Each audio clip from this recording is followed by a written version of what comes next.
when the vast is lost at That will be air, the set of the sun. Jefferson High School, upon the east There to meet you. I come from Lincoln. had it called. Feathers flowers, fill the air. Every blasted time. What man is that? He can report as seen by his life of the revolt. What bloody man is that? Call the surgeon already. Can't you see he's bleeding out? Some king. I do not mind it, for it's an occasion for us to get together after all. But what of tomorrow, and the next day, and thereafter? Surely there is more to look forward to than dancing around this rusty old cauldron. Wasn't even new when it was new. What will be, will be. Can't be helped. Not with that attitude. We are beholden to what is written in the stars. Says you, your problem is that it is always someday this and one day that. You're never content to just be. You ought to be present in the moment. Now, So far to avoid that advice. Have I ever told you that because of the time it takes for the signals from your nerves to reach your brain, that you were never never actually actually in the now. I knew you were going to say that. All right, Miss Delphi, is it? How many fingers am I holding up? One. The middle one. No, it was 3. Not till I told you it's one. enough already. You two are ruining the moment. May as well catch up a little. What, my sisters, have you been about? Feast your eyes on.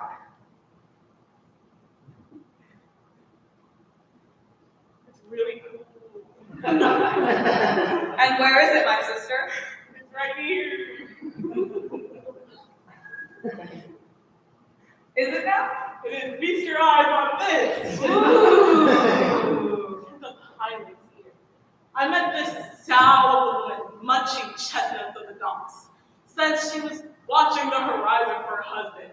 Sailed to a level, has he? Poor little piggy. I figured since I had to listen to her belly again, she could at least share some chestnuts with me. But she refused it. Do you know what she called me? No, she didn't. A witch. What the witch, said she. The nerve. No respect for folk nowadays. Used to be we'd enjoy a healthy beer at least. In Greece, we were downright revered. But now chances are just as good to be burned at the stake than ask about fortune.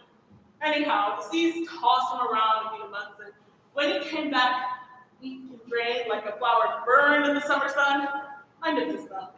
Powerful charm indeed. Let's see it.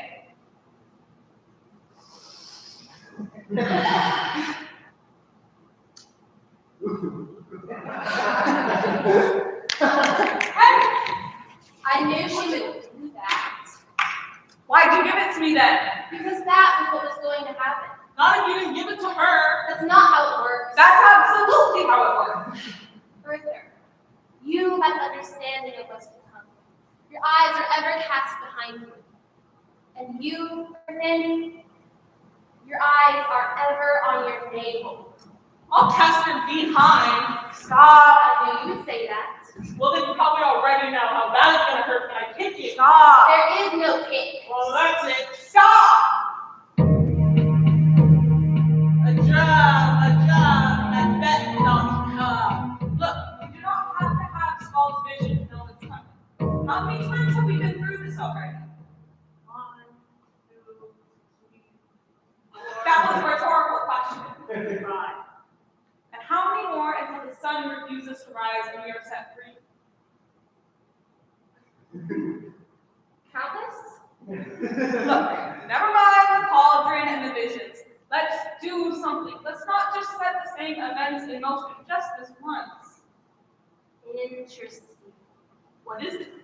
Oh, nothing. Out with it. I don't want to ruin your moment. So you're saying you should lie to them? No. Just let us be vague. You know, sort of clear the options. Let them decide for themselves. I don't see how it could hurt. I agree, actually. It's decided then. Just remember, be enigmatic. With any luck, we might have some downright analogy for once. The weird sisters, hand in hand, hosters of the sea and land, the must you go about, thrice to thine, and thrice to mine, and thrice again to make up nine. Peace, the charms wound up. So fair and foul a day I have not seen. How far is it to forth? What are these? So withered and so wild and retired that look not like inhabitants of the earth, and yet are on it. Live you, or are you off that man may question? Like each at once her chapping finger laying upon her sweet lips. You should be women, and yet your beards forbid me to interpret for herself. Speak if you can. What are you? Always so charming, ain't Ah, hail Macbeth, hail to thee, Thane of Glamis. All hail Macbeth, hail to thee, Thane of Cawdor. All hail Macbeth, thou shalt be king hereafter. Good sir, why do you start and seem to fear things that do sound so fair? In the name of truth, are you fantastical, or indeed which outwardly you show? My noble partner, great wit, pleasant grace, and great prediction of royal having and of noble hope, that he seems rapt with all. To me, you speak not. See, it's working. I think so. If you can look into the seeds of time and say which way will grow and which will not, speak then to me, who neither beg nor fear your favors nor your hate. Hail! Hail, hail. Lesser than Macbeth and greater. Not so happy, yet much happy. Thou shalt get king, so thou be none. So all hail Macbeth and Banquo. Banquo and Macbeth all hail. Stay you imperfect speakers. I know, by Sybil's death, that I am Thane of Glamis. But how of Cawdor, the Thane of Cawdor lives, a prosperous gentleman, and to be king lies not in the prospect of relief, no more than Cawdor. Say from whence you owe this strange intelligence, or why, on this blasted peak, you stop our way with such prophetic breathing. Speak, I charge you. You do not see us.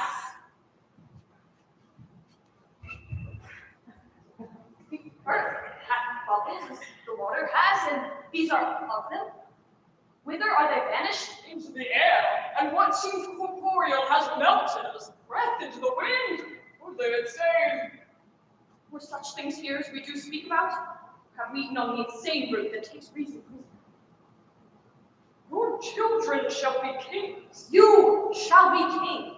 and Thane of Cawdor too. Whence it not so? It's working. What a good idea. I feel refreshed. Macbeth is always so confident and sure of himself. Do you see the look on his face? Oh, but how Cawdor, the Thane of Cawdor, lives, a prosperous gentleman is the king. What were such things as we do speak about? Are we on the insane roof that takes the reason prisoner? Fate is unwritten at last, like the table at a feast, but with the shape and property of the cloth atop it, unfurling before us to reveal its treasures. And here I stand at last, the future past unknown, unchained, tethered to now. I should have thought of this ages ago. It's like a wheel of cheese rolling down a hill. It rolls and rolls and run to catch up to it, and it rolls ever faster. It never dawns on you to just go up and not roll in the first place. Those devils what empower us will be merry now with new horrors to behold. Grandma, give mother.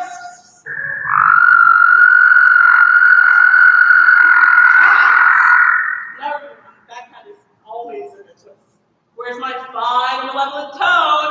Come out and choose my dream. And those be sounds of great ecstasy, pain through pleasure and the like. Those are like no sounds of heard than me.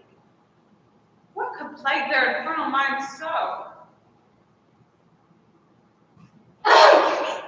Oh no, that sounded ominous. What has transpired? Because he was not your sister. What has transpired is not beyond your powers to see.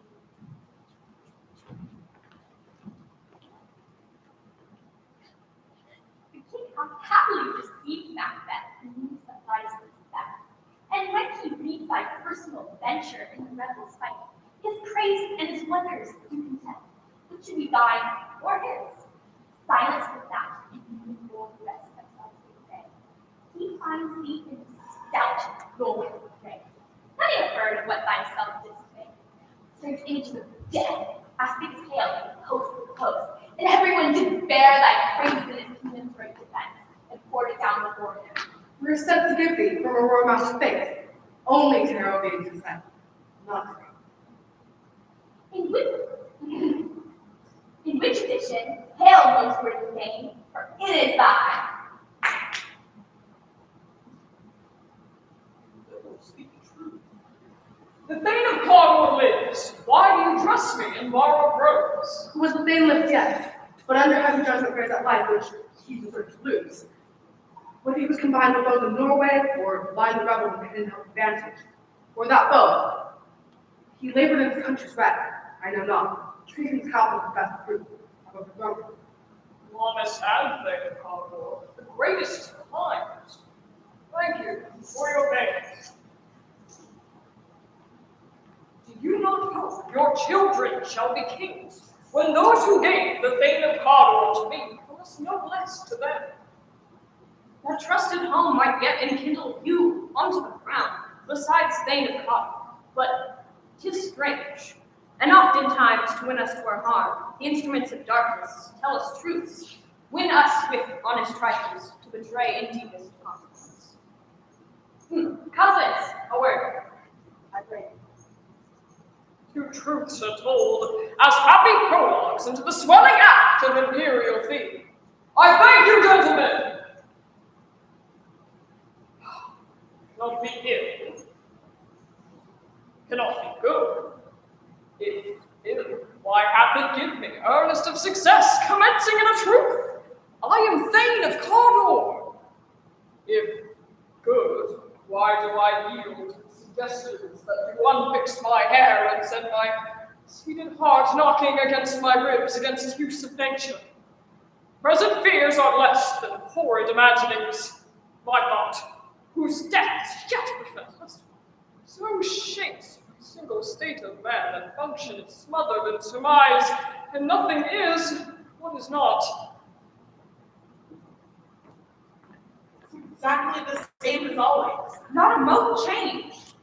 Knew you not this? All is as I have foreseen. Oh, you're right hard in this one.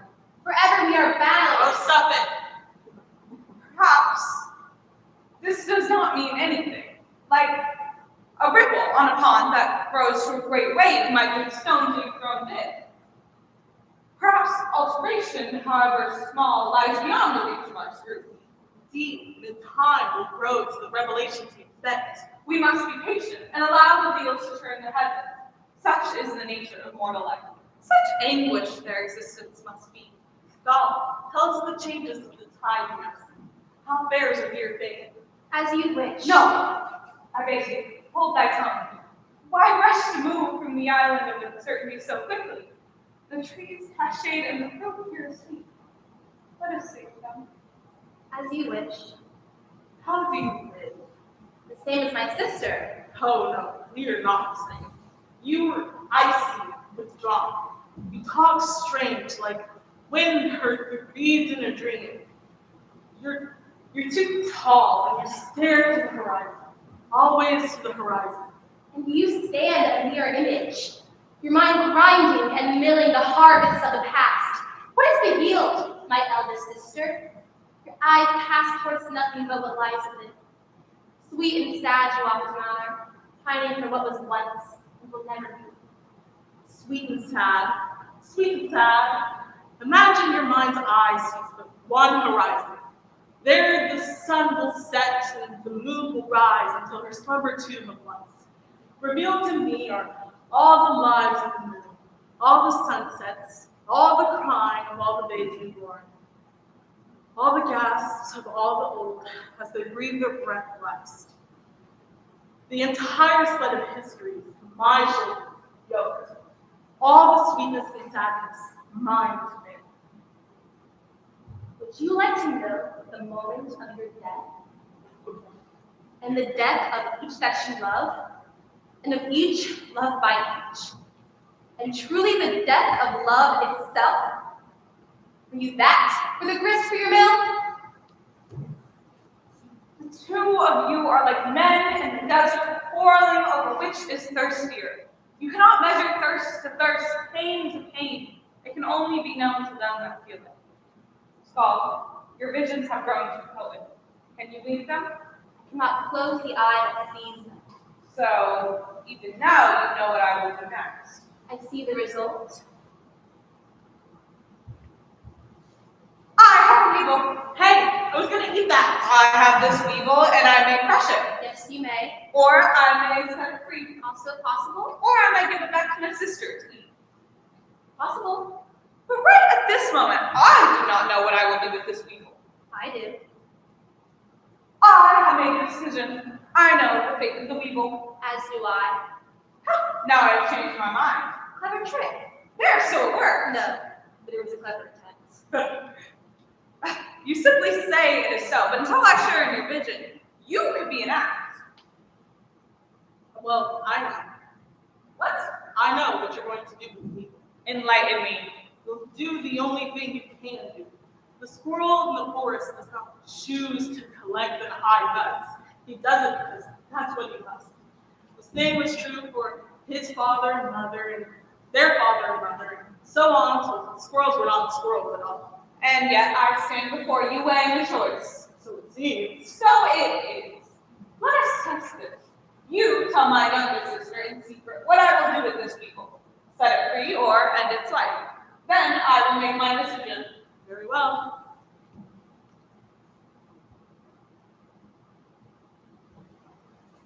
Behold, the fate of this tiny creature is within my grasp. If I but clench my fist, its light will extinguish. If I shake my palm, it will be set free. And now, despair! That it then? Yes, for I, through evil from, I have chosen nothing. What did I tell you she would do? You said she did not choose. You jest, my sisters, for I did not hear what you whispered, and therefore you could have said anything or nothing at all. All you need is scald on the end. Do you know me to be dishonest? What difference does it make if you believe me or not to how I live? Because you are as jealous and petty as any urchin on the street. You would crawl through hot holes to be marked right. I am the sum of all paths. If they be jealous and petty, what am I to do? So here I am, tied hand, foot, and head to your crossbar, to be pulled, plucked, and shaken like your puppet on a string. And yet, there is again no proof of what you say, my sisters. The sun will rise tomorrow, and I may say I read it as such. I may say thus, it has risen each day, and I have seen it thus. This is simply placing the imagining that my eye be where it is not. Truth is unchanged. So therefore, I will prove once again more forcefully that what will be is yet unwritten. I'm in need of ink and parchment. Here you are, my sister.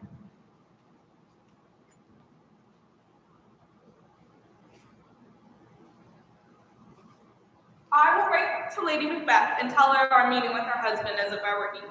Thus, satisfied with the prospect of being queen within her lifetime, she will quell his fires, the fires of his ambitions, and thus the order of the threads that he will lead. Success, more than mortal knowledge, make ourselves prepared,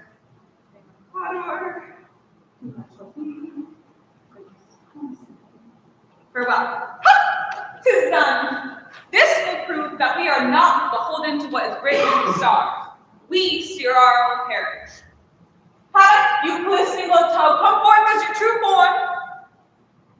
What is it you wish, my fertile subject? I require you to take this letter to Lady Macbeth at Inverness Castle. You must beguile her to think you are a messenger sent from her husband. 'Tis my infernal pleasure. Off with you then. Remember thy payment. I remember, of course. My power grows. Now, my older sister, search your memories and your memories of memories. Is this not a novel act? Have I not undeniably started the threads to unravel? Threads do not unravel, they tangle.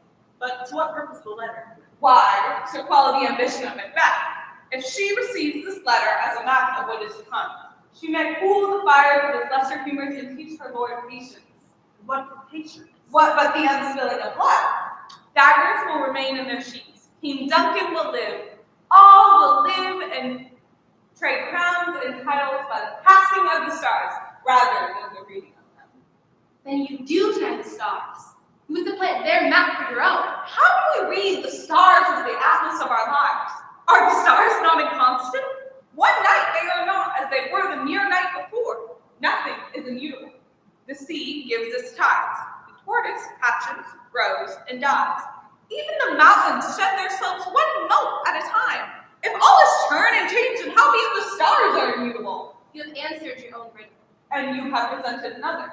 How is it solved? If all under the firmament is churn and change, then should not the stars reflect the contours of the earth? Should they not shift as the sea, the tortoise, and the slope? Let us know then. Make the surface of the cauldron a mirror, so that we may see as you see and know what has come to be and what has not. Very well.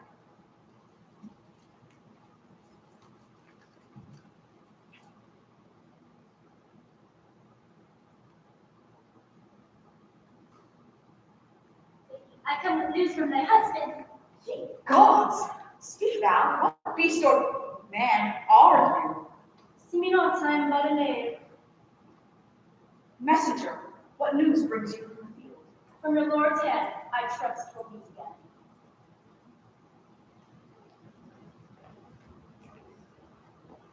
They met me in the day of success, and I have learned by the perfectest report that they have more in them than more knowledge. When I burned and desired to question them further, they made themselves air, into which they vanished. Whilst I stood wrapped in the wonder of it, came missives from the king, who all hailed me Thane of Cawdor by which title, before these weird sisters saluted me, and referred me to the coming on time, pale king that shall be. This have I got good to deliver thee, my dearest partner of greatness, that thou mightest not lose the dues of rejoicing by being ignorant of what greatness is promised thee. Raise thy hearts up in farewell. Longest thou art, and Cawdor, and shalt be when thou art promised. Yet do I fear thy nature.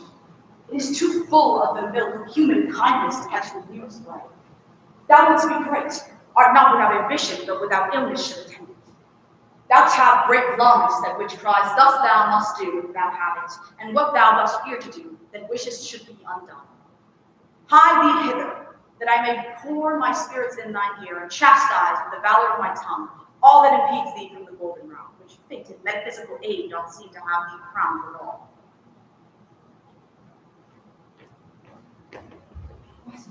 What is your tidings? The king comes here tonight. Thou art mad to say it. Is not thy master with him, who, were so, would have informed for preparation? So please you, it is true. Our Thane is coming. One of my fellow had speed of him, who was dead for breath, had scarcely more to make up his message. Give him temper. He brings good news.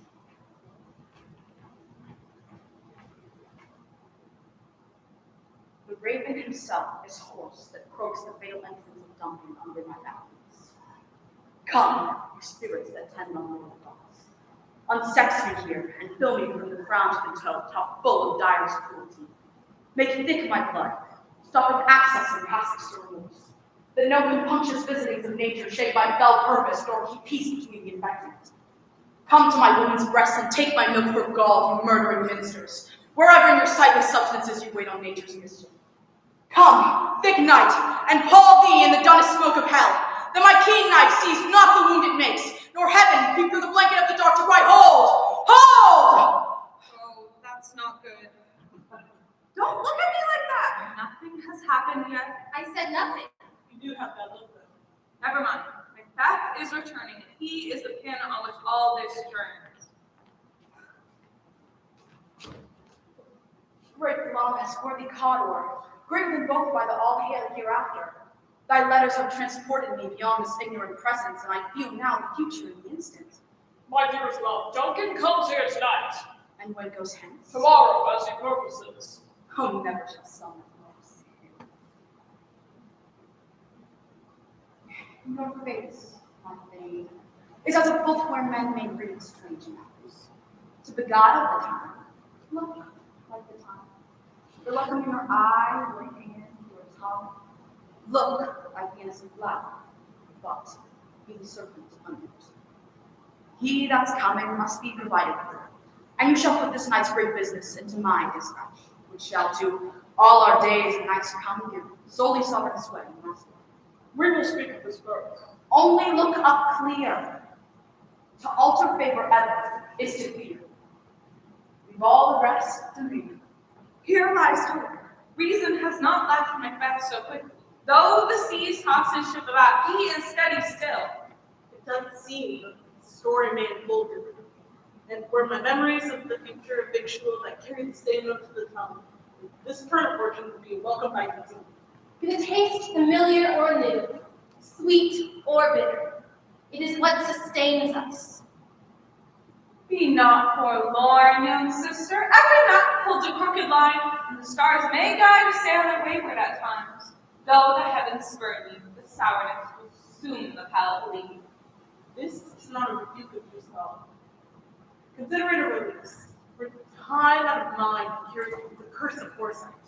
Now each new day is revealed to you. The light falls across the earth, where it's there in some of the skies. I feel not the sting of rebuke, nor the residue of which that might bite my tongue. You cast it upon me from your own selves.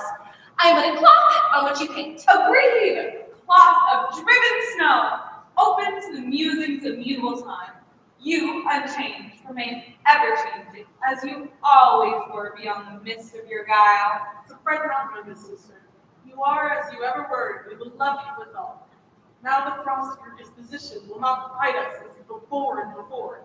The thing of cold countenance is but a wrinkle in the fabric of yourself. In being so, we embrace it.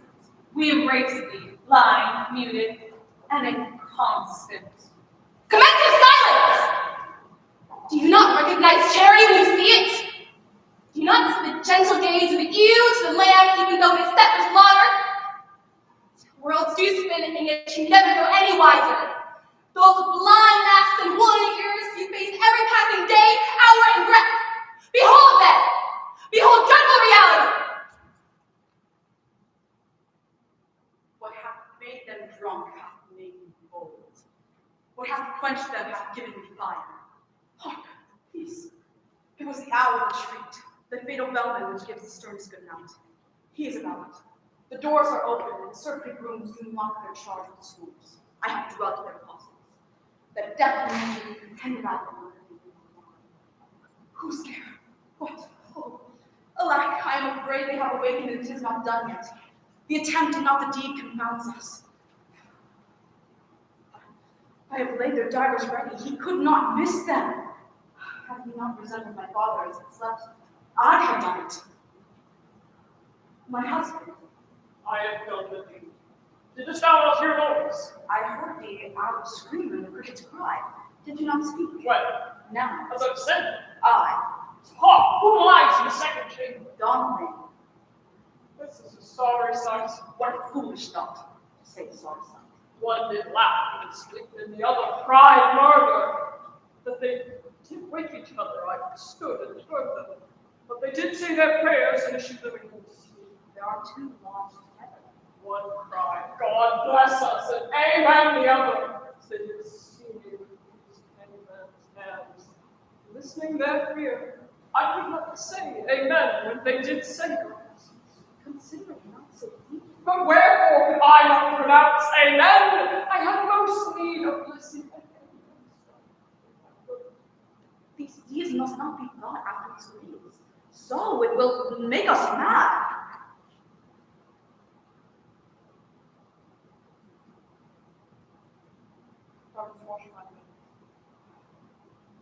Why did you bring the daggers from this place? They must lie there. Go, carry them and smear the city rooms with blood.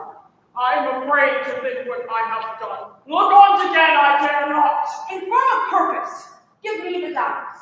The sleeping in the dead are but as pictures. 'Tis the eye of childhood that hears a painted devil. If he do bleed, I'll gild the face of the bruise with all, for he has seen your guilt. Whence is that knocking? How is with me that every noise appalls me? What once mine eyes. Will all great Neptune's oceans wash this blood clean from my hands? No. This my hand, or rather the multitudinous seas incarnadine, turning the green one red. My hands are of your color, but I shame to wear a heart so white. Knock. I hear a knocking at the south entry. Retire we to our chambers. A little water clears us of the steam. How easy is it then, your constancy hath left unattended. Knock. More knocking. Get on your nightgown, lest occasion call us and show us to be watchers. Do not lie so poorly in your thoughts. To know my deeds were mesh, not know myself. Knock! Wait, don't get with thy knocking! I would thou couldst! Fate has found a way. How can this be? We seem poised on the threshold of a changed reality. And yet, Duncan and his company are dead still, bloodying the hands of Lord and Lady Macbeth for me, as it ever is. Why look you so dejected, oldest sister? This is but more wool to gather for the great tale of history's unit. What matters the source? I suppose it was caught up in your sway. You scarce remember, but the truth in the stars ever drags you into darkness. Perhaps, for once, I wanted the light of joy to brighten your face. And you, why not smile? Go ahead. Your burning prick has found its mark. Do not bury your mirth on my account. Rejoice in your victory. You misunderstand. Spare me. These are the sweets of your existence. It isn't so. Isn't it? As I spill despair, you drink it up. As I diminish, you ascend. My sister, you mustn't. Silence. Take your throne. We will sink in your shadows and dance on your invisible string. Wed you to your future, and we will serve the prayers of lesser men. Oh, what? Do you think I have not love for you, my sister? Do you think I relish administering this bitter medicine over and over? You speak of sweets, of joy, but I know not these, nor have I ever known. For I know the taste of these sweets, and ever have I. I know the sting of the winter wind, the body thickness of spring, the elation of birth, and the pall of death, and ever have I. You hold in your heart something I would trade all my sight for, even if it just be for an instant. And what could that be? What could I possibly hold to incite envy in one such as you? Hope.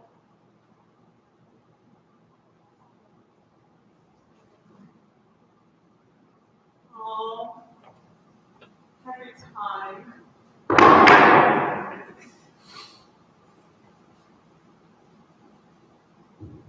Alas, you kill what you love. It is that very thing, hope, which has been torn from my bosom and burnt at the altar of the inevitable. As it ever is, were I able to change the order of things, it would be this. Not the machinations of petty men I would alter. They hold hopes and dreams at an imperfect sight, are enchained to the surge of time. They squander their blind freedom, not the sorrow that's wrought. Then we, sisters, shall be sisters in sorrow, and they will be our kin. I'm fine. The story's the story, however it is told. You are not helping. Oh, Skull, you know as well as I that for baby's hope is not lost, and is but buried, and will sprout anew like the lily from below. She speaks true, I do not see how it could be so. and yet it is. You have a terrible memory, like a sieve you are. Nonsense. My wits are as sharp as any other. No, your wits are not the problem. You just have this blind spot. Absolute nonsense. My memories are like pictures in a book. I may open my mind and look upon them at my choosing.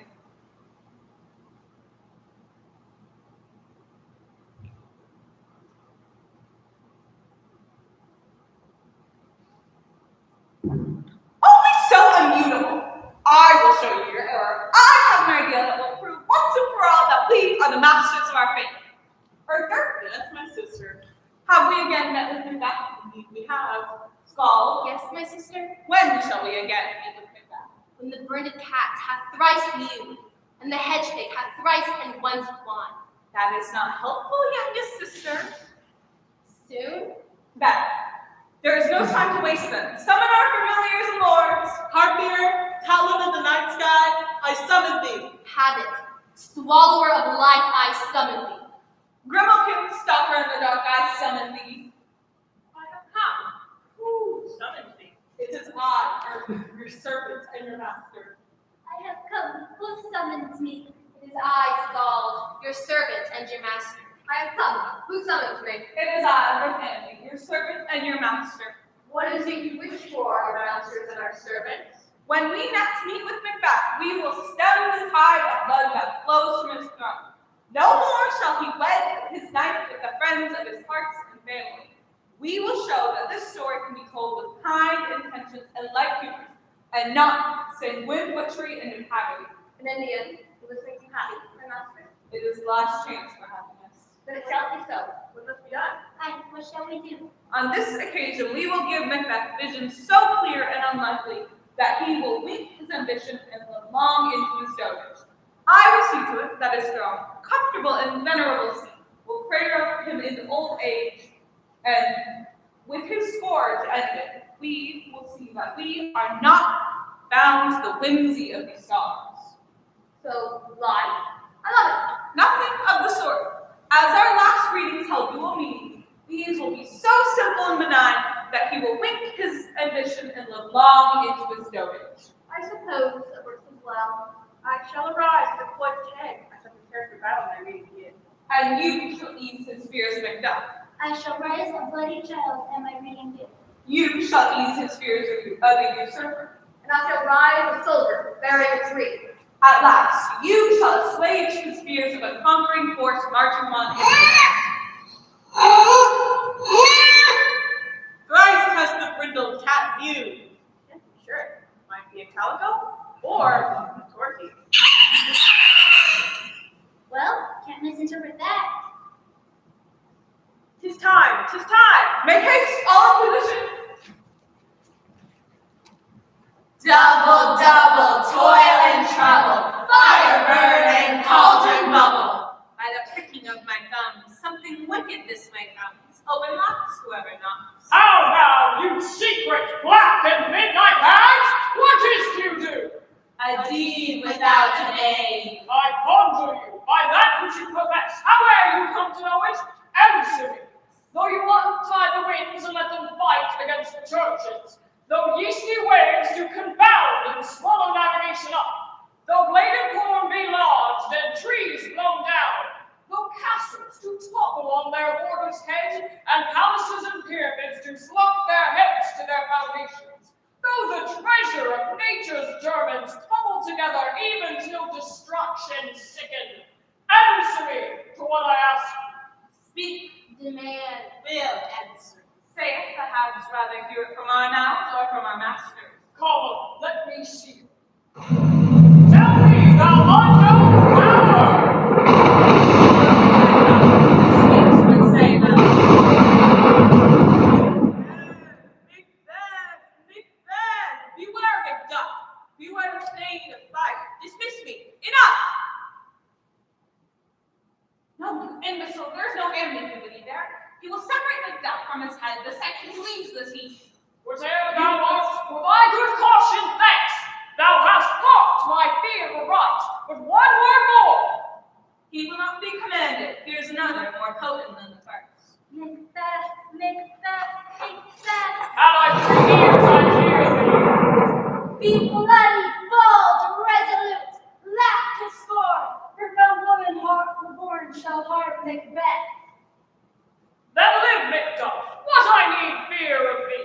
But to make assurance double sure and take a bond of fate, thou shalt not live, I may tell, pale-hearted fear of lies, and sleep in spite of them. Yes! The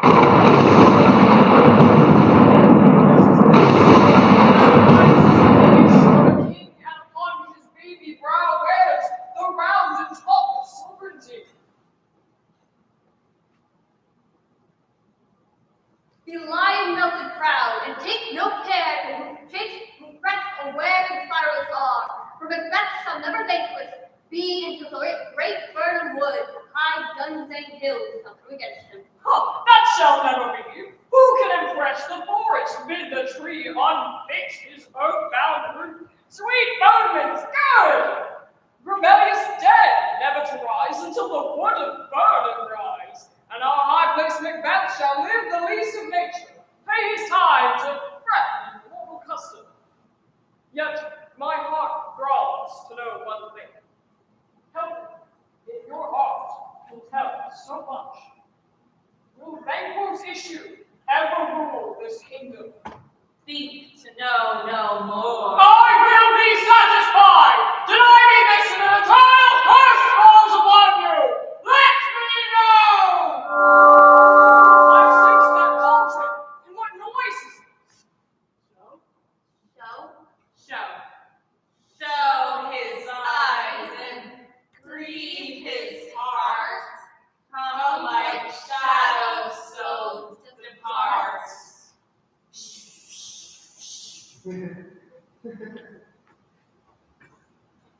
What is this?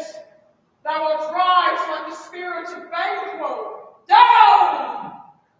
Thy crown to sear mine eyeballs, and thy hair, thy other golden bound brow is like the first, a third is like the former. Filthy hands, why do you show me this?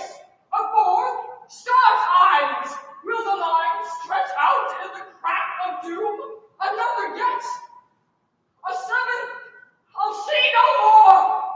Yet an eighth of years, bearing a glass which shows me any more.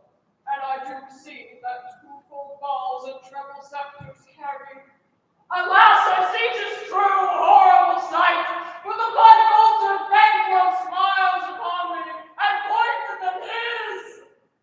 What? Is this true? Aye, sir, that is so. But why stands Macbeth thus amazingly? Come, sisters, cheer me up with spirits, and give the best of our delights. I'll start the air to make a sound while you perform your dance and drum. Let this great king make kindness there. Spirit sinners must obey. You do not see us. You make a mockery of me.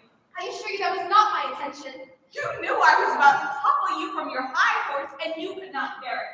You just had to meddle. I did not mean to. You know lying is abhorrent to me. It is not lying. It is crafting the truth. The act of a jealous agent. I did not mean to hurt you. Then fix it. But how? Don't you already know? Fix it, or you are no longer a sister of mine. Paddock,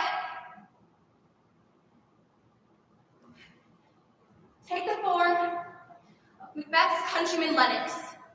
Report to him that Macduff has fled to England. As you command.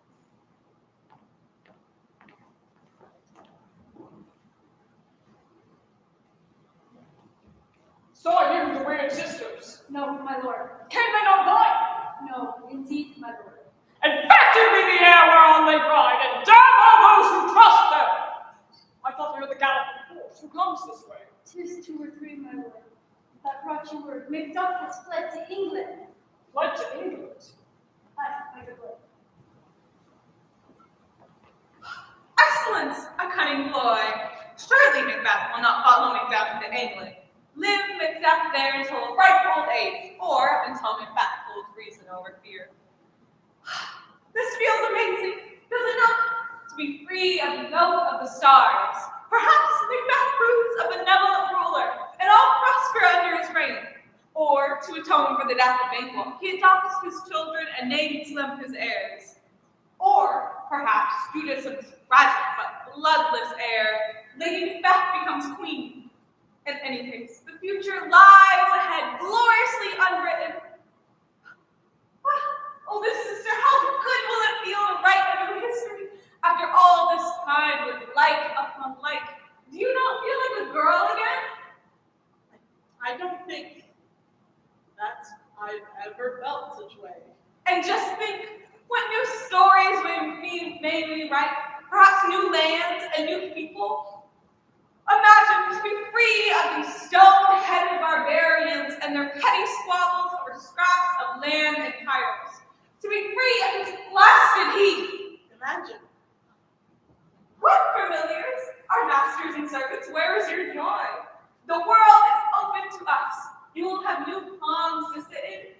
lovely Sister Bruce and in dark alleys of Crown. As you said, will you shelter or should I? Just a few moments longer, a few more moments of hope. What? My dear sister, what is the matter? Your cold eyes betray you. I know you like myself. Speak.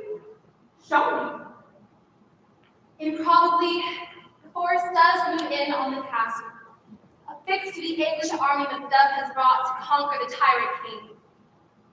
What extent do the stars not reach to flatten me? Yet, as spoken, no man may slay Macbeth. He need not fear Macduff.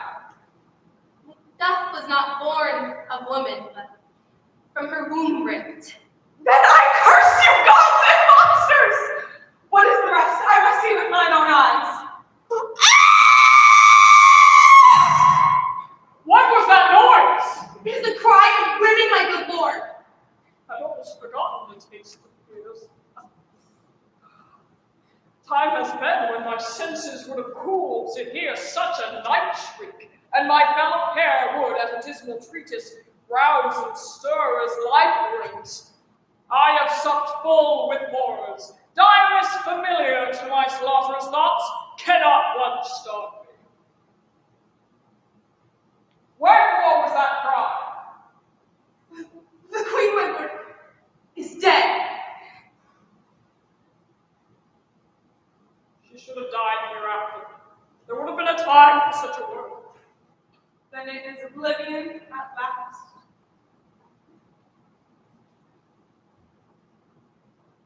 Tomorrow and tomorrow and tomorrow creeps in this petty pace from day to day, to the last syllable of recorded time, and all our yesterdays have lighted fools the way to dusty death. Out!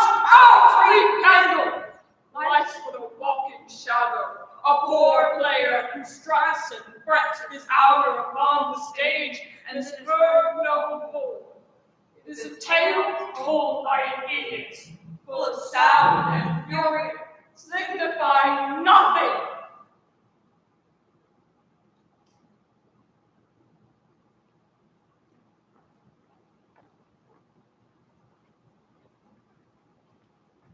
Always so immutable. Hey, wait!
Yeah, I like the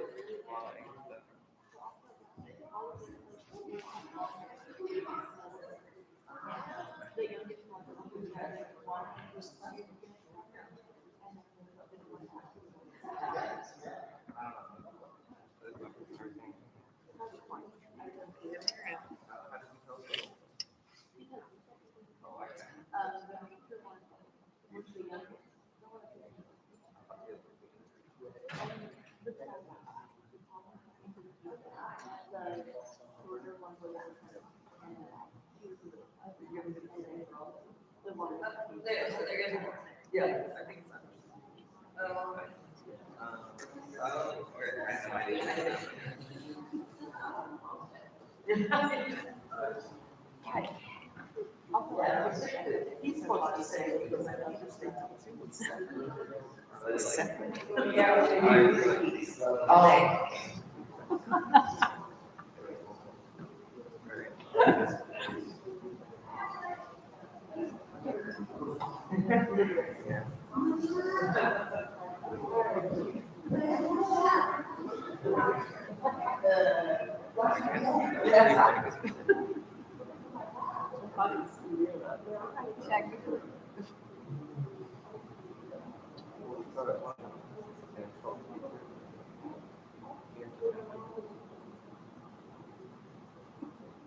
Brazil, is that great?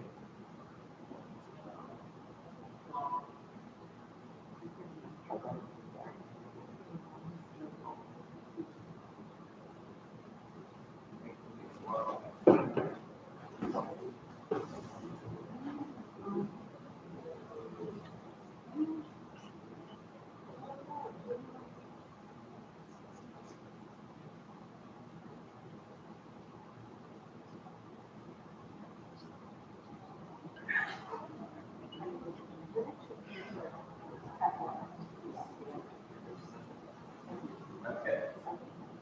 That's true.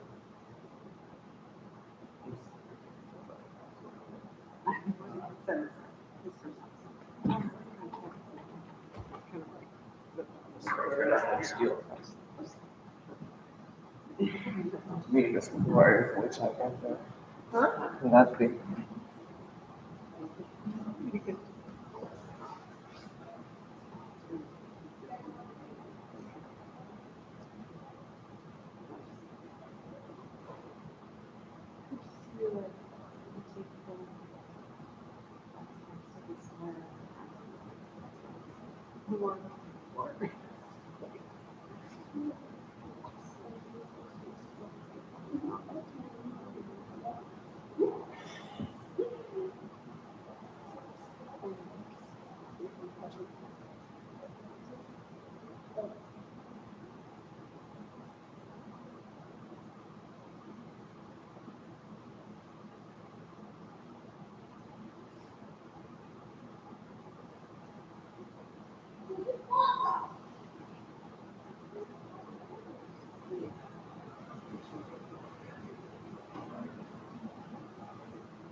You know, like.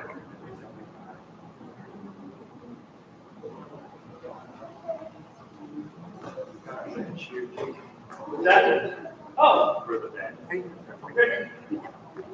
They might just go on the ground. I'm gonna turn around and go. No, it's not. Yeah. Oh, thank you, thank you. That was it, I just. The middle of the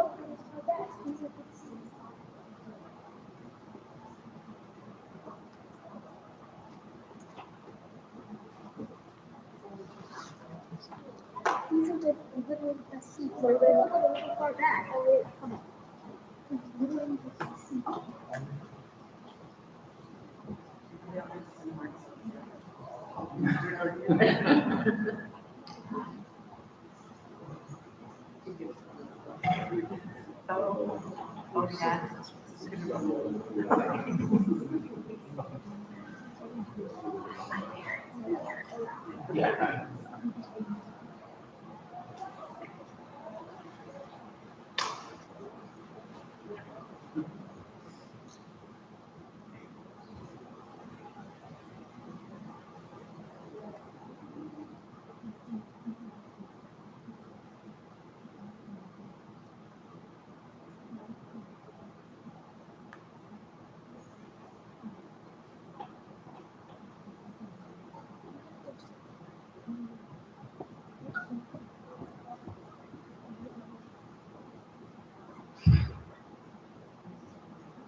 Yeah, they have the jet.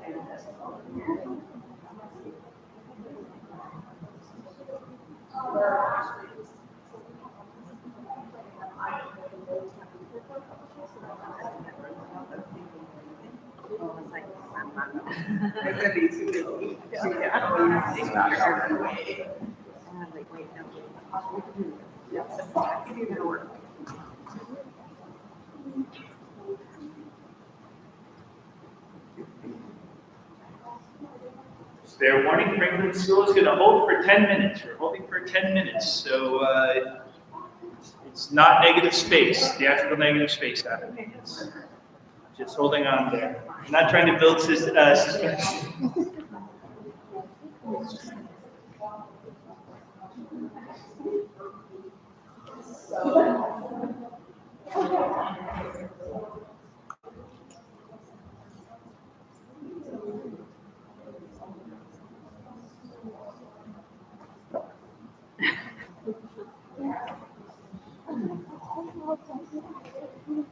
No, he's fine.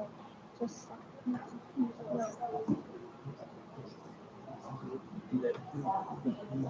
we can.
racquetball, handball, dodgeball. Yes.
I find genius.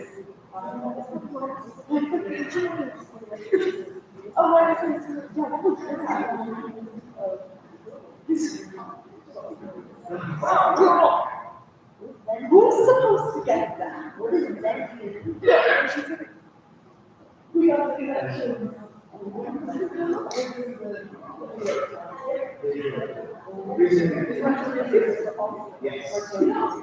I did what? Or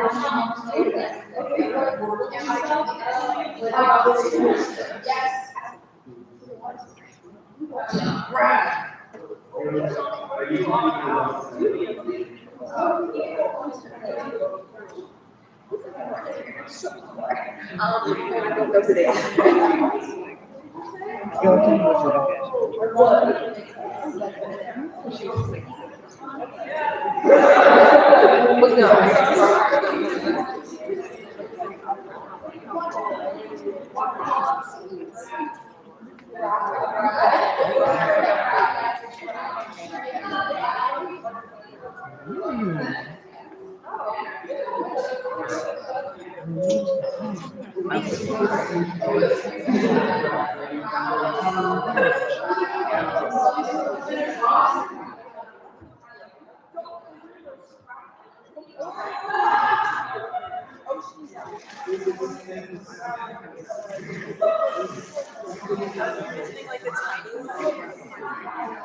Oh God, that's really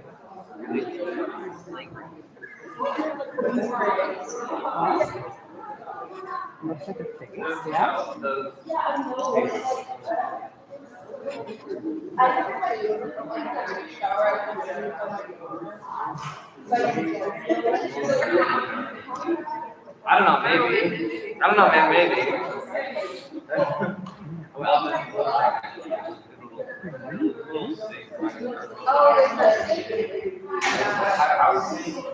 For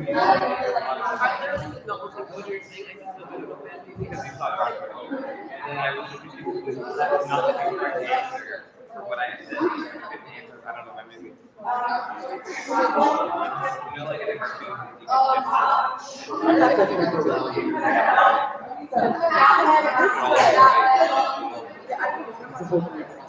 And no, it's less of the whole thing. It's weird. You can't go like through that door. I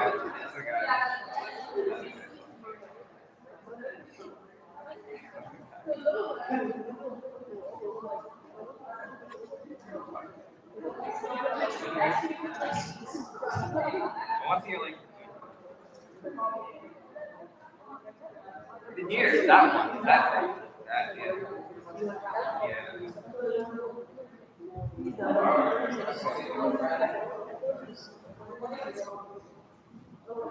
Imagine wearing the same color.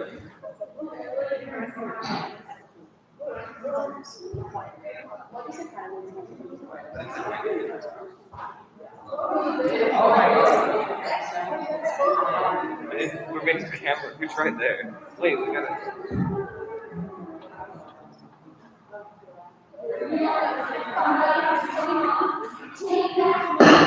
I think we're ready. Oh no.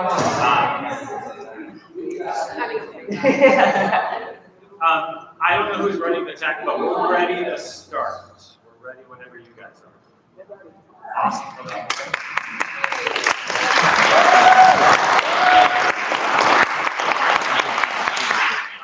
I introduce myself, my name is Josh Forsyth. I'm the theater teacher at Franklin High School. We have a collection of scenes and monologues for you today. There's something else I was supposed to say. So they're going to come out, they'll introduce themselves before each scene. We worked with a guest director, his name is Jake Merriman. Jake.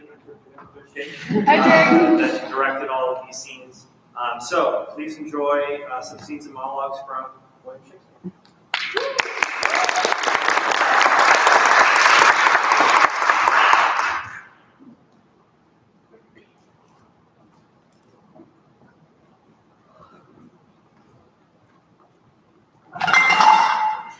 My name is Pax, and I'm playing Romeo. My name is Noodle, and I'll be playing Lucille. My name is Brody, I will be playing Tybalt. And we're doing a scene from Romeo and Juliet.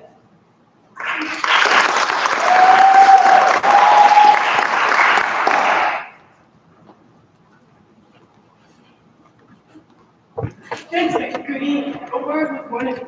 And one word for one of us. Beautiful word and the You can find me out next to that, sir. You can give me occasion. You not take some occasion without giving. Mercutio that consorts of Romeo. Zounds consort.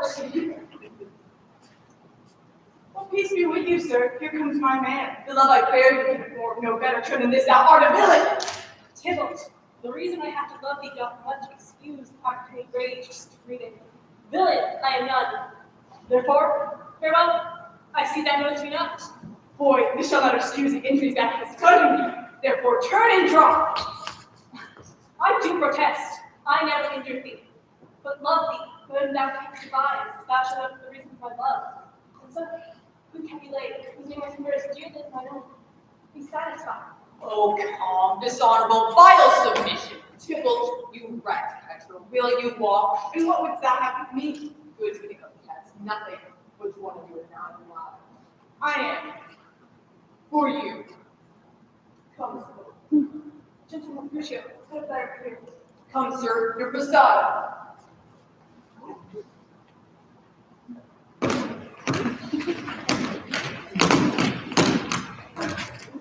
Gentlemen, for shame, forbear this outrage. Tybalt, Mercutio, the princess present after been disbanding from the streets. Hold, Tybalt, good Mercutio.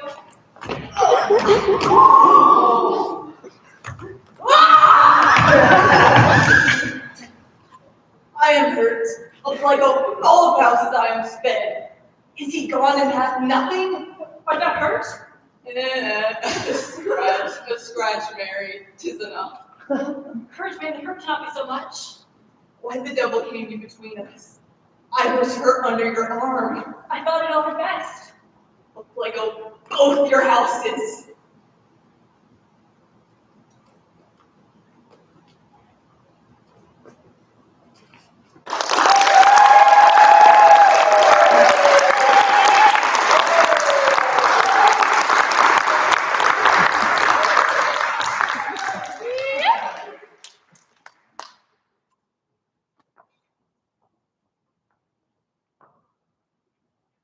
My name is Cass Martino, and I will be playing Tertio. My name is Tegan Foley. I'll be playing Catherine. This is a scene from Champion of the Shrew.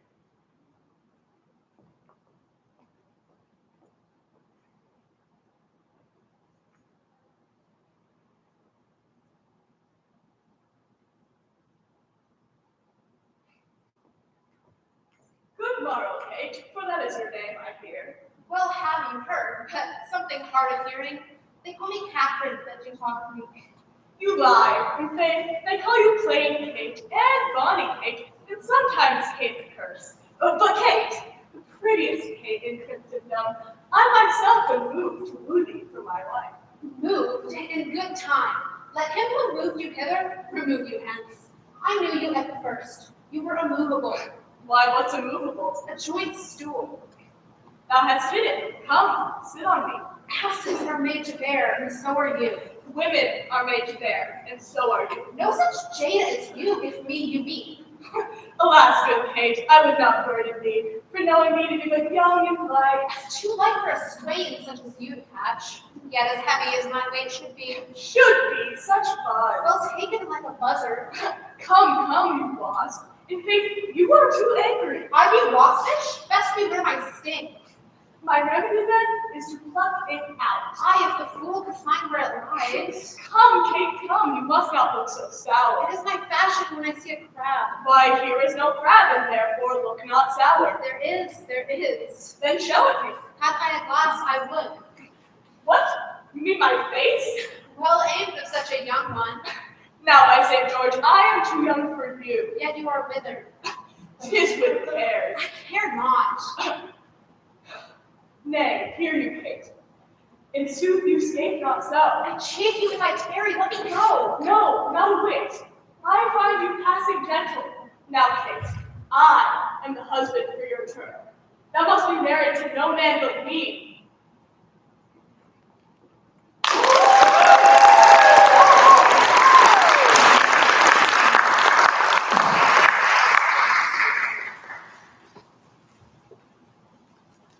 Hi, my name is Joy Salinger, and I'll be portraying the role of Ferdinand. And hi, my name is Carolina Vast, and I'll be playing the role of Martha. This is a scene from The Tempest.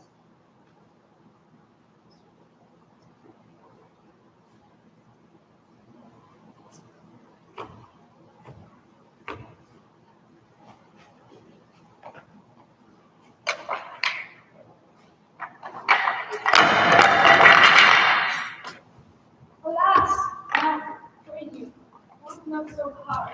I, the living hat, your novelist loves during Joan's trial. No, most dear mistress, the sun will set before I shall discharge what I must strive to do. You sit down, Alfred. No, precious creature, I had rather crack my sinews, break my back, than you should such dishonor undergo while I sit lazy by. You will burn you. No, mistress, 'tis fresh in the morning with me when you were by at night. I do beseech you, what is your name? Miranda. Oh, my father, Hunter has to say so. My Miranda. Indeed, the top of admiration, worth what's dearest to the world. For several virtues, I have liked several women, but you are created of every creature's best. I do not know one of my sex, nor have I seen more polemical men than you, friend, and my dear father. But by my modesty, if you were in my dower, I would not receive any prevailing word. But I was something to love, and my father says I rarely forget. Hear my soul speak. From the moment I saw you, did my heart fly to your service. It's for your sake that I'm as patient flawed man. Do you love me?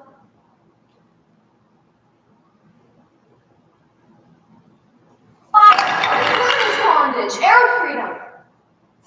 Here is my hand. Mine, with my heart in it, without farewell, to have now her hand. 1,000,000.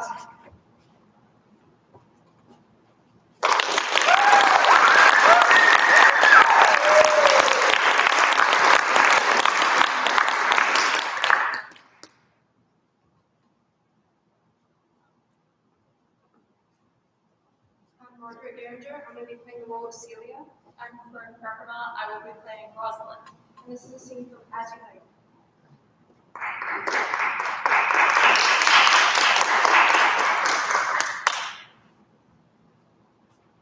Didst thou hear these verses? Oh yes, I heard them all. And more too, for some of them had in them more theme than the verses would bear.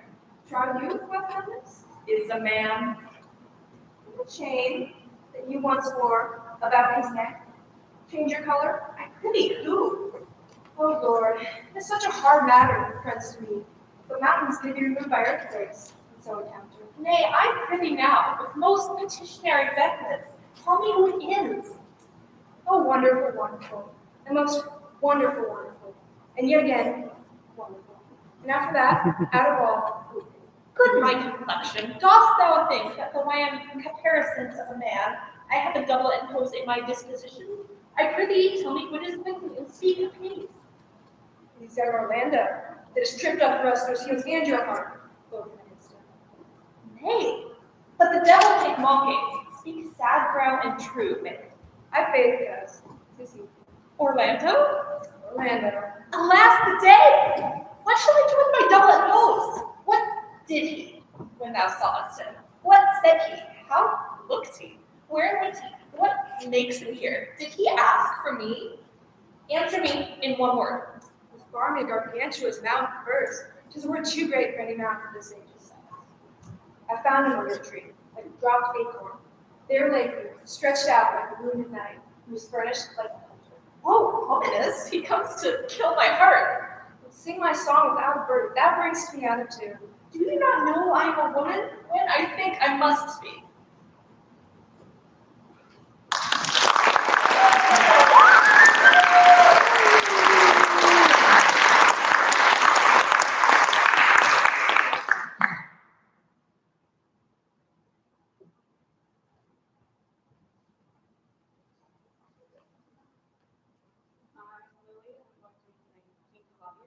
I remember coming to similarities. And we're doing the scene from Hamlet.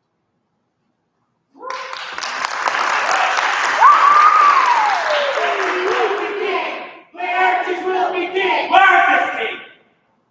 Oh, thou vile king! Where is my father? Calmly, with Laertes. That drop of blood, that calm, reclaims me bastard. What is the cause, Laertes, that thy rebellion looks so giant-like? Tell me, Laertes, why thou art thus incensed? Where is my father? Dead. How came he dead? I'll not be done with. To hell allegiance, constant grace the proudest pit. I dare damnation this point I stand. Let come what comes, only I'll be revenged. Most thoroughly. For my father. Who shall stay here? My will? Not all the world. Good Laertes, if you desire to know the certainty of your dear father, it's writ in your revenge that sweepstake you will draw both friend and foe, winner and loser. None but his enemies. Why now you speak like a good child and a true gentleman, that I am guiltless of your father's death and am most sensibly in grief for it. Be you content to lend your patience to us, and we shall jointly labor with your soul to give it due content. Let this be so. His means of death, his obscure funeral. No trophy, sword, nor passions or his bones. No noble right, nor formal ostentation. Cries to be heard as far from heaven to earth, that I was called to question. And so you shall. And where the offense is, let the great axe fall. I pray you, go with me.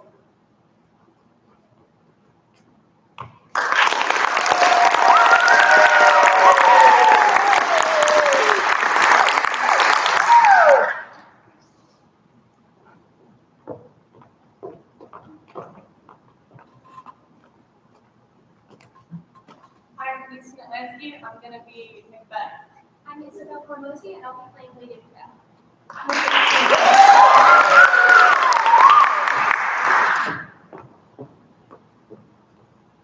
He is here in double trust. First, as I am his kinsman and his subject, strong both against the deed, and then as his host, who should against his murderer shut the door, not bear the knife myself. How now? What news? He is almost out. Why have you left the chamber? Have he asked you for me? No, you're not. He has. We will proceed no further in this business. He had honored me, and I have bought golden opinions from all sorts of people which would be worn out in their newest loss, not cast aside so soon. Was the hope drunk? Wherein you dress yourself? Have it slept since? And wakes it now to look so green and pale? At what it did so freely? Art thou afeard to be the same in thine own act and valor, as thou art in desire? Wouldst thou have that which thou esteemest the ornament of life, or live a coward in thine own esteem? Prithee, peace. I dare do all that may become a man, who dares do more is none. What beast was it then that made you break this enterprise to me? When you durst do it, then you were a man. If we should fail, we fail. You'd screw your courage to this sticking place and will not fail. What cannot you and I perform upon young hearted Duncan? What not put upon his spongy officers, who shall bear the guilt of our great cloud? Settled and bent up, each corporal agent in this terrible feat. Away and mock the time in fairest show, whilst face must hide what the false heart doth know.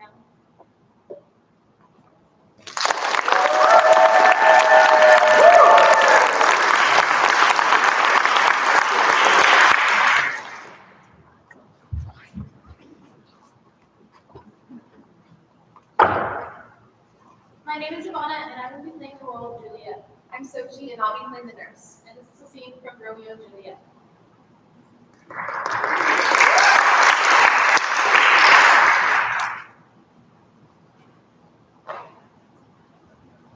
Oh, honey nurse, what news? Good, sweet nurse, why thou lookest so sad? Though news be sad, tell them yet merrily.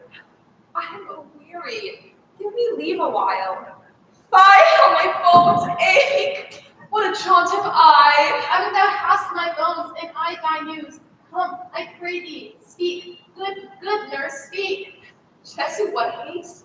Do not stay a while. Do you not see that I am out of breath? How art thou out of breath when thou hast breath? To say to me that thou art out of breath. The excuse that thou make is delay is longer than a tale thou dost excuse. Is thy news good or bad? Answer to that. Well, you have made a simple choice. You know not how to choose a man. Romeo? No, not he, though his face be found in any man's. What, have you dined at home? No, but all this I did know before. What says he of our marriage? What of that? Lord, how my head hurts. What a head have I. Oh, my back. Oh, the other side. My back. I'm sorry that thou art not well. Sweet nurse, what says my love? Your love says, like an honest gentleman, and a courteous, and a kind, and a handsome, and I warrant a virtuous. Where's your mother? My mother? Why, she is within. Where else should she be? How oddly thou repliest. Gods, lady dear, are you so hot? Henceforth to your messages yourself. Here's such a coil. Come, what says my Romeo? Have you got leave to go to trip today? I have. Then hie you hence to Friar Lawrence's cell. There stays a husband to make you a wife. High fortune, honest nurse, farewell.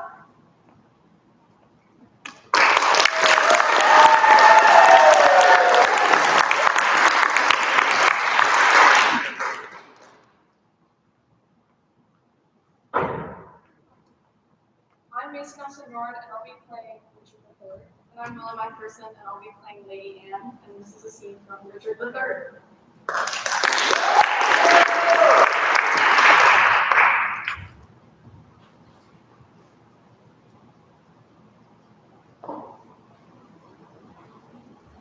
Poor keyhole figure of a holy king.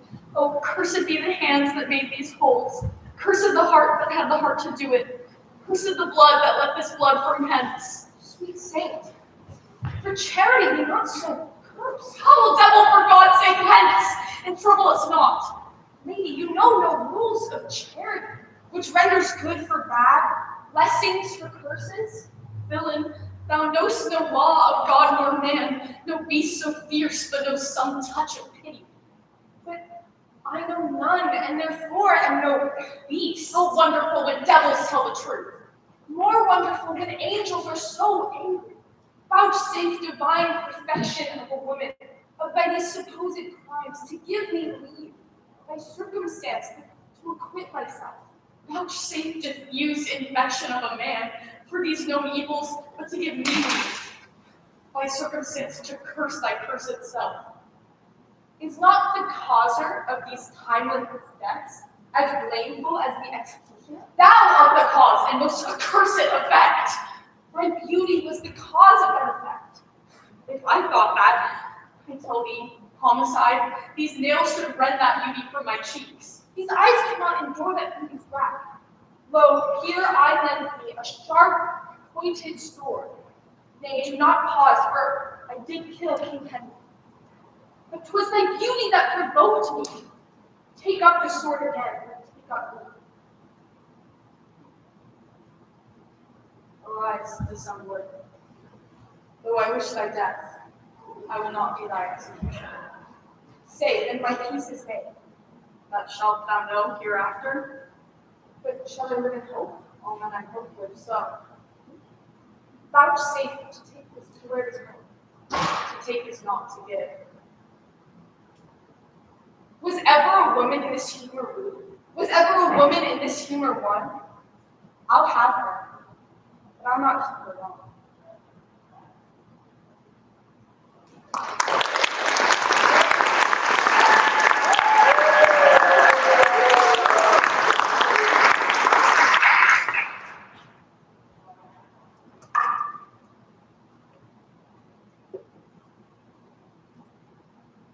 My name is Emma, and I'll be playing viola.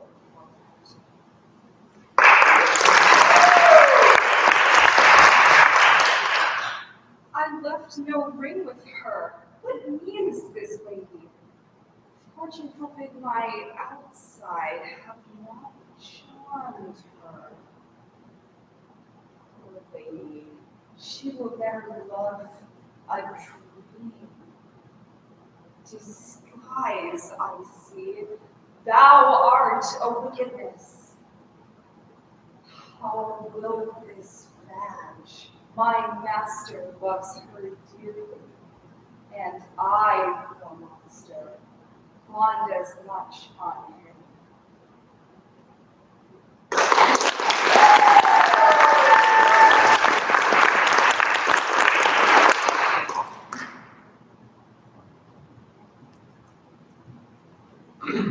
I'm Steve, and I'll be playing Cassius. And I'm Elliot, and I'm going to be playing Brutus.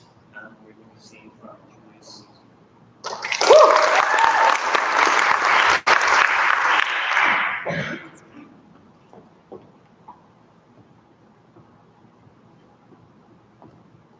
That you have wronged me doth appear in this. You have condemned and noted Lucius Pella for taking bribes here of the Sardians, wherein my letters were slighted off.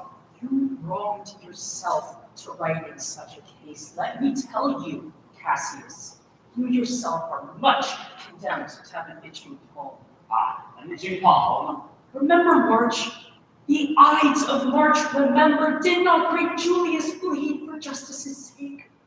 What villain touched his body that did stab, if not for justice?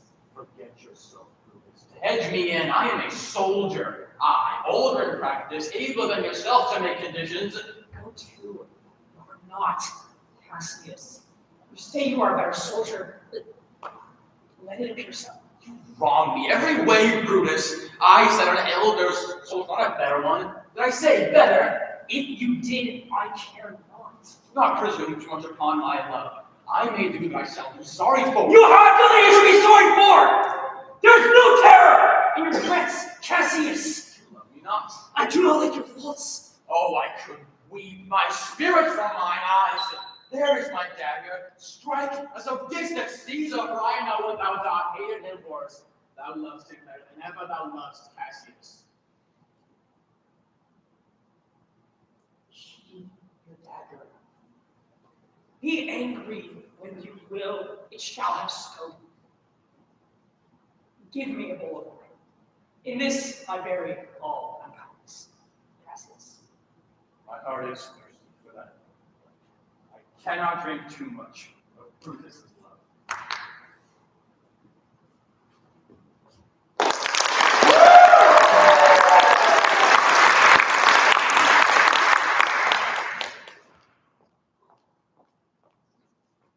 My name is Vesper Maloney, and I'll be portraying Hamlet. My name is Liliana Jefferson, and I will be portraying Ophelia. And we will be doing a scene from Hamlet.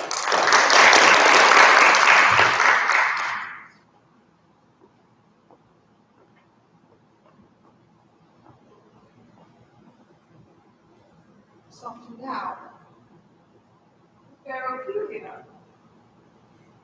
Nymph, my orisons, be all my sins remembered. Good my lord. How does your honor for this many a day? Heavenly, thank you. Well, My lord, I have remembrances of yours that I've longed to redeliver. Have you not received them? no, not I. I never gave you a lot. My honor lord, I know right what you did. And what the words of so sweet hath composed has made the things more rich. Their perfume lost. Take these things again, for to noble minds rich gifts wax poor when givers prove unkind. There, my lord. Are you honest? My lord, are you fair? What means your worship? Let it be proved. Honest and fair, your honesty should admit no discourse. Could beauty have better commerce than with honesty? I truly. This was some time a paradox, but now the time is it proof. I did love you once. Indeed, my lord. Made me believe so. You should not have believed me. I loved you not. I was the more deceived. Get thee to a nunnery. Why wouldst thou be a breeder of sinners? We are errant knaves all. Believe none of us. Farewell. Oh, hope. You sweet heavens, If thou dost marry, I'll give thee this plague for thy dowry. Be thou as chaste as ice, as pure as snow. Thou shalt not escape Calvary. Get thee to a nunnery. Quick thing to do. Farewell.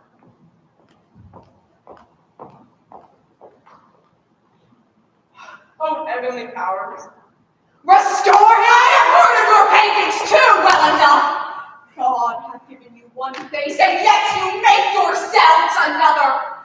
It hath made me mad. I say we will have no more marriages.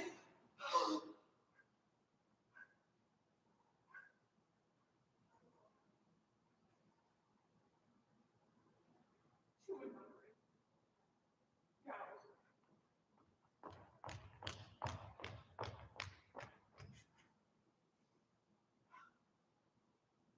Oh, woe is me. To have seen what I've seen. To see what I see?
Yeah.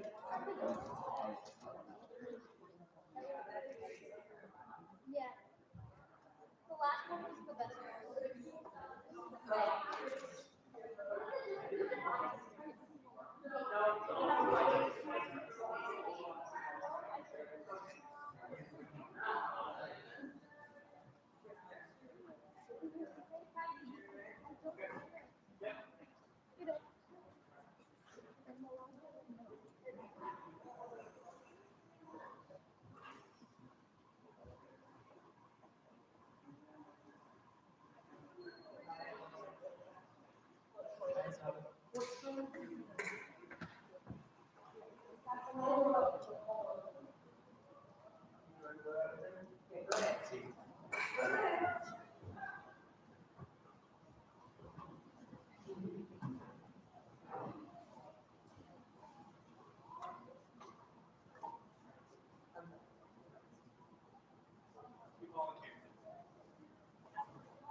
My bowl, is my bowl on there? Yeah, the whole thing. Trying not to be on camera.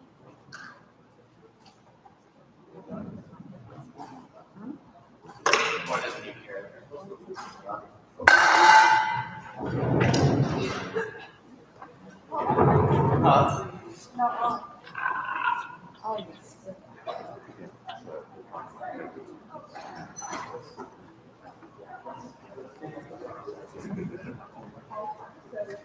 Yeah, all of it. Yeah. Sit right in the middle.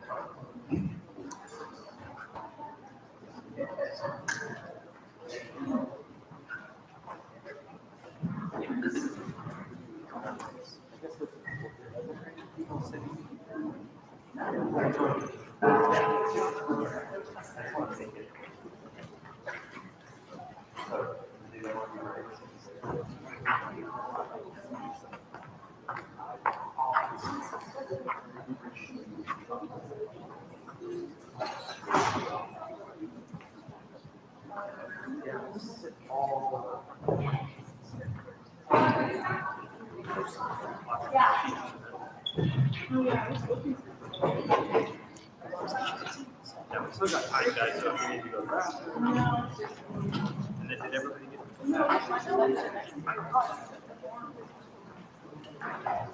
there are three big bags.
That's what that, I was trying to figure out the last time was. That's what that is. So we will be able, I recorded the whole thing got recorded. I was trying to figure out what that was for.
Oh, wait, right.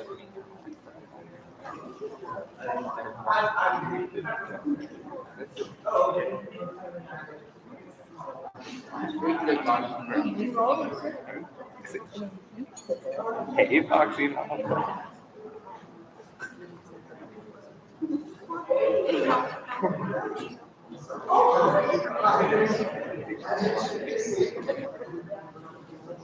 I like channel and I could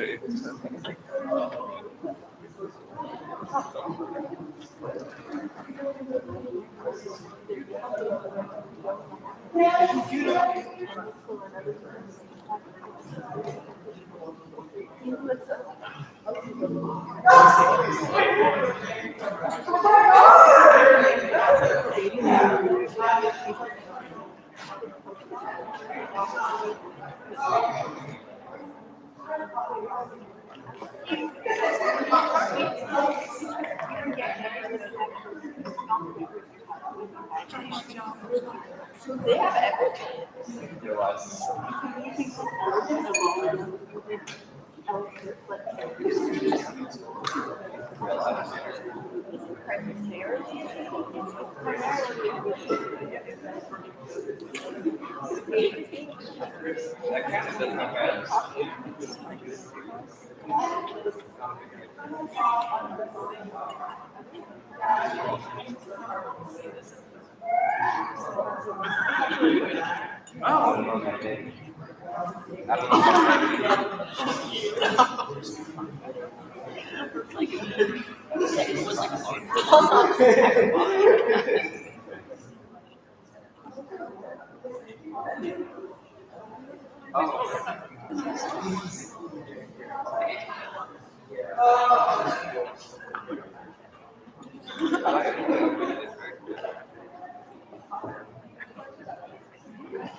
What is this game? It's never gonna load when it's gonna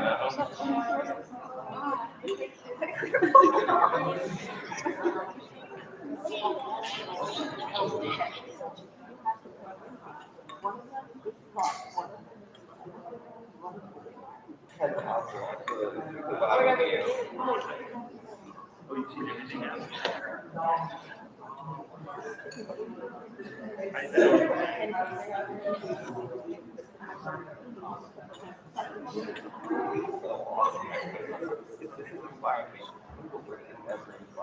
Alright, like garden is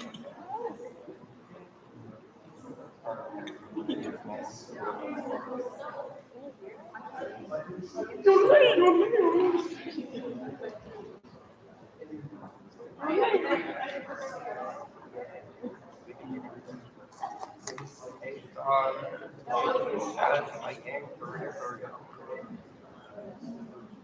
shout out to my next episode.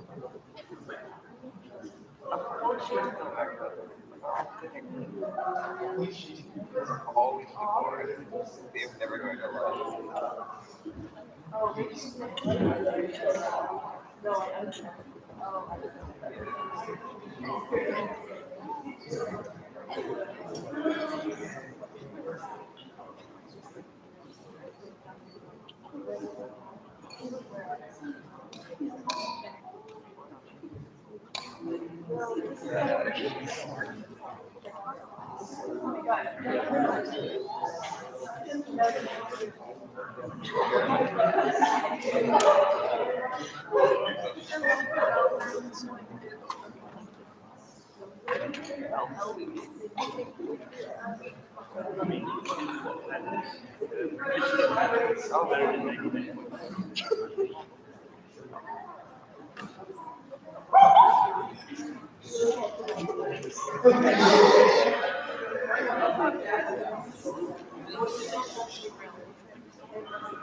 Like this.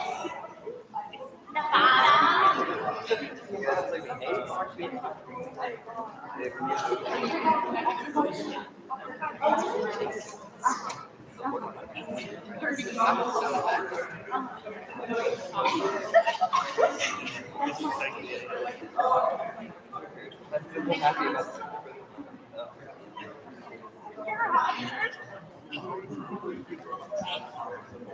continental democracy made the Constitution, so we have the right to speak freedom, and so we move to court.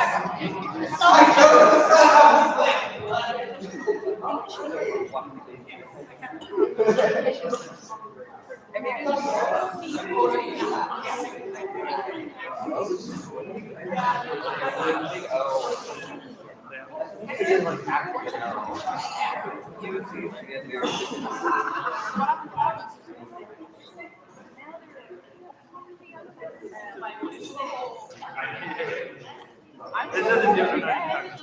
Well, then again, I'm not certain.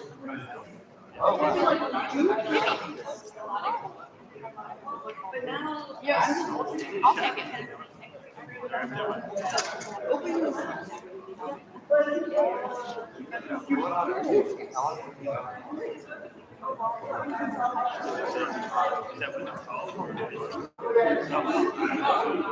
Oh, that's fine.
I don't speak very I only speak multiple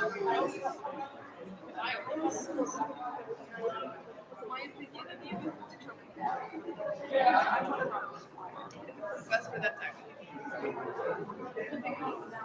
But they are right, otherwise it's. I think it's like.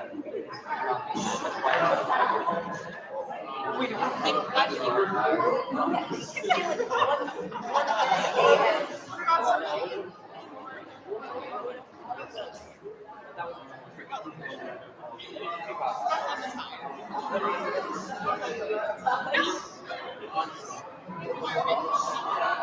sexy mama.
That sounds like it's probably I suppose since you're playing in middle school, but it's really one's biggest fear. No, actually.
Hello, friends and family.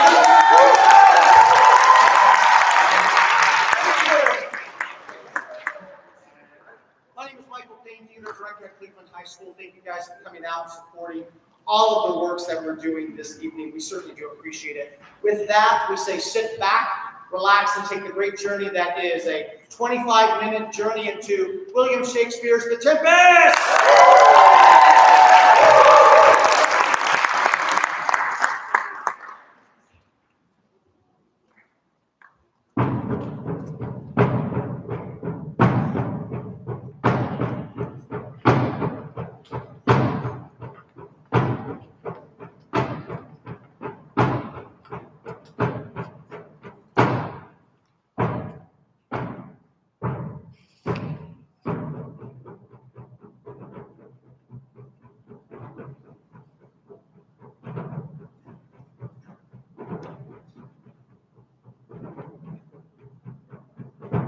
The king, he does but sit and look upon the world. Woe to the land that's governed by a child. Uneasy lies the head that wears a crown. Cowards of flattering vows. But this weak and piping candle peace. A sickly and weak melancholy. A fool of thy own loyalty. Crown fits loose ways. These kings did idle whilst their crowns do rust.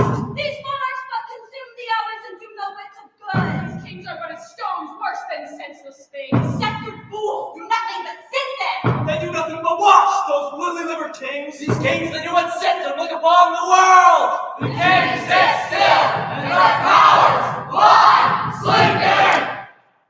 By all of them,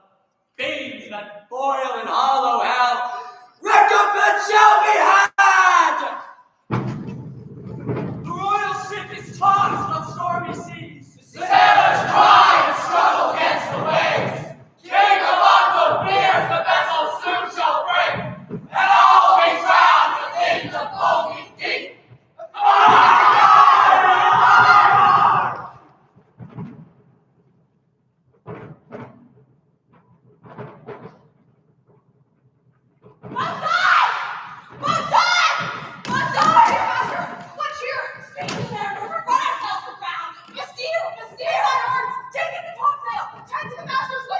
Good was not. What's the matter? Where is the master, Roosevelt? Your habit to do assist the storm. Nay, good, be patient. When the sea is rich to cabin silence, trouble us not. Remember who thou hast before. How should I more love than myself? Oh, God, he is cheating of our lives. Let us all sink with the king. Mercy on us. We split. We split. We split. We split. We split.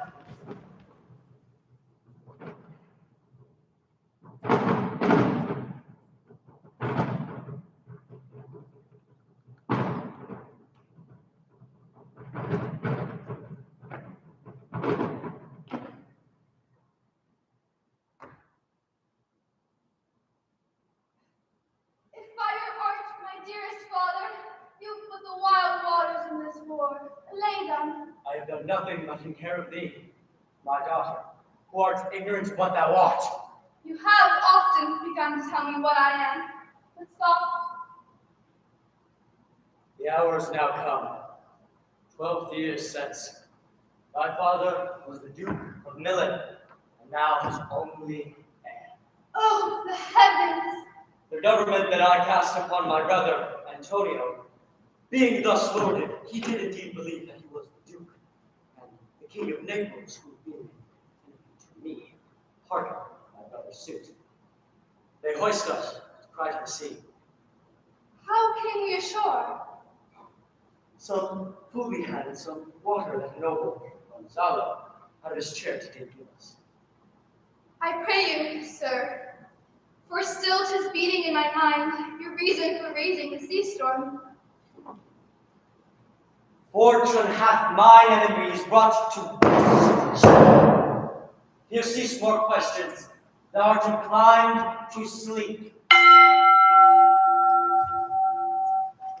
All hail, great master, Hast thou, spirit, performed the tempest that had thee? to every article.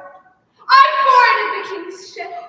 I flamed amazement and burned in many places. Oh, my brave spirit! The king's son, Ferdinand, was the first man that leaped. I have dispersed them about the isle. The king's son, and I landed by himself. Ariel, thy charge exactly is performed. But there is more work. Let me remember what thou hast promised. My liberty? Do so! And in 2 days, I will discharge thee. That's my noble master. What shall I do?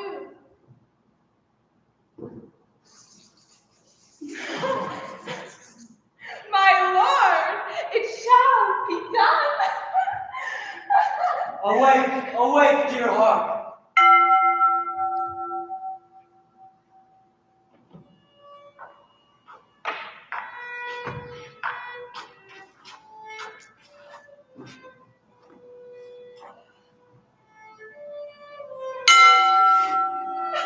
Oh, you wonder. Be you Ariel? No wonder, sir, but certainly a maid. My language.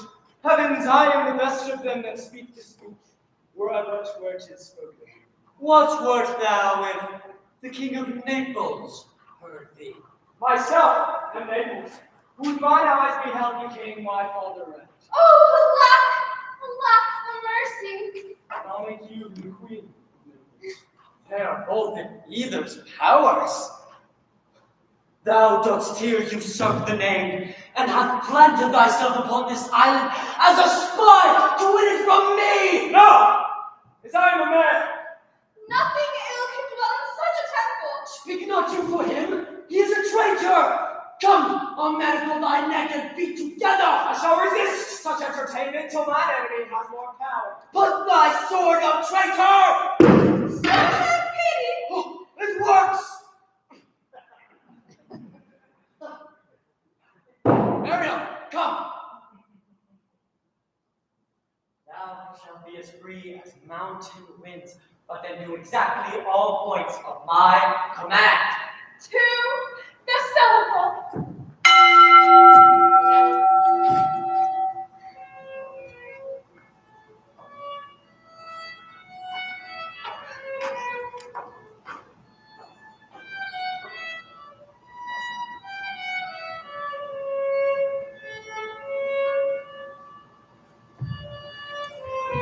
All the infections that the sun sucks up from bogs or prosper fall. Low, now, low, low.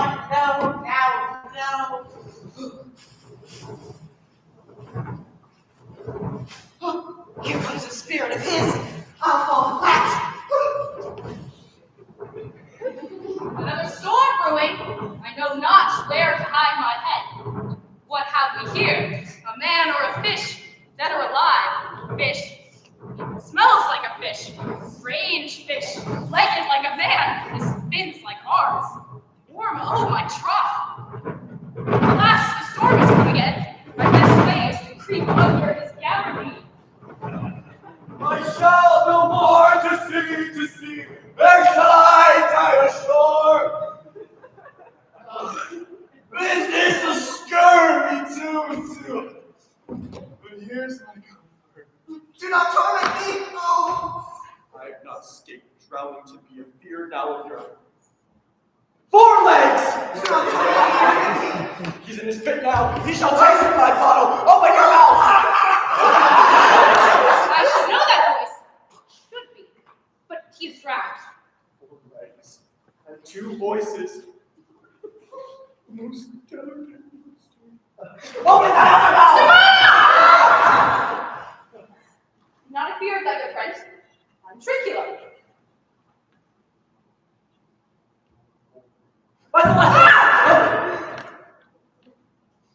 Thou art very trinculo indeed. How camest thou to be in the siege of this? Can he vent trinculos? But art thou not drowned, Stefano? Oh, Stefano, take me a moment, skate! Breathe in. Do not turn me about. My stomach is not constant. That's a brave god and bears celestial liquor. I will kneel to him. How didst thou escape? Swim ashore. Man, like a duck. Oh, here, kiss the butt. I'll kiss thy foot. I'll swear myself thy subject. I'll fish for thee and get thee wood enough. A plague upon the tyrant that I serve. I'll follow thee, thou wondrous man. Farewell, master. Farewell. A howling monster. A drunken monster. Van, Caliban has a new master, get a new man. Freedom, high day, freedom. Oh, brave monster, leap away! Van.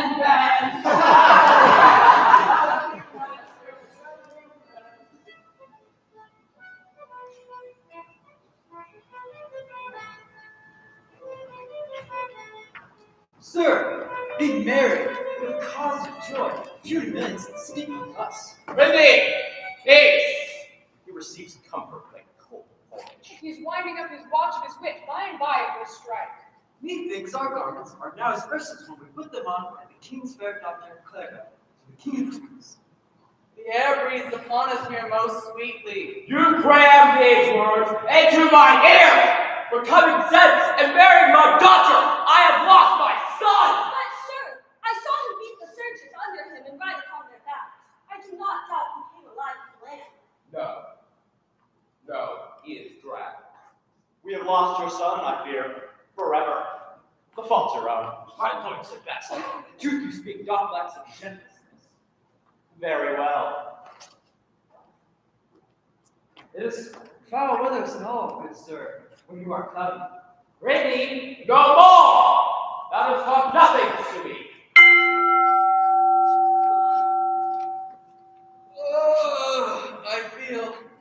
very happy. I wish that my eyes would, by themselves, shut up my thoughts. We too, my lord, will guard your person while you take your rest, and we will watch your safety. Thank you. Wondrously. What a strange drowsiness that possesses them. Will you grant me that Ferdinand is drowned?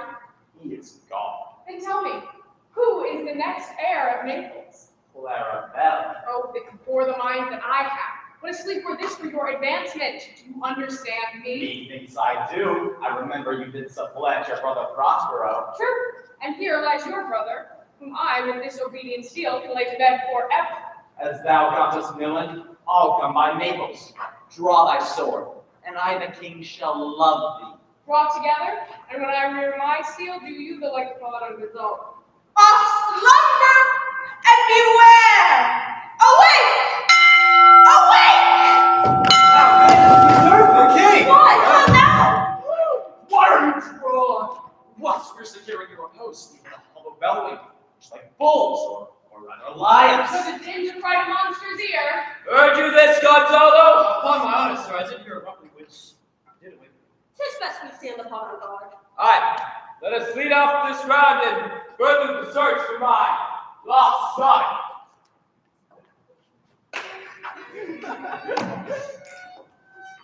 Prospero, my lord, shall know what I have done.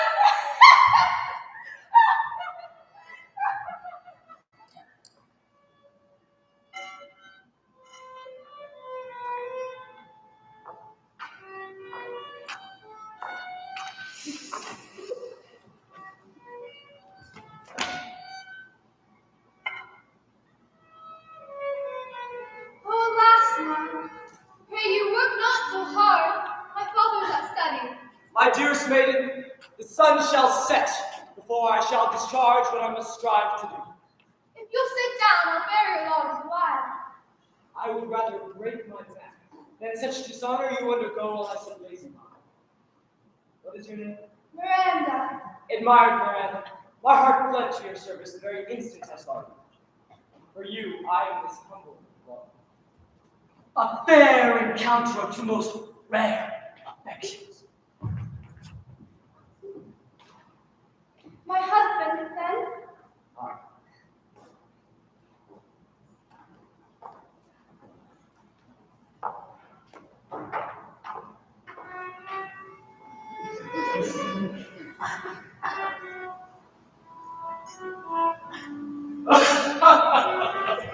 Servant monster, drink to me. Let me lift thy shoe. I thank my noble lord. As I told thee before, I am subject to a tyrant, a sorcerer, that by his cunning hath cheated me of the island. Thou liest! Thou liest, thou jesting monkey, thou! I do not lie. Trinculo, trouble him again, and I shall supplant him with your teeth. I did nothing. Didst thou not say he lied? Thou liest! To myself, take thou! Proceed. Why, as I told thee before, 'tis a custom with Prospero. Guide the afternoon to sleep. There thou mayst brain him with the log, or cut his wheaten with thy knife. Remember first to possess his books, for without them he is but a sot, as I am, nor hath not one spirit to command. And that most deeply to consider is the beauty of his daughter. She will become thy bed and bring thee forth brave brood. Monster, I will kill this man. His daughter and I will be king and queen, save our graces. And Trinculo and thyself shall be viceroys. Viceroys. Viceroys? Come on, Trinculo, let us sing! Loud and scout him and scout him and loud him, on it! Be not afeard, the isle is full of noises that give delight and hurt not. This shall prove a brave kingdom to me, where I shall have my music for nothing. Lead on, monster, we'll follow. Loud him and scout him and scout him and loud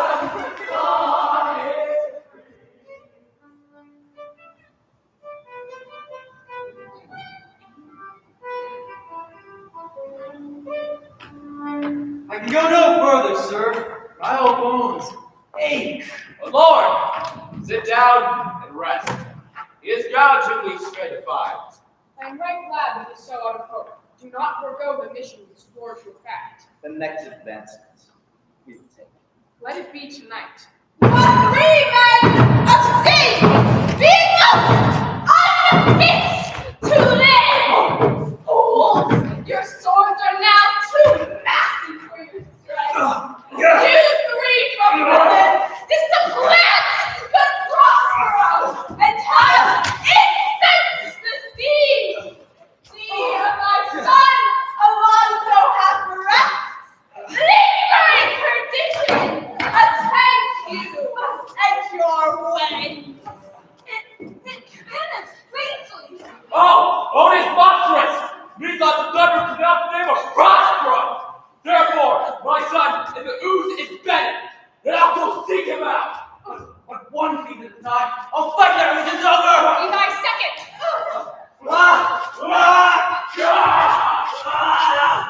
All three of them. Their great skills like poison now chins to bite the spirits. I'll follow them swiftly.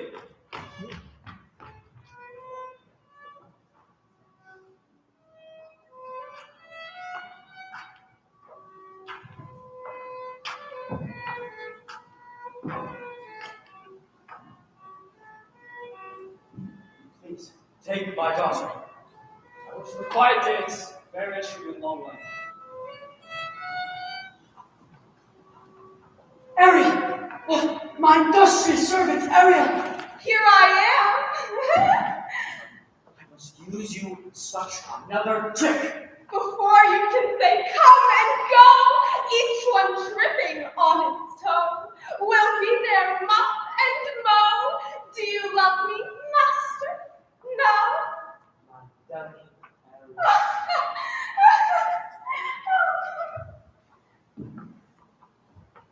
I had almost forgot that foul conspiracy of the beast Caliban and his confederates against my life! The minute of their plot has almost come. Your father is in some passion that groups this strangely. Never till this day saw I him touched with anger so distempered. My brain, it is troubled. We wish you peace.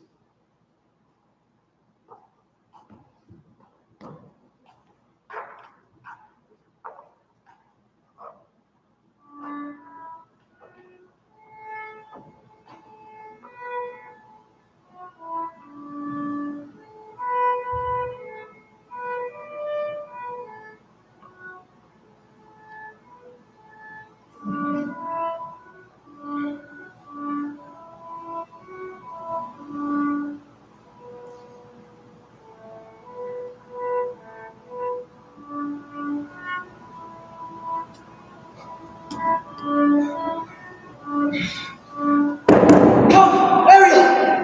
What's thy pleasure? Must prepare to meet with Caliban. Where dost thou leave these varlets? I left them idle, filthy mantled fool beyond yourself. This was well done, my bird. Thou'st shape invisible, thou'st retained still. I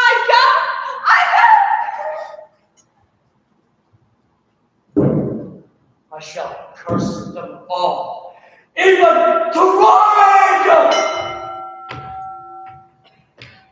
Pray you tread softly, monster. I do smell all the horse piss at which my nose is in great indignation. So is mine. Be patient, my king, be quiet. This is the mouth of the cellar. Do that good mischief, which may make this island thine own forever. And I, thy Caliban, thy publinger. Hey, mountain, hey!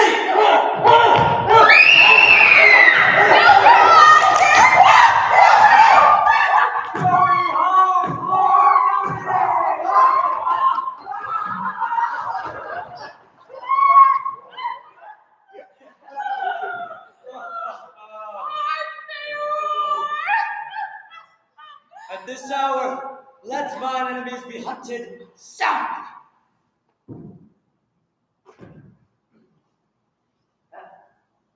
Say, spirit, how fares Benjamin and his followers?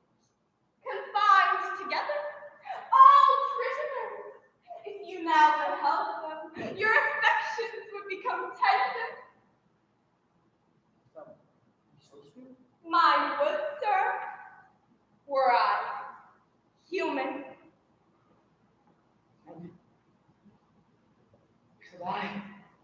being one of their kind, be more kindlier moved than thou art?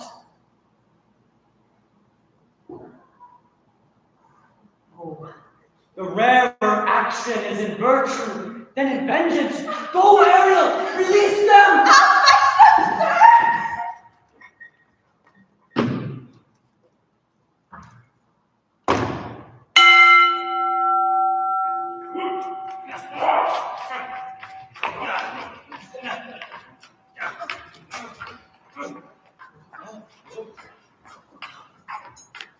Good Gonzalo. Most truly didst thou, Alonso, use me and my daughter. You, brother mine, I do forgive thee. Behold, Sir King, the wronged Duke of Milan, Prospero! Oh, how came you right upon these shores where I've lost my own son? I rather think I lost my daughter.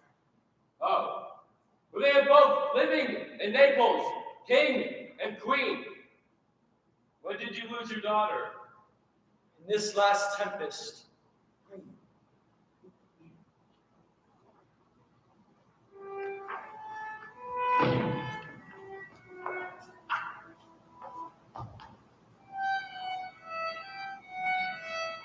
though deceased threaten they are merciful, I have cursed them without cause.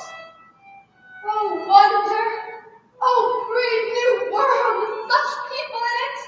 She the goddess that has severed us and brought us back together? No, sir, she is mortal, but by mortal providence she is mine. She is the daughter of the famous Duke of Milan. Oh, how strangely must thou to us, my noble child, give this.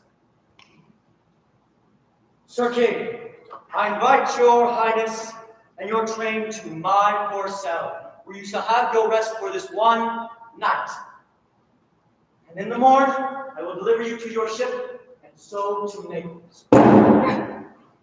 Look, sir, there's more. What is the news? The best news is that we have safely found our king and company. The next, our ship is tight and bravely rigged as when we first set out to sea. Follow. My tricksy spirit. In the morn, to your ship, and so to Naples. And thence retire me to my Milan, where every third thought shall be my grave. I long to hear the story of your life. Thou may take to my ears, strangely. I'll deliver you all, calm seas, auspicious scales.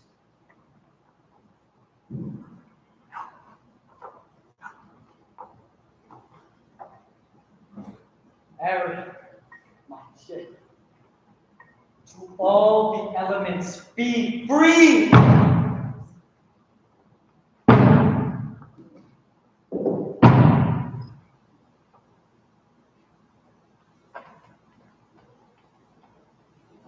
Fare thou well.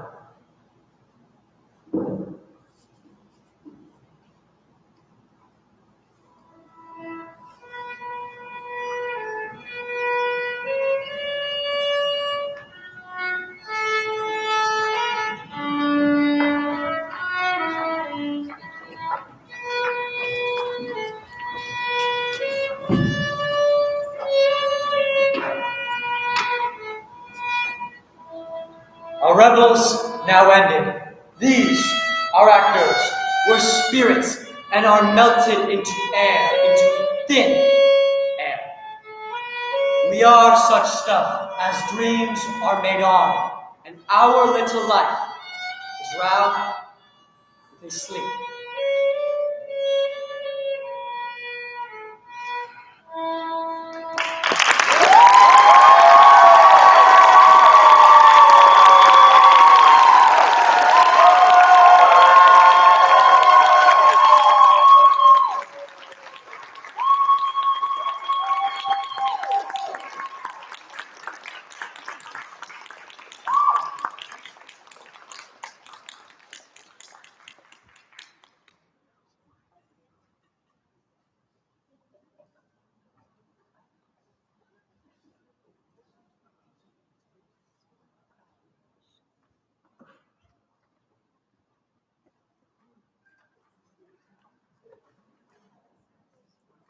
Hey, Foxy Mom.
There's still one of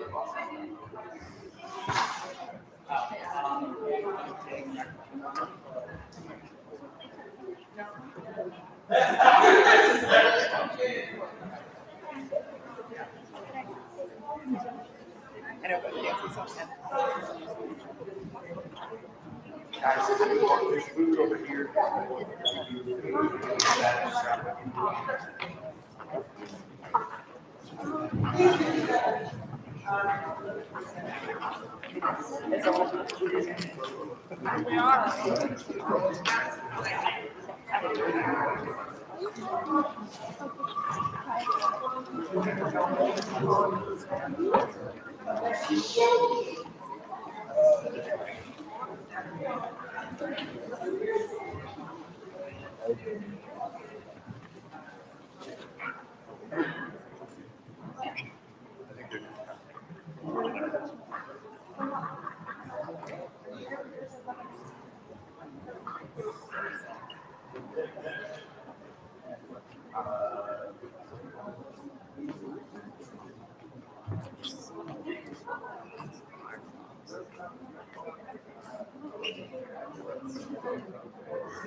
Yeah, I'm sorry.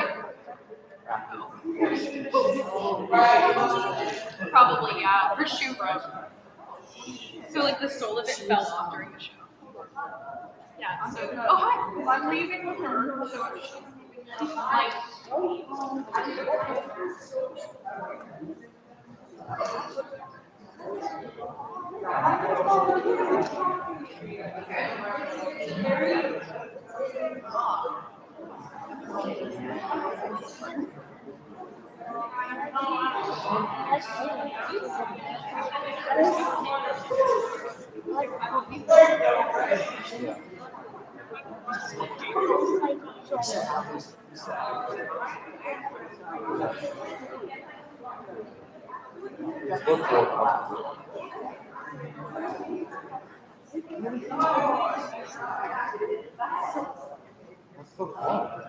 It's smaller than me. That's smaller than me. That's a There's more. There were 600.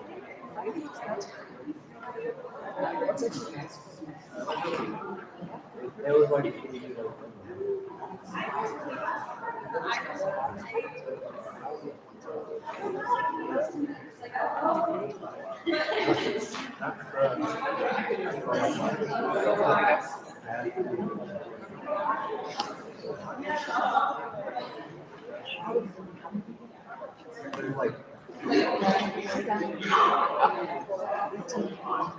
it's loud. It's also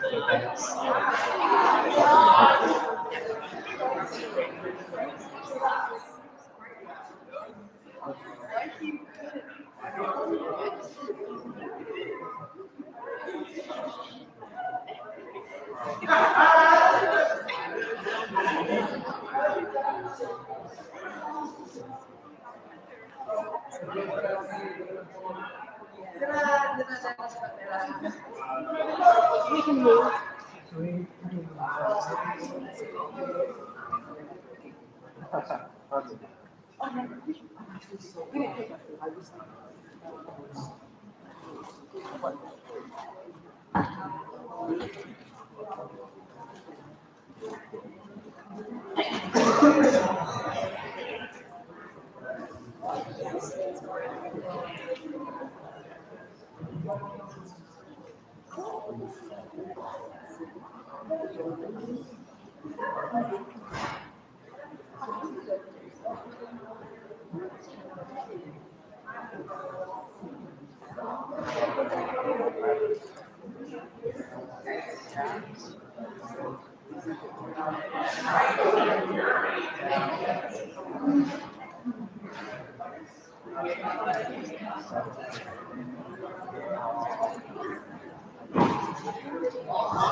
Well, you actually have a word.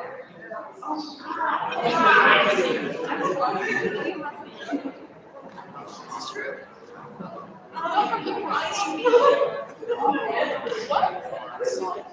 There's a lot of context that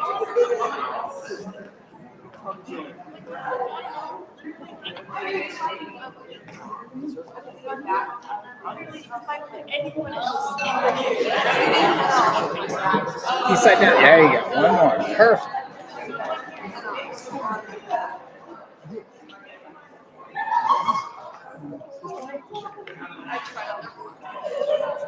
Where's Mama? Oh, look, it's my head. Hi. It is your head. Can you see my head? No. Oh, good. You raise your hand. I'll try not to.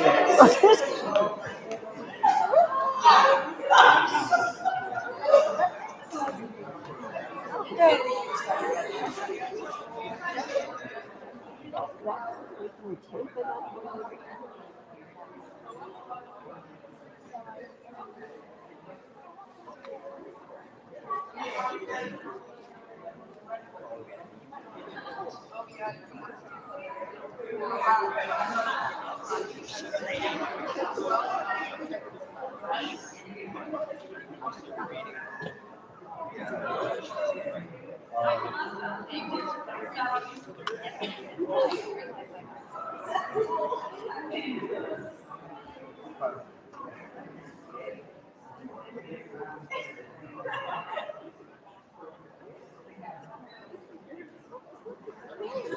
Yeah, and Mary. It's your name. Mama's name.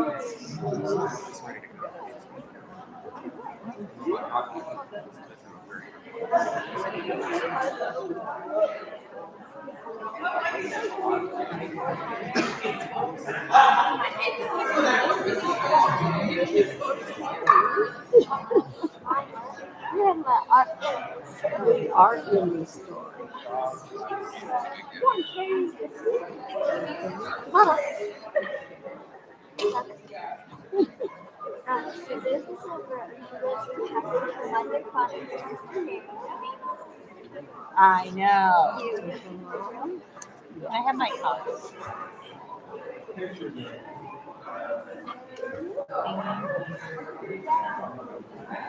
I don't know if I should drink without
PPS Shakespeare.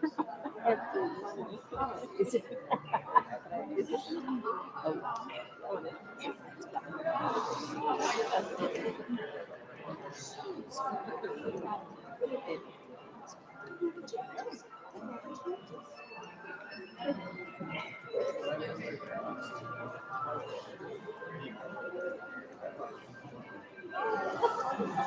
And all I do the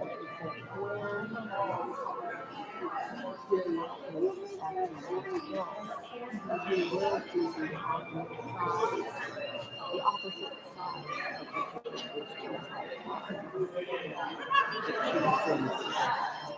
so she would be, yes, she would be both. She would be both.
Well,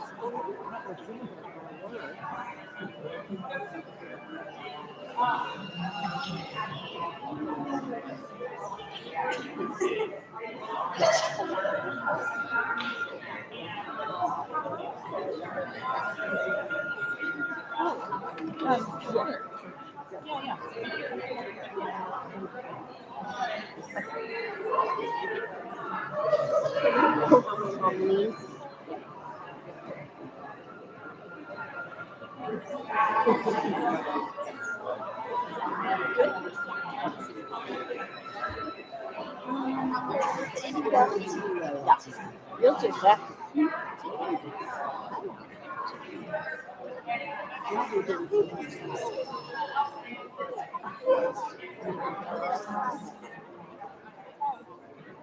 if you stand up, are you in the increment?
So when you open it, I had all the way still put it on the side. I had to call I'm not joking.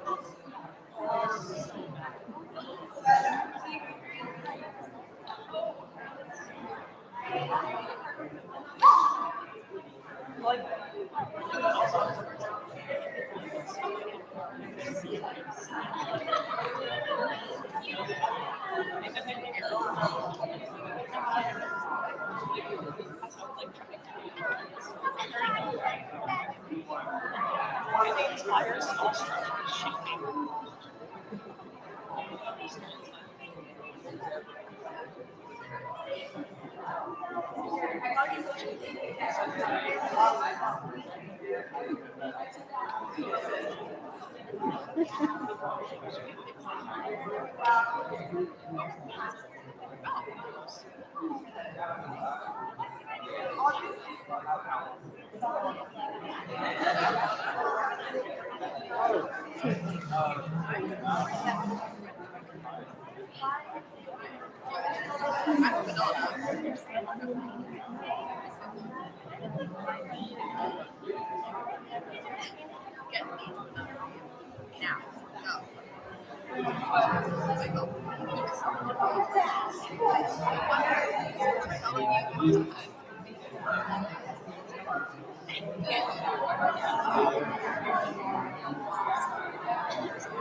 Literally never watched it.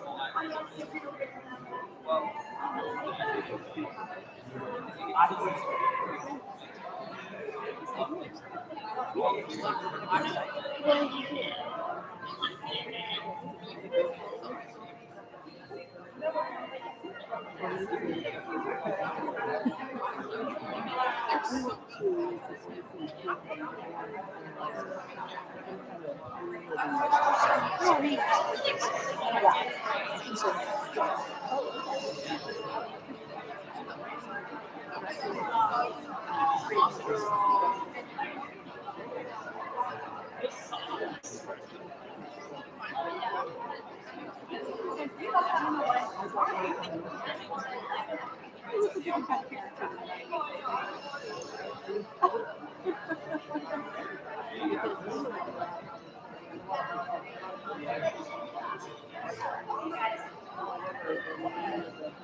But they were old.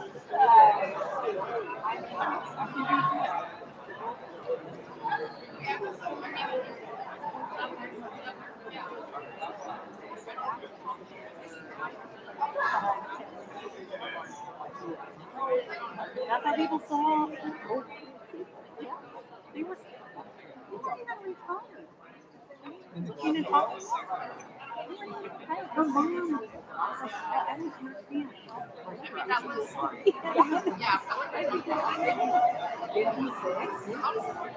You know, like they were younger. I was like, why have you?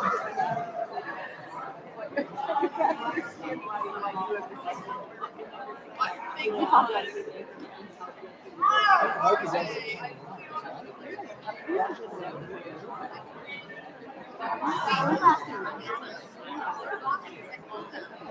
Oh, you should come back and watch a couple episodes.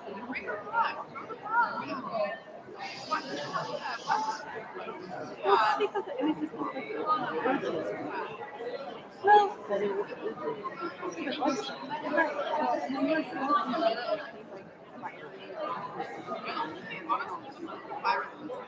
but also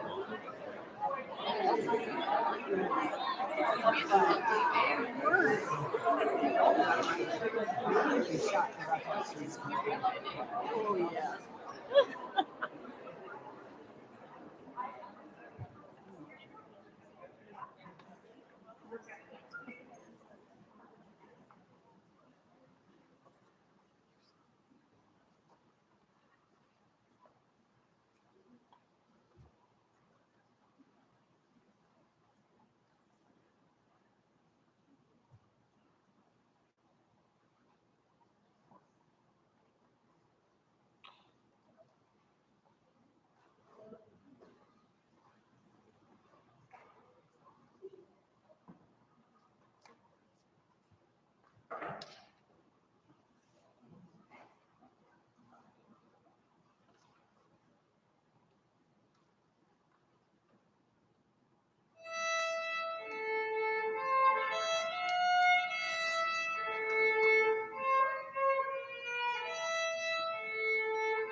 Good gentles, hark a welcome to all.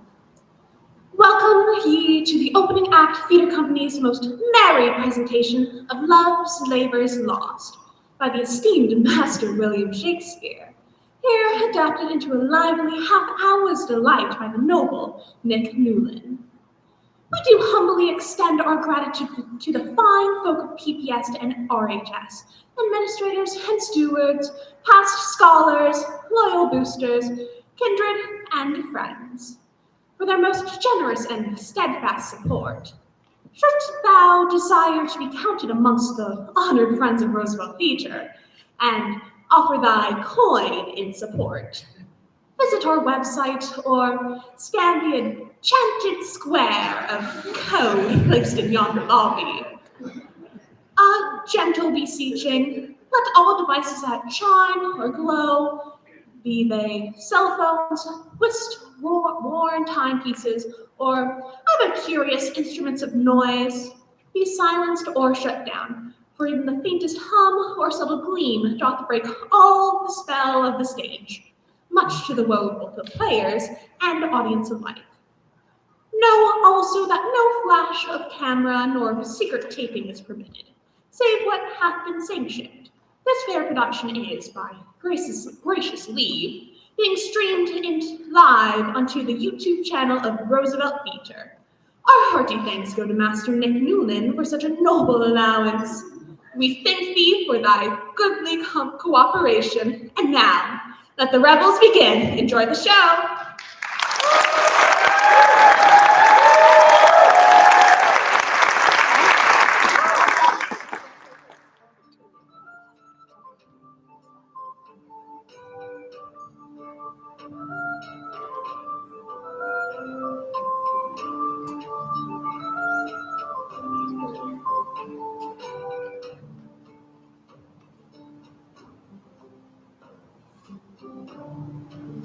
The King of Navarre and his lords vowed to retire from the world, especially women, and studied for 3 long years. Let us see how this plan shall last.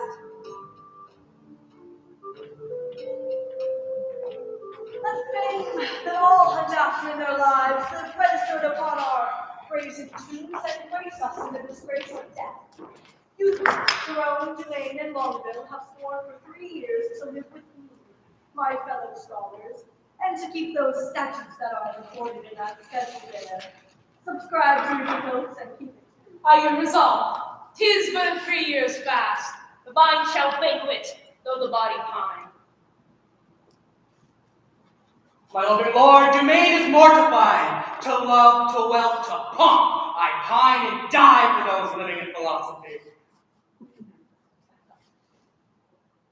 So much, dear liege, I have already sworn, that is to live and study here 3 years. But there are other strict observances, such as not to see a woman in that time, which I hope well is not enrolled there. And 1 day in a week to touch no food, which I hope well is not enrolled there. These are barren tasks, too hard to keep. Not to see ladies, study, fast, not sleep. You swore to that, Barone, and to the rest. By yea and nay, sir, then I swore in jest. What is the end of study? Let me know. Study me, how to please the eye indeed, by fixing it upon a fairer eye. Barone is like an envious, sneaking frost that bites the firstborn infants of the spring. Don't say that! I should proud summer boast before the birds have any cause to sing. No, sit out. Go home, Verona. Adieu. No, my lord, I've sworn to stay with you. I'll write my name. How well this yielding rescues you from the same. Item, that no women shall come within a mile of my fort. This article, my liege, yourself must break, for well you know here comes an embassy, the French king's daughter, with yourself to speak. A model of grace and complete majesty, about to surrender up of Aquitaine to her decrepit, sick, and bedridden father. Therefore, this article is made in vain, or vainly comes this mired princess hither. What say you, lords? Why this was quite the wrong. So, study evermore is overshot. We must of force dispense with this decree. She must lie here on mere necessity. Necessity will make us all forsworn 3,000 times within this 3 years space. Oh, co-star, the swing shall be our sport, and so to study 3 years is but short.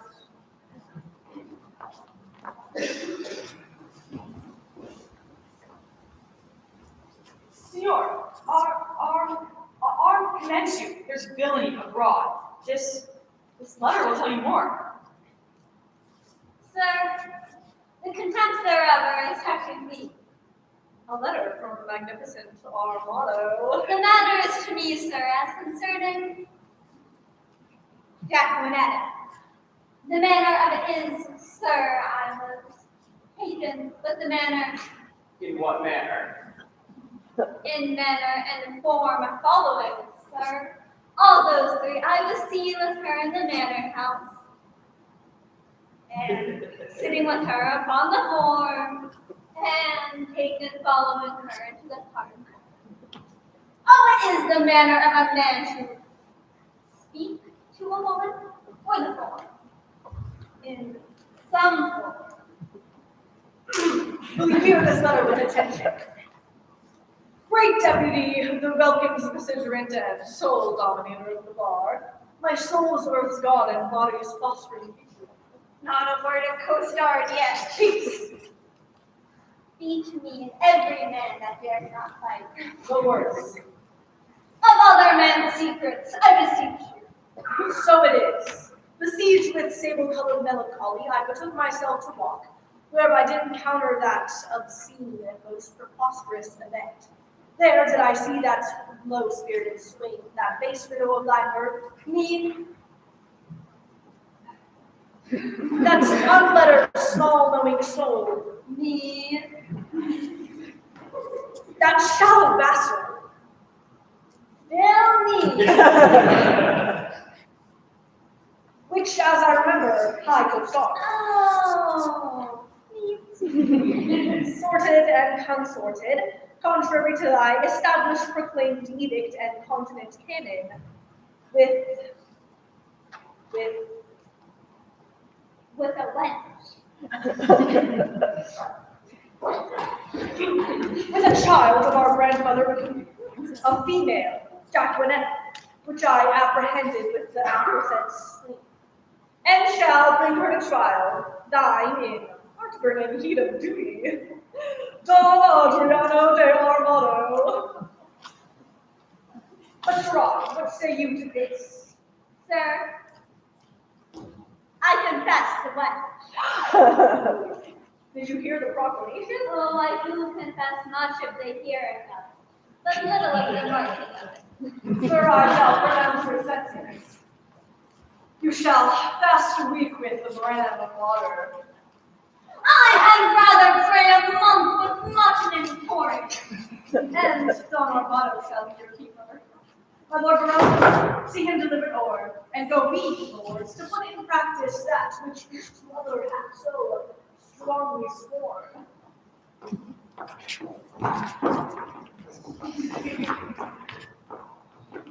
I'll lay mine at any good man's action. These oaths and laws will prove an idle scorn. Sirrah! Come on.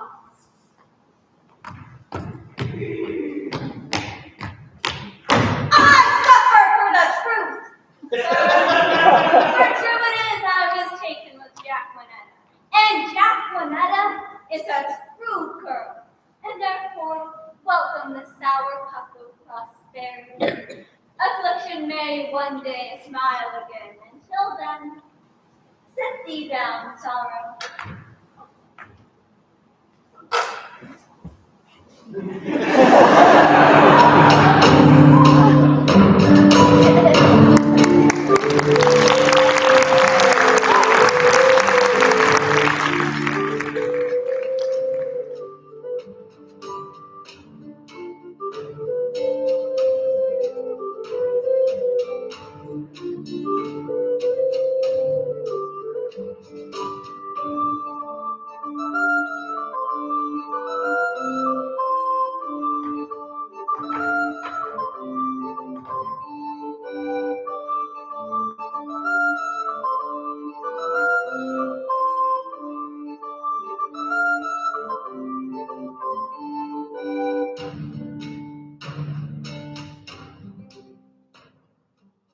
Princess and her ladies arrive at a bar, where each of Ferdinand's men take a liking to one of them.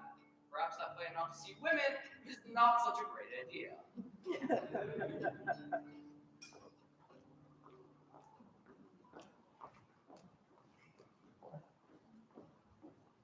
Now, madam, summon up your dearest spirit. Consider who the king your father sends, and what's his next. To parley with matchless Navarre, the plea of no less wit than Aquitaine, a dowry for queen. Good Lord Boyette, you are not ignorant. Navarre hath made a vow. Till painful study shall outwear 3 years, no woman may approach his silent court. Tell him the daughter of the King of France importunes personal conference with his grace. Proud of employment, willingly I go. All pride is willing pride, and yours is so. What votaries their vow fellows for this virtuous duty? Lord Longueville is one. No, you man. Oh, I know him, madam. At a marriage feast saw I this Longueville. A man of sovereign parts he is esteemed.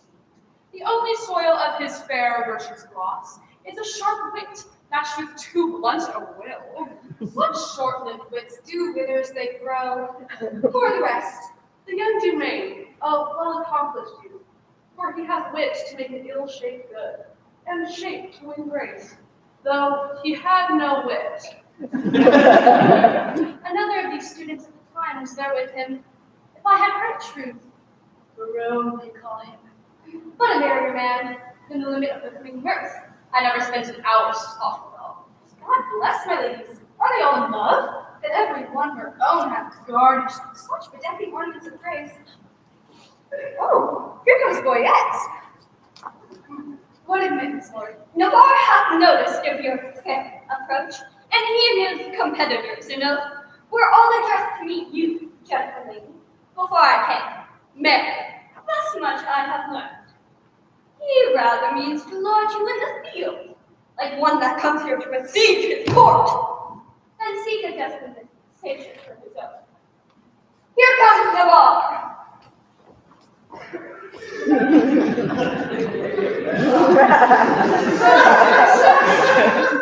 Welcome to the court of Navarre. There, I give you back again, and welcome. I have not yet. The roof of this court is too high to be yours, and welcome to the wide fields too base to be mine. Hear me, dear lady, I have sworn an oath. I hear your grace hath sworn on housekeeping. 'Tis deadly sin to keep that oath, my lord, and sin to break it. Madame, I will if suddenly I may.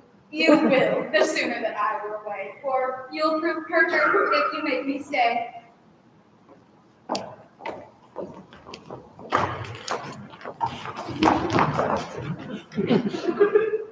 Did I not dance with you in Brabant once? I not into you in Brabant once. I know that you did. How needless was it then to ask the question? You must not be so quick. It is long of you that spur me with such questions. Your wit's too hard, it speaks too fast. Go fire. Not to leave the writer.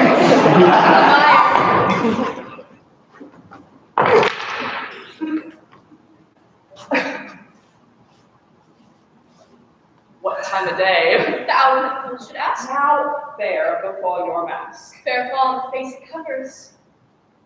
And send you many lovers? Amen. So you be none. Nay, then I will be gone.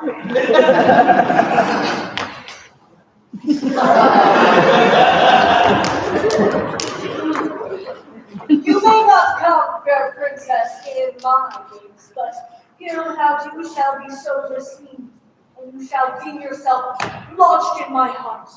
Tomorrow shall we visit you again? Sweetheart, the very desires consort to your ways. Thine own wish which I meet in every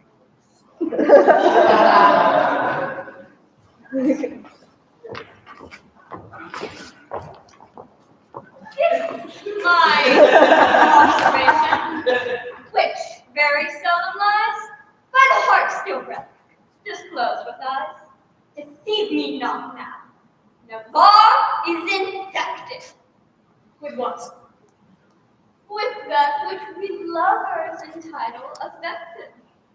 Your reason?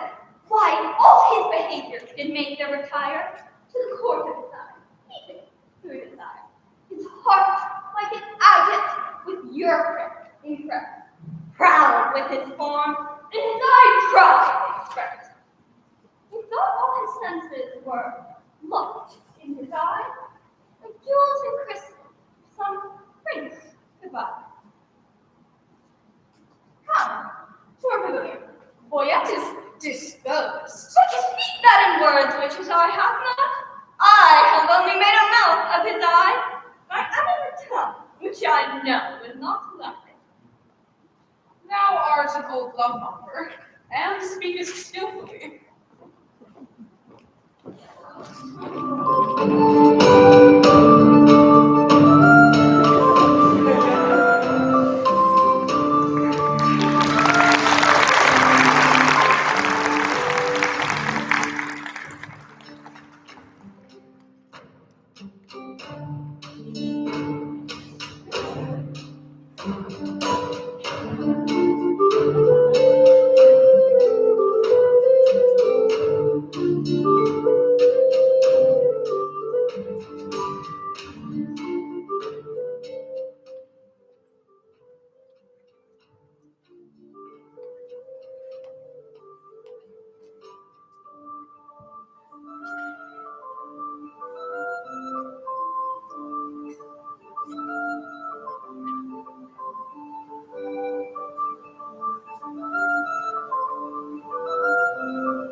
The king and his lords, disguised as Russian, visit the ladies who have their fun by confusing the men. Poor misguided men, how will it all end?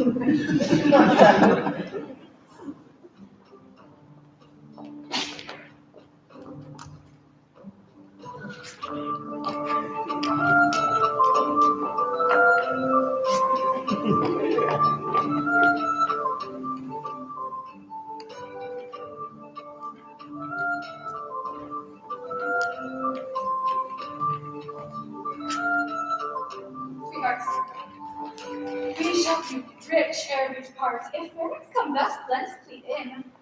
A lady, walled back with diamonds. Look here what I have, beloved king. But, Rosaline, you have a favor too. Who sent it, and what is it? I think, Barone, I'm compared to 20,000 bears. Ah, he hath brought my picture in his lair.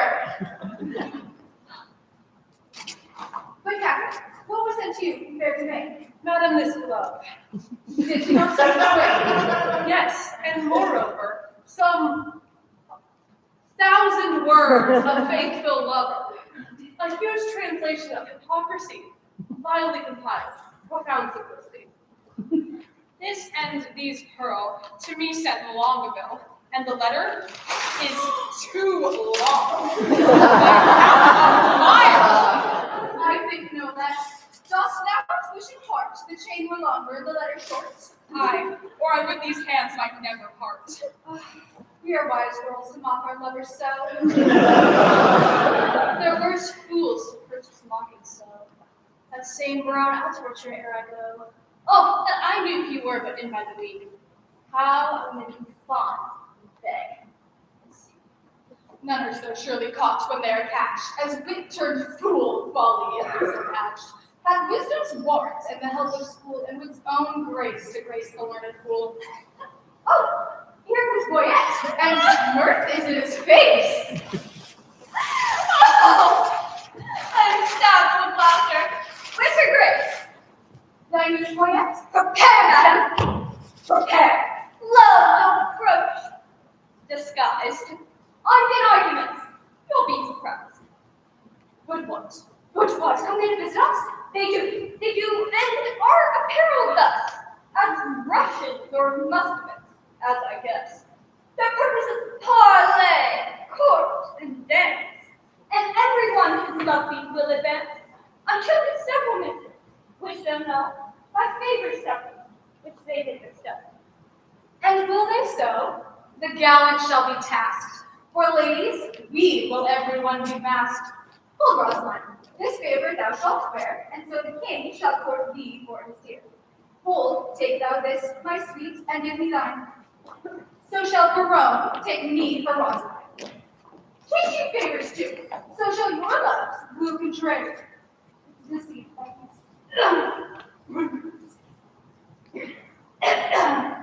The effect of my text is to prosperous. They do it, but in mocking manners, and mock for mock is only my intent. So shall we stay, mocking the intended gain, while they well mocked depart away with shame.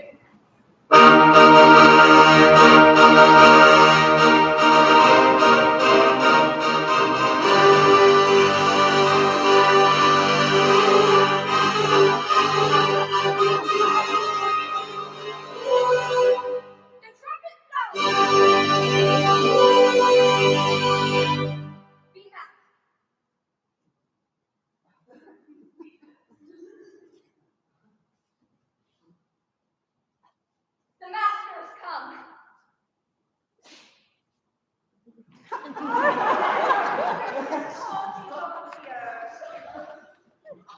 Because of the fairest days that ever turned their backs to mortal view. Their eyes, villain, their eyes. That ever turned their eyes to mortal views. Is this your perfectness? Be gone, you rogue. What would these strangers, though their minds forget?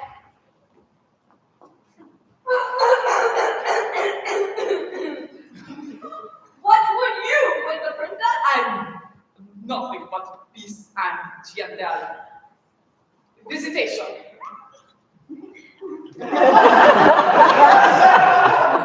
What would they say?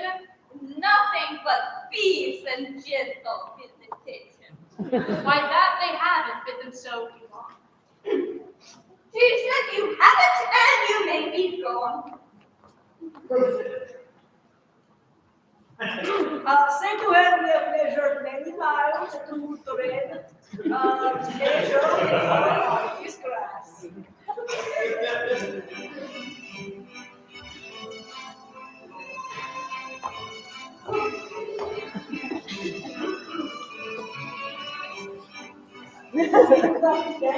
How can you thus You took the mood at full, but now she's changed? Right-handed business. One, speed perfectly. Honey and milk and sugar, there are three.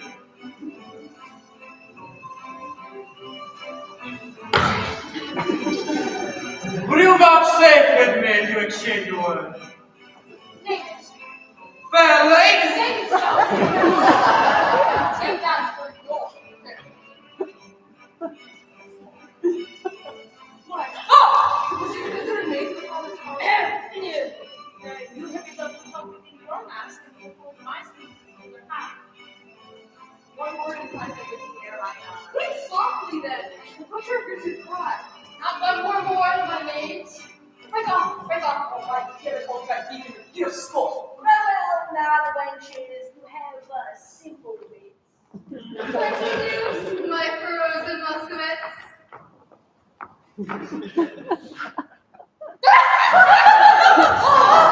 They were all implementable cases. The king was weeping right for a good word. Baruch did swear himself out of all suits. Dumain was at my service, and his sword, no point, quoth I. My servant straight was mute. Longavilla said I came over his heart. Madame and pretty mistresses, give ear. Immediately they will again be here, in their own chairs. Good madame, if by me you'll be advised, let us mock but still, as well known as disguise. Let us complain to them that fools were here disguised as musketeers in shapeless gear. Lady, withdraw. The gallants are at hand.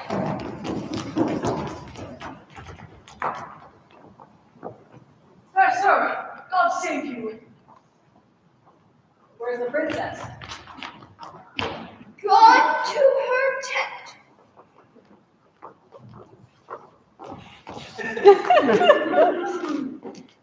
All hail, sweet madame, and fair time of day. We have had pastimes here, and pleasant game. A mess of Russians left us but of late. How, madame? Blushrooms? In truth, my lord, trim gallants, full of courtship and of state. Were you not here, but even now, disguised? Madame, I was. What did the Russian whisper in your ear? Madame, he swore that he did hold you dear, adding that he would wed me or else die, my lover. The noble lord most honorably doth uphold his word. What mean, madame? By my life, my troth, I never swore this lady such an oath. By heaven you did, and to confirm a claim, you gave me this. But take it, sir, again. My faith in this, the princess I did give. I knew her by this jewel on her sleeve. This jewel she did wear, and for all I think of is my dear. I see the trick on't. Here was a consent, knowing half hand of our merriment, to dash it like a Christmas comedy. The ladies did change favors. Then we, following the signs, flew with the sign of G. Now to perjury, to add more to the error, we are again forsworn in will and error. Welcome herewith, thou artist a fair fray. Oh, Lord, sir, they would now honor the three worthy gentlemen now. Oh, go with the fair. The ship is under sail, and here she comes amain.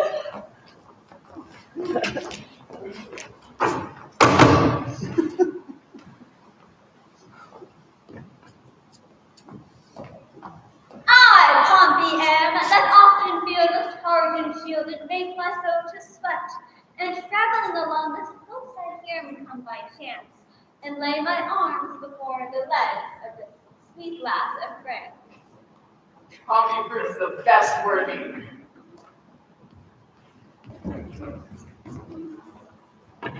When in the world I lived, I was the world's commander. By east, west, north, and south, I spread my conquering might. My scutcheon plain declares that I am Alexander! Pompey the Great, take away the conqueror, take away Alexander.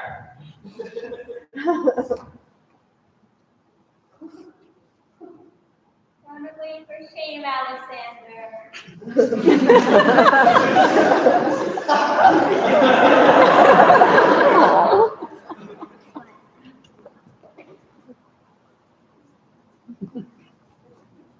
Well,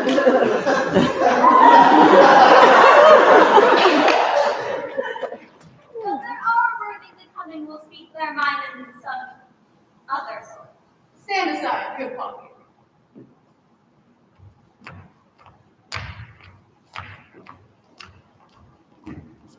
Great Hercules is presented by this imp, whose club killed Cerberus, that three-headed Canis, and when he was a babe, a child, a shrimp, thus did he strangle great serpents in his manus, keeps him safe in thy exit, and banished. Judas I am. Judas! Not Iscariot, sir. Judas I am, eclipsed Maccabeus. Judas, eclipsed Maccabeus is still Judas. Therefore, as he is an ass, let him go, and so adieu, sweet Jude. Nay, why dost thou stay? For the latter end of his name. Put the ass to the Jude, give it him. Jude ass away. This is not better love that will not humble. Alas, poor Maccabeus, how hath he been fated? Hide thy head, Achilles, here comes Hector in arms.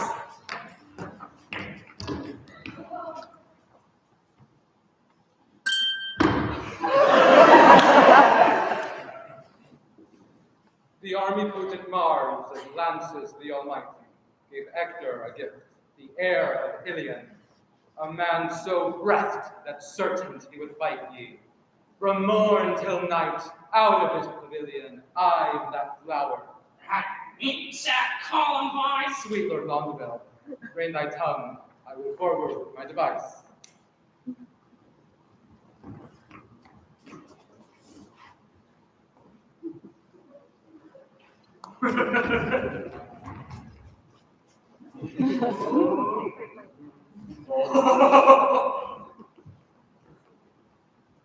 Ah!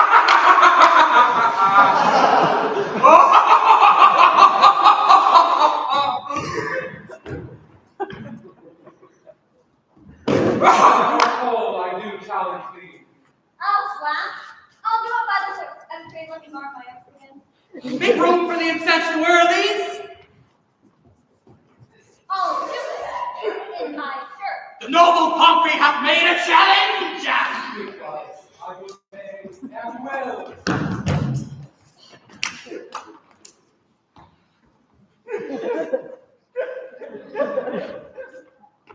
For God's sake, madam. Welcome, our king, but that thou interrupts our merriment. I am sorry, madam. The news I bring lays heavy in my tongue. The king, your father. Dead! For my life! Even so, my tale is told. Worthies away. The scene begins to cloud.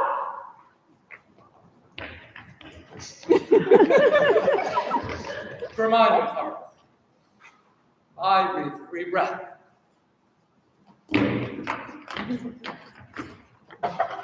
How fares your majesty? For yet, prepared. I will await tonight.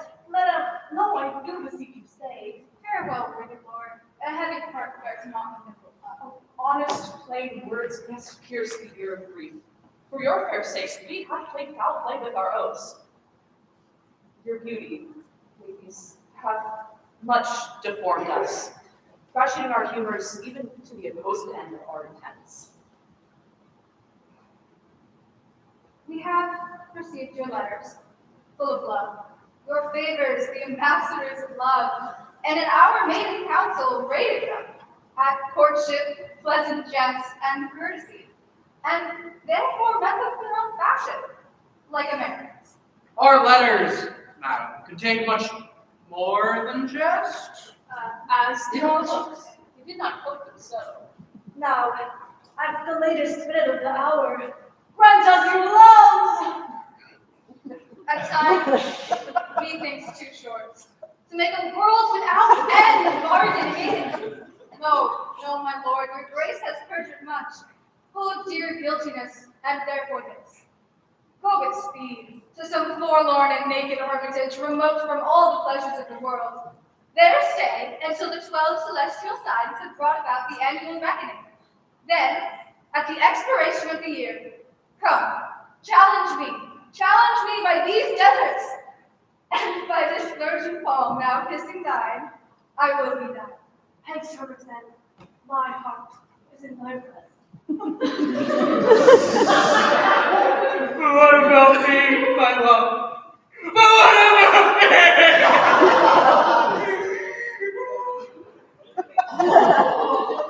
Come when your king doth to my lady come. Then, if I have much love, I'll give you some.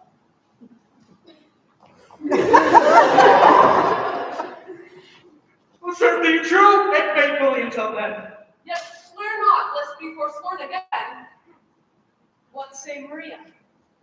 At the 12 months' end, I'll change my black gown for a faithful friend. Stay with patience, for the time is long. Mistress, look on me. Impose some service on me for thy love. My lord Jerome, you shall this 12-month term from day to day between speechless sick and still converse with groaning wretches. And your task shall be, with all the fierce endeavor of your wit, to enforce the pain and promise of the smile. A just prosperity lies in the ear of him that hears it, never on the tongue of him that makes it. What 12 months? Well, we'll fall that will fall. I'll just a 12 months in a hospital. And so I take my leave. No, madam, we will bring you on your way. Our wooing doth not end like an old play. Jack hath not chilled. These ladies' courtesy might well have made our sport a comedy. Come, sir, it wants 12 months and a day, and then 'twill end. That's too long for a play.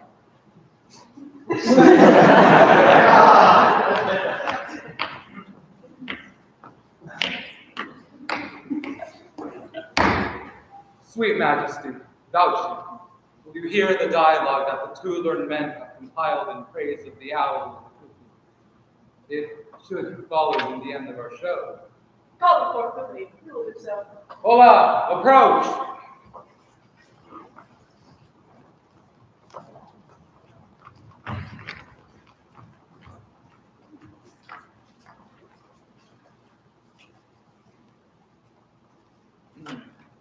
This is Himes, winter, maintained by the owl. There, begin! When all aloud the wind doth blow, and coughing drowns the parson's song, and birds sit brooding in the snow, and Marion's nose looks red and raw, when roasted crabs hiss in the bowl, and nightly sings the starring owl. To who, to wit, to who, a merry note, while greasy Joan doth keel the pot. The words of Mercury are harsh after the songs of Apollo. You, that way, we, this way.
All right, Sarah. Sarah. Sarah. I was thinking we're going to see it again on Tuesday. So I'll be able to, we'll talk about what happened, and then you'll be able to. I like the red Yes. Yeah, that was my favorite. Yeah, it's good.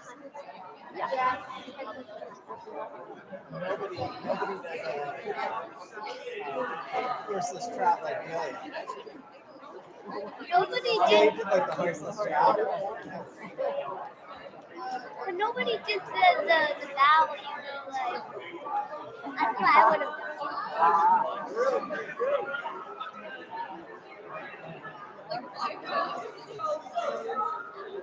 We had to go the other way.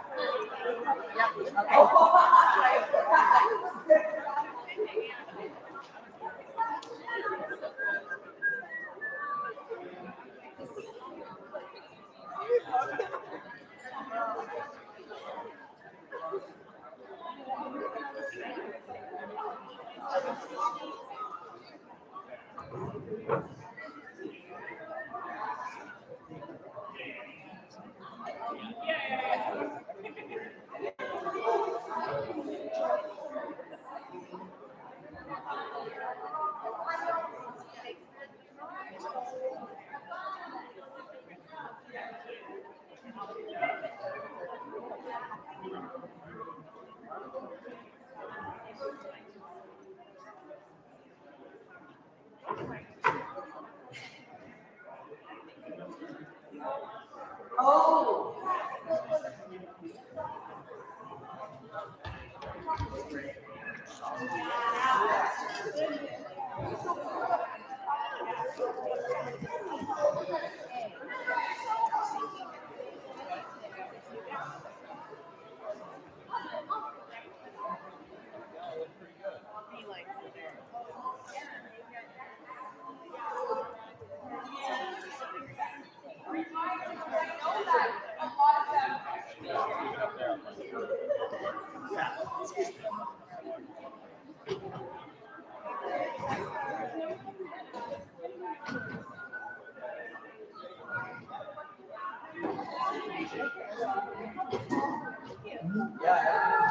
Oh, here.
Anyway, that's fun.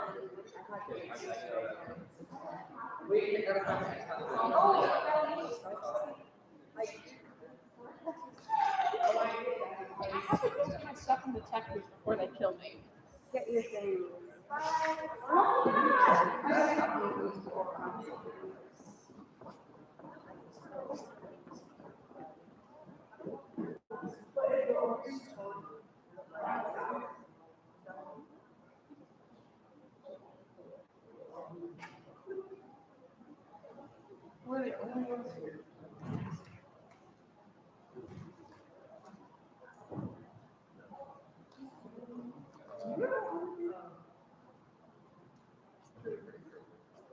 I'm going to do thank you though. Bye, drive safe.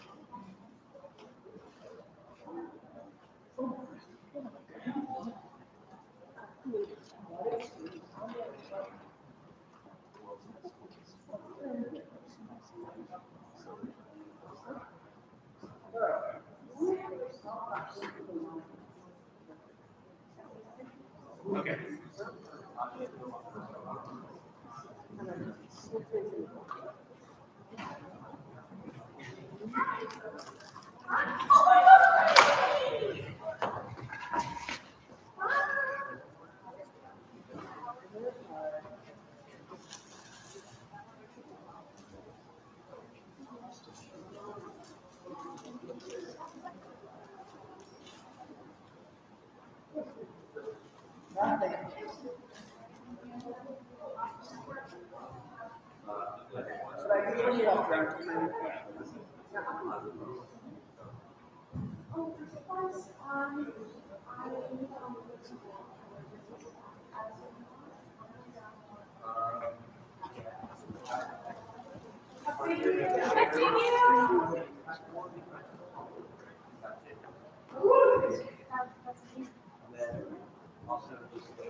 Oh yeah, we didn't have any cameras.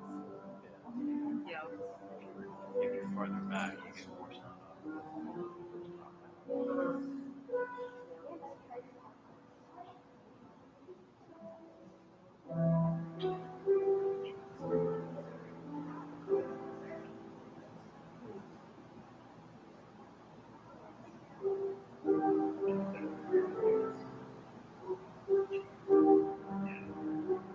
Yes, I was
Oh yeah, yeah, yeah.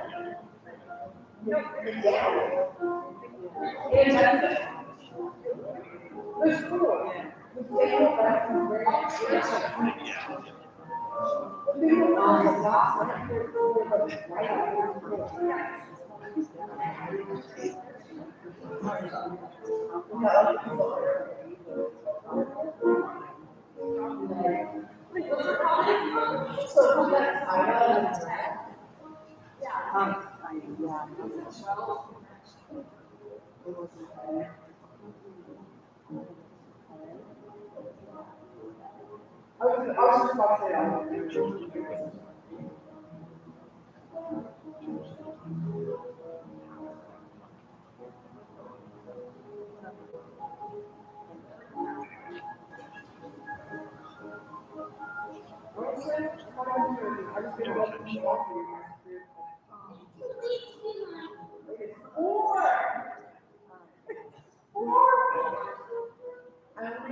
Hi, everybody. My name is Sabina McMahon. I am IWL's High School Community Representative for our Theater Council, and you are about to see our Theater Production Management class stage reading performance of Troy Linus. So we hope you enjoy.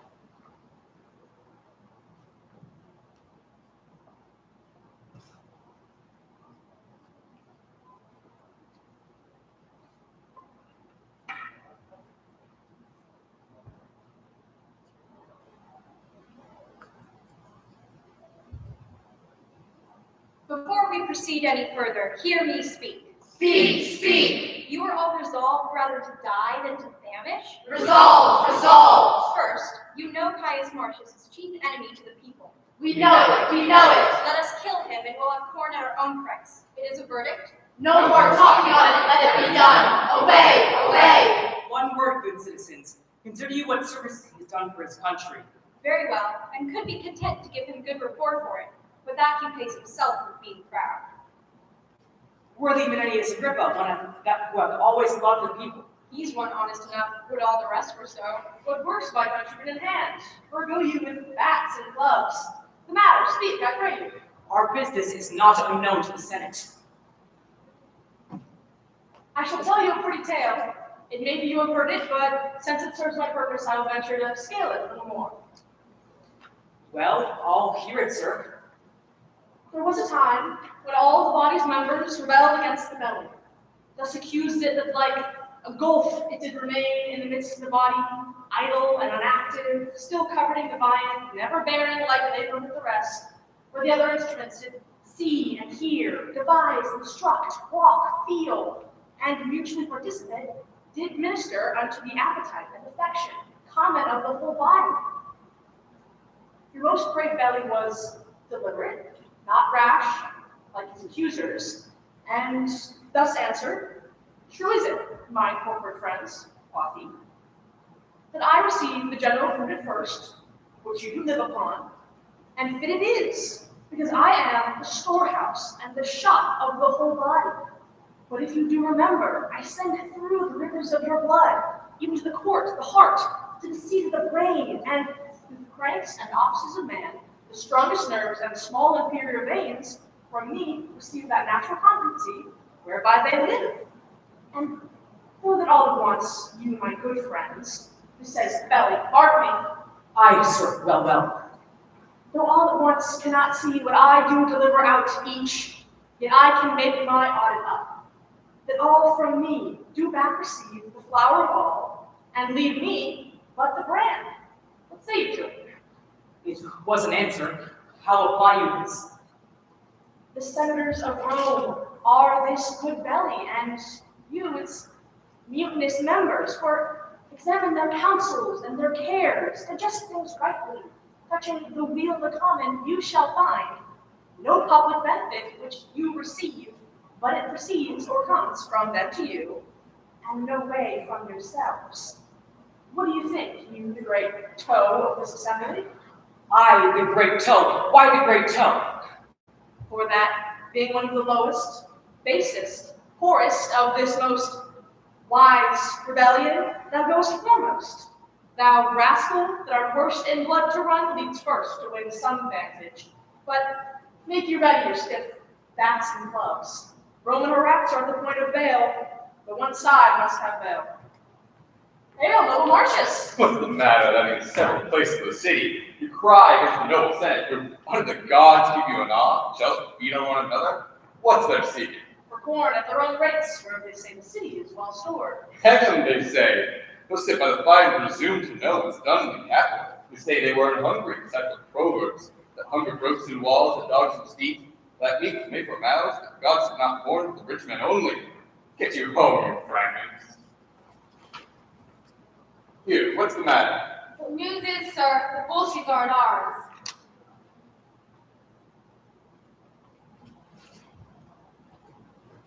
Marcius, it is true that you have lately told us the bullshies are ours. But have a weird proposal, Phidias, who will put you to it. I sin and envy your nobility. Were I anything but what I am, I would wish me only he. You have fought together.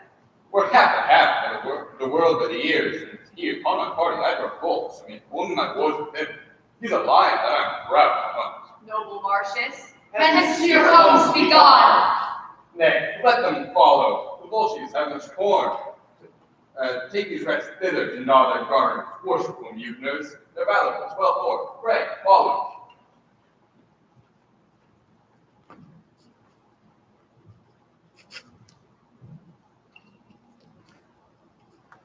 So your opinion is, Phidias, that they of Rome are entering our council to know who we will see. Is it not, Lord? Whatever has been thought on of the state that could be brought to bodily act of Rome at circumvention. Our armies in the field, we never yet made doubt that Rome was ready to answer us. Noble Phidias, take your commission, heave it to your bands. Let us alone to guard Coriolis. They sat down before us for the remove. Bring up your army, but I think you'll find them not prepared for us. The gods assist you. And keep your honor safe. Farewell.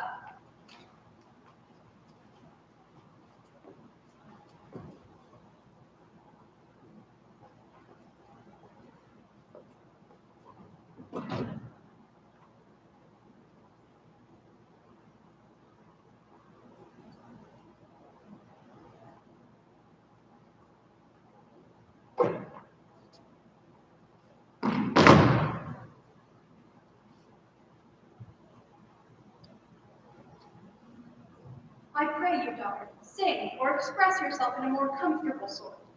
If my son were my husband, I should freely rejoice in that absence wherein he won honor, than in the erasement of his bed where he would show most love.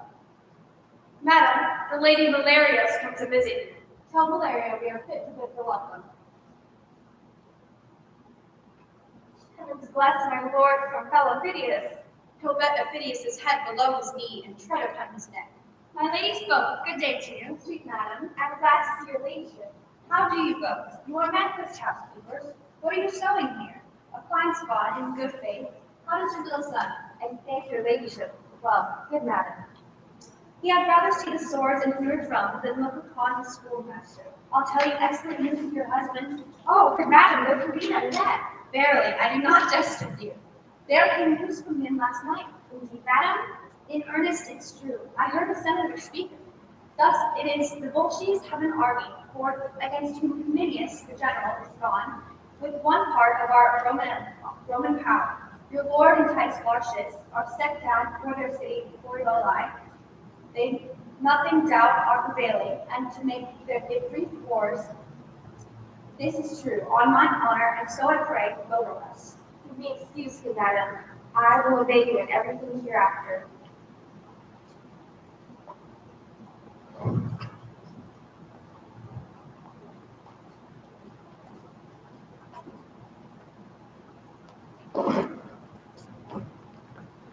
There's Phidias. This is what Wolfson makes once the Cloven army. Oh, they are at it.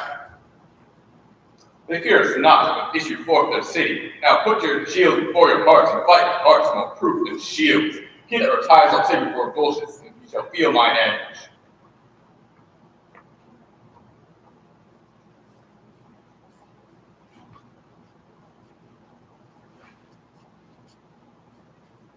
All the dazzle in the south light on you, shades of Rome. You heard boils and plagues blast your wear that made you bored further than the sea and vet one another against the wind a mile. You souls of geese that bear the ships of men, how can you lose this ship to the slaves that apes would be, Pluto and hell?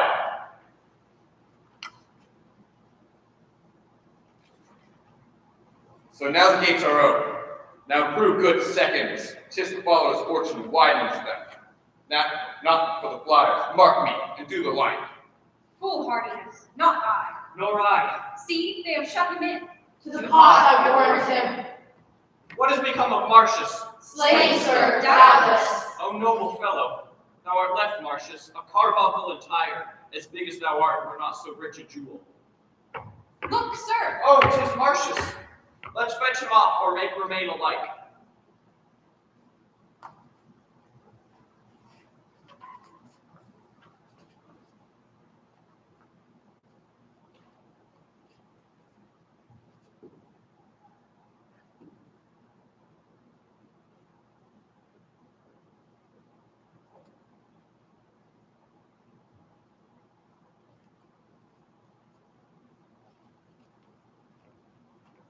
Worthy sir, thou bleedest. Thy exercise hath been too violent for a second course of fight. The blood I drop is rather physical and dangerous to me. To Phidias, thus I will appear to fight.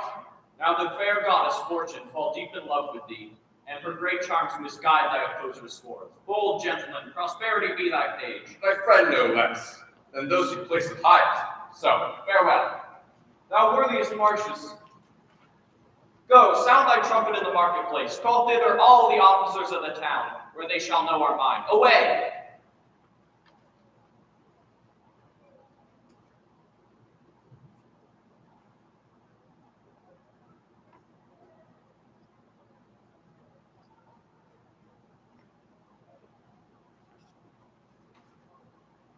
I'll fight with none but thee, for I do hate thee worse than a promise breaker. We hate alike. Not an African comes the serpent I bore more than thy pain and envy. Fix thy foot. Let the first buzzard die and then be slain, and the gods doom him after. If I fly marshes, follow me like a hare.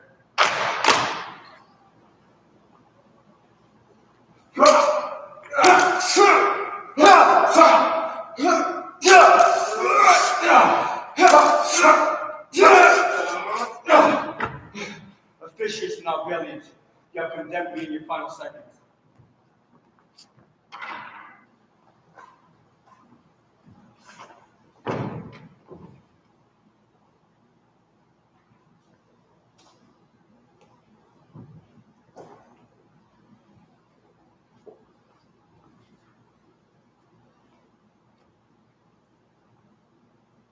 No more I say, for that I have not washed my nose with blood or foiled some defiled wretch, which, without note, Here's many else have done. You shot me before, the acclamations have followed. As if I loved my little should be died in praise of sauce and wine. Too modest are you, more cruel to your good report than grateful to us that give you truly. By your patience, if against yourself you be incensed, we'll put you, like one that means his proper harm, in manacles, then reason safely with you. Therefore, be it known, as to us, to all the world, that Caius Marcius wears this war's garland, in token of the which, my noble steed, known to the camp, I give him, with all his trim belongings, and from this time, for what he did before Corioli, call him, with all the applause and clamor of the host, Caius Marcius Coriolanus, bear the addition nobly ever. Caius Marcius Coriolanus.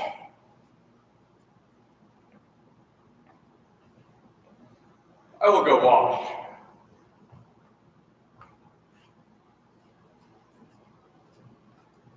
The town is taken. He's the devil. Bolder, no, not so subtle. The augur tells me we shall have news tonight. Good or bad? Not according to the prayer of the people, for they love not Marcius. Nature teaches beasts to know their friends. Pray you, who does the wolf love? The lamb. I to devour him, as the plebeians would the noble Marcius. He is a lamb indeed that bays like a bear. He is a bear indeed, that lives like a lamb. You two are old men. Tell me one thing that I shall ask you. Well, sir, in what enormity is Marcius poor in that you two have not in abundance? He is poor in no one fault, but stored with all, especially in pride, and topping all others in boasting. God save your good worships. Marcius is coming home. He has more cause to be proud. Where is he wounded? In the shoulder and in the left arm. There will be large cicatrices to show the people he shall stand for his place. He received in the repulse of Tarquin 7 hurts in the body. 1 in the neck and 2 in the thigh. There's 9 that I know. He had before this last expedition 25 wounds upon him. Now it's 27. Every gash was an enemy's grave. Hark, the trumpets! No, Rome. That all alone Marcius did fight within Corioli gates, where he hath won. With fame unnamed to Caius Marcius, these in honor follows Coriolanus. Welcome to Rome, renowned Coriolanus. Welcome to Rome, renowned Coriolanus. What is it? Coriolanus must I call thee? But oh, thy wife! My gracious silence, heaven. With the laughing had I been talking home, that weakness to see me triumph. Such eyes the widows in Corioli wear, mothers that lack sons. Now the gods crown thee. And live you yet? Oh, my sweet lady, pardon. I know not where to turn. Oh, welcome home, and welcome, General, and you are welcome all.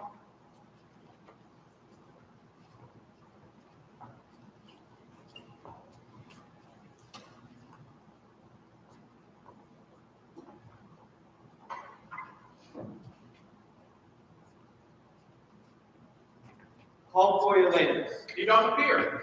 The Senate and Coriolanus are well pleased to make thee consul. I do owe them still my life and service. Then remains that you do speak to the people. I do beseech you, let me realize that custom frightened not, put on the gown and stand naked and treatment for my wound's sake to give it suffrage to please you. I may pass the skewer. Sir, the people must have their voices, neither will they make one jot of ceremony.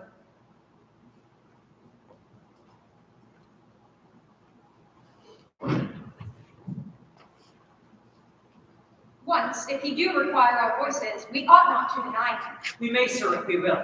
We have the power in ourselves to do it, but it is a power that we have no power to do. For if he shows us his wounds and tells us his deeds, we are to put our tongues into those wounds and speak for them. So if he tells us his noble deeds, we must also tell him our noble acceptance of them. Ingratitude is monstrous, and for the multitude to be ungrateful, we're to make a monster of the multitude, of which us being members should bring ourselves to be monstrous members. Content. Oh, sir, you are not right. Have you not known the worthiest men have done it? What must I say? I pray, sir, plague apart, I cannot bring my tongue so close.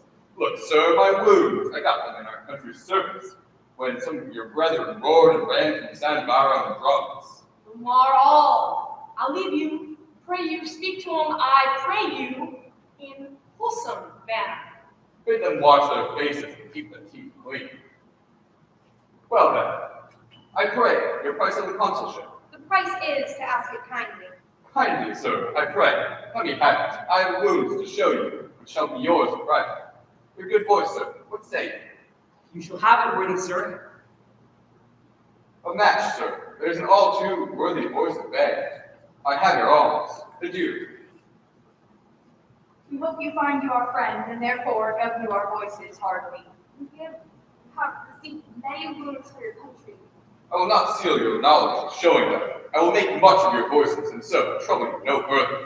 The gods give you joy, sir, heartily. Those sweet voices, better is to die, better to starve than crave the hire which first we do deserve. He has done nobly and cannot go without any honest man's voice. Therefore, let him be consul. The gods give him joy and make him good friend to the people. You have stood your limitation, and the tribunes endue you with the people's voice. Remains that in the official marks invested, you unarmed meet the Senate. Is this done? The custom of the quest you have discharged. The people do admit you. May I change his garments? You may. That I'll straight do, and know myself again, and prepare for the Senate house.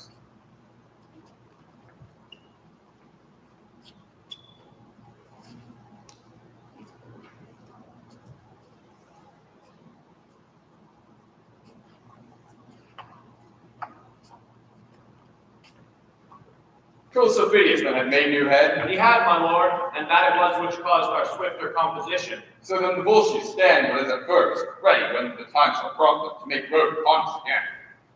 Pass no further. Ha! What is that?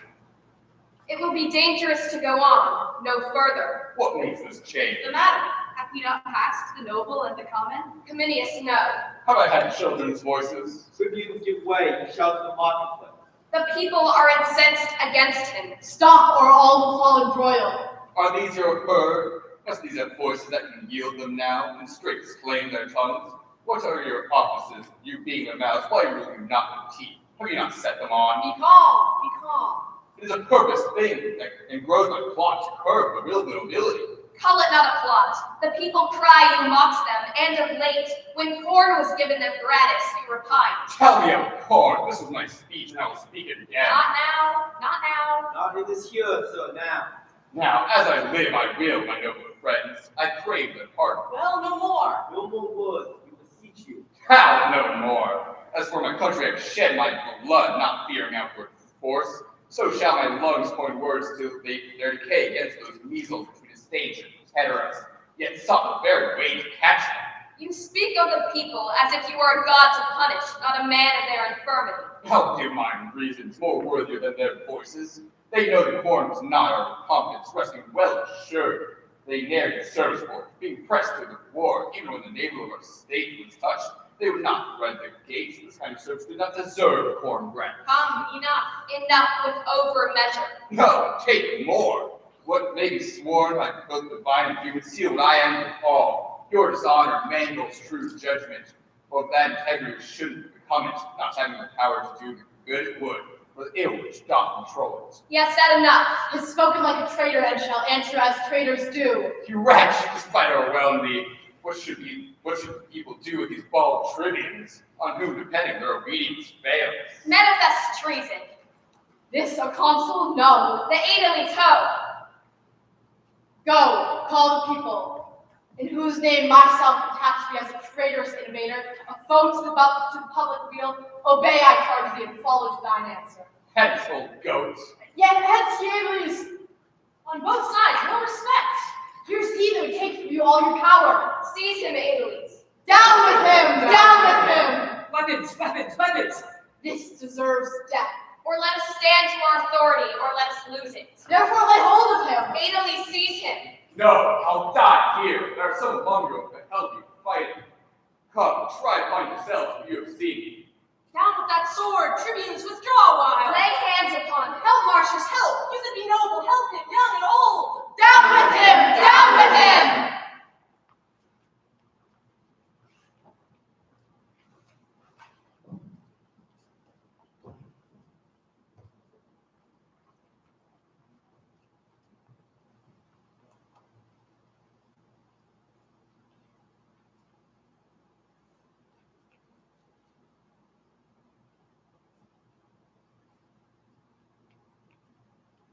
Let them pull all about mine ears, present me death on the wheel or at wild horses' heels. You do the nobler. I muse my mother does not approve me further. I talk of you. Why would you wish me mildly? Would you have me false to my nature? Rather say I play the man I am? Oh, sir. I would have had you put your power well on before you had worn it out. Let go. You might have been enough to man you are, but striving less to be so.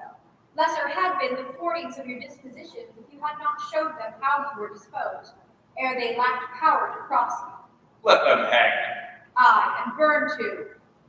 Come, you have been too rough, something too rough. You must turn and mend it. There's no remedy unless Palazzo doom our good city cleave in the midst of perish. What must I do? Return to the tribunes. Well, what then? What then? Repent what you have spoke. For them, I cannot do to the gods, must I then do it for them? You are too absolute, though therein you can never be too noble, but when extremities speak. Prithee now, go and be ruled. Must I go show them my unmarked scars? Must I with my base tongue give to my noble heart a lie that I must bear? Well, I will not do it. Come, what prompt you? Well, I must do it. A beggar's tongue make motion through my lips, and my arm and knees devoured, but in my skirt bend like his that hath received an alms. I will not do it. At thy choice then, to beg of thee it is my more dishonor than thou of them. Come all to ruin, let thy mother rather feel thy pride than fear thy dangerous stoutness. For I mock at death with as big heart as thou. Do as thou list, thy valiantness was mine, thou suck'st it from me, but owe thy pride thyself. Pray, be content, mother. I'm going to the marketplace. Chide me no more. Do your will.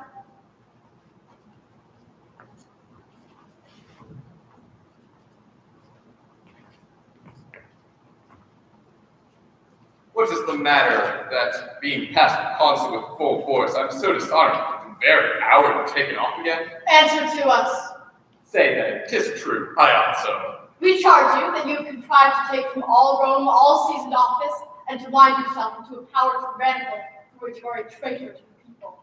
How traitor? Nay, temperately, your promise.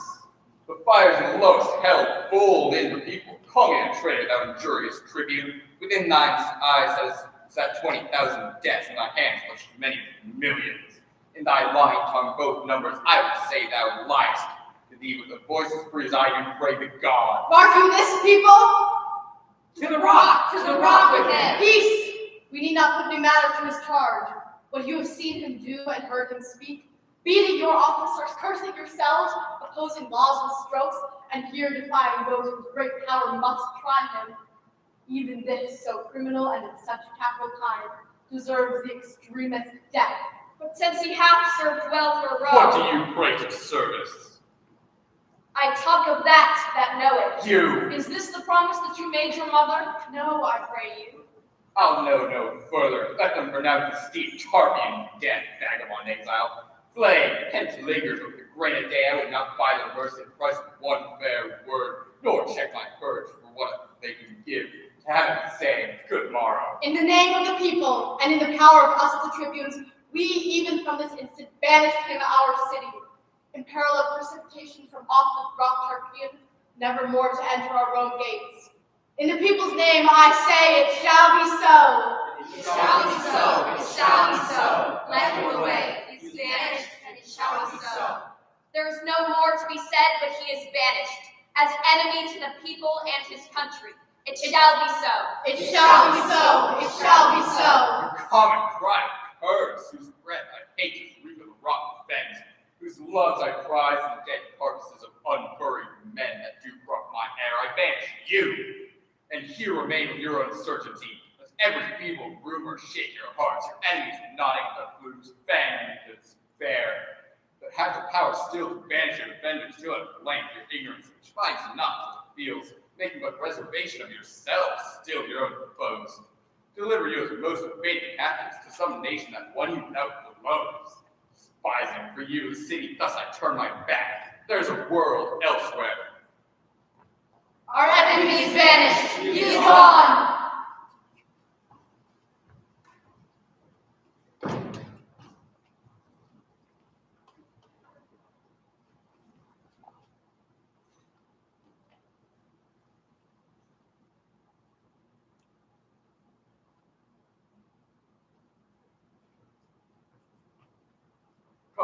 leave your tears.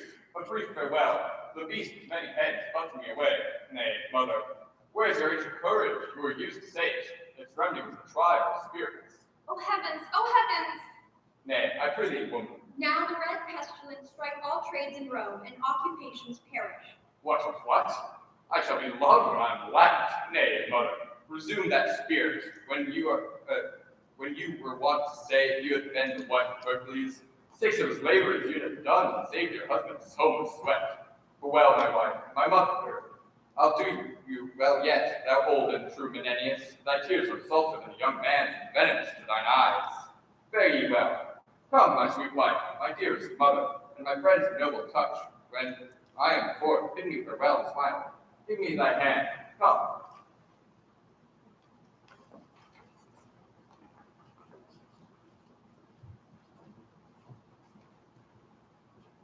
Bid them all home. He's gone and will no further. The nobility are vexed we have sided on his behalf. Now we have shown our power. Let us seem humbler after it is done than when it was a doing. Bid them home. Say the great enemy is gone, and they stand in their ancient strength. Dismiss them home.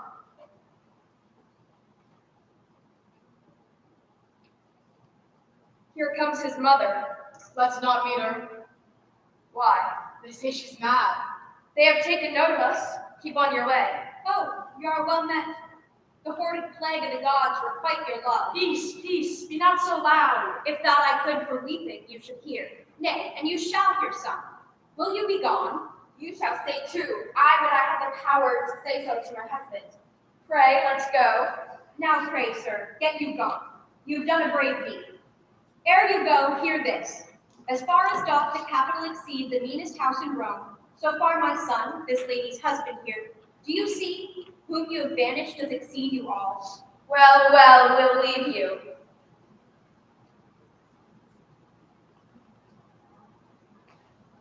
Take my prayers with you. I would the gods had nothing else to do but to confirm my curses.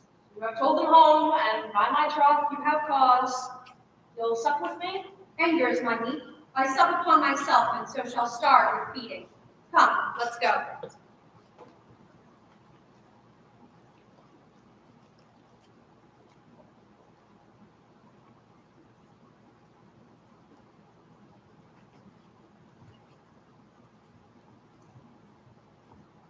There hath been in Rome strange insurrections. The people against the senators, patricians, and nobles. The main blaze of it is past, but a small thing would make it flame again. For the nobles received so to heart the banishment of that worthy Coriolanus that they are in a right aptness to take all power from the people and to pluck from them their tribunes forever. Coriolanus banished? Banished, sir. You'll be most welcome with this intelligence, Nicanor. The day serves well for them now. I have heard it said that the fittest time to corrupt a man's wife is when she's fallen out with her husband. Your noble Tullus Lepidus will appear well in these wars, his great opposer Coriolanus being now in no request of his country.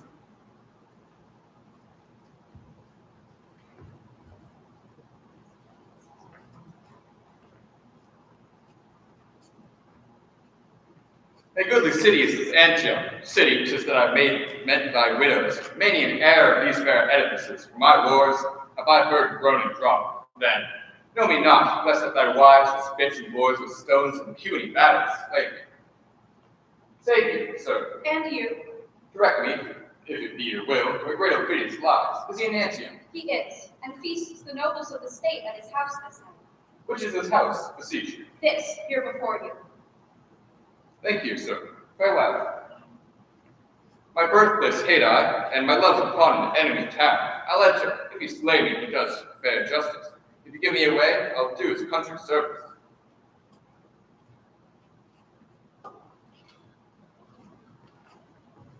Where is this fellow? Here, sir, I have beaten him like a dog, but for disturbing the lords within. Whence comest thou? What wouldst thou? Thy name? Why speakst not? Speak, man, what's thy name? A name unused to revulsion fears, and harsh and sound of thine. Say, what's thy name? Thou hast a grim appearance, and thy face bears a command in it. Though thy attack was torn, thou showst a noble vessel. What's thy name? Prepare thy brows and brown. Knowest thou me yet? I know thee not. Thy name? My name is Caius Marcius, who hath done to you, thee particularly, to all the Volscians, great hurt and mischief. there to witness my surname, Poiolatus, the painful service, the extreme dangers, and the drops of blood shed for my faithless country are all requited. But with that, sir. Oh, Marcius, each word thou hast spoke hath rooted from my heart, a root of ancient envy. If Jupiter should form beyond clouds, speak divine things, and say 'tis true, I'd not believe them more than thee, all noble Marcius. Let me twine my arms about that body, where against my great ash and 100 times hath spoke, and scarred the moon with splinters. Here I clip the anvil of my sword, and do contest, and as hotly and as nobly with thy love contend against thy valor. You bless me, gods. But come in. Let me commend thee first to those that shall say ye to thy desires. 1,000 welcomes, and Lord, friend, and heir, and enemy. Yet, Marcius, that was much. Your hand, most welcome.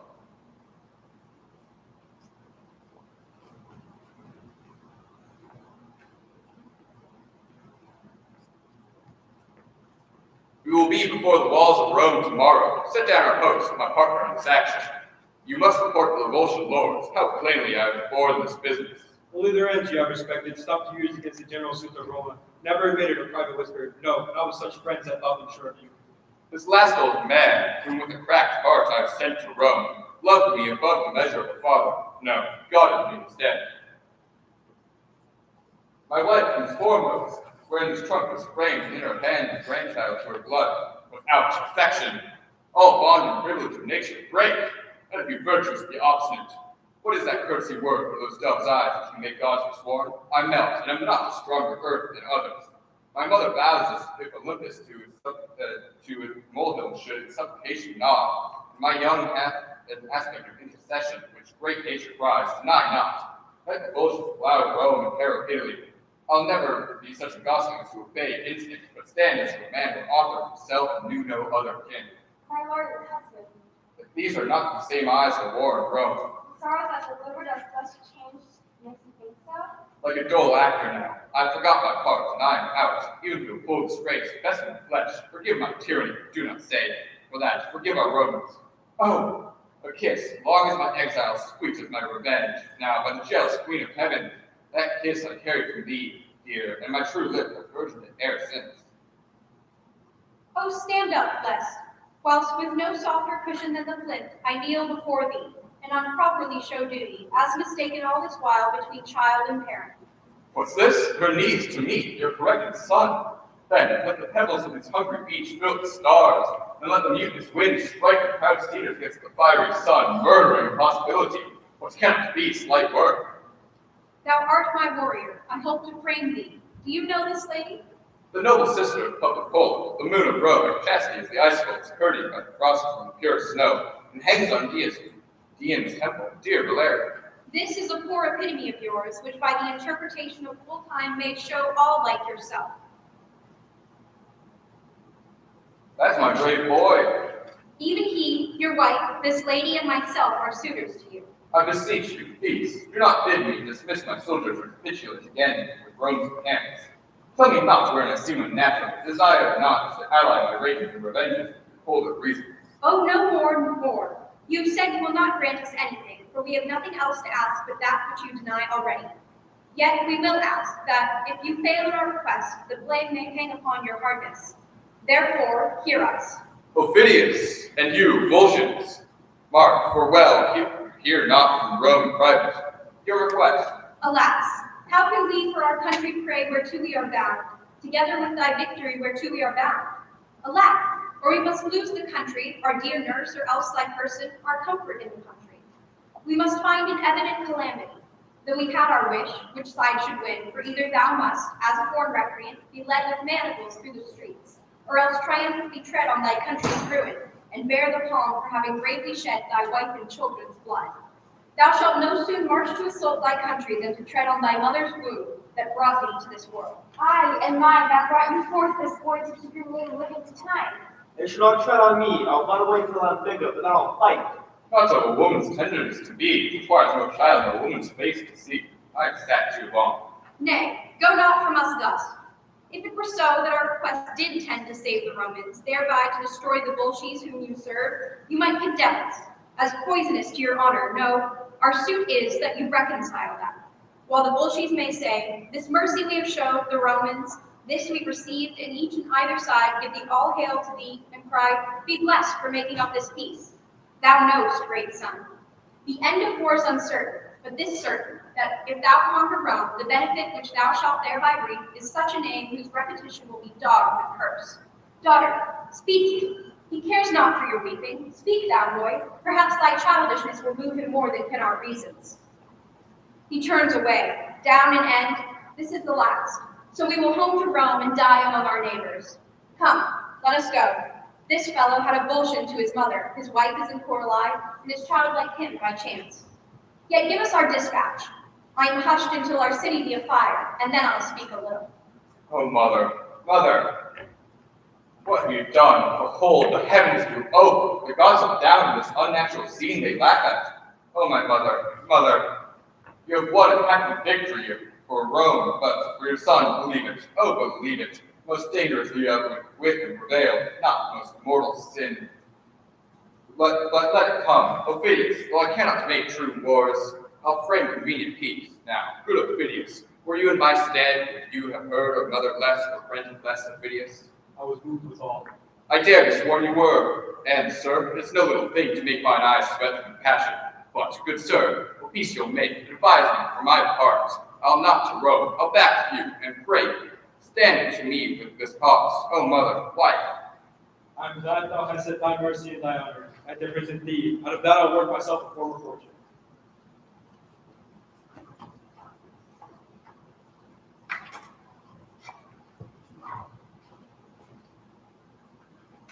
What's the news? Good news, good news. The ladies have prevailed, the Volscians are dislodged, and Marcius gone. A merrier day did never greet Rome. No, not the expulsion of the Tarquins. Friend, art thou certain this is true? Is most certain? As certain as I know the sun is fire.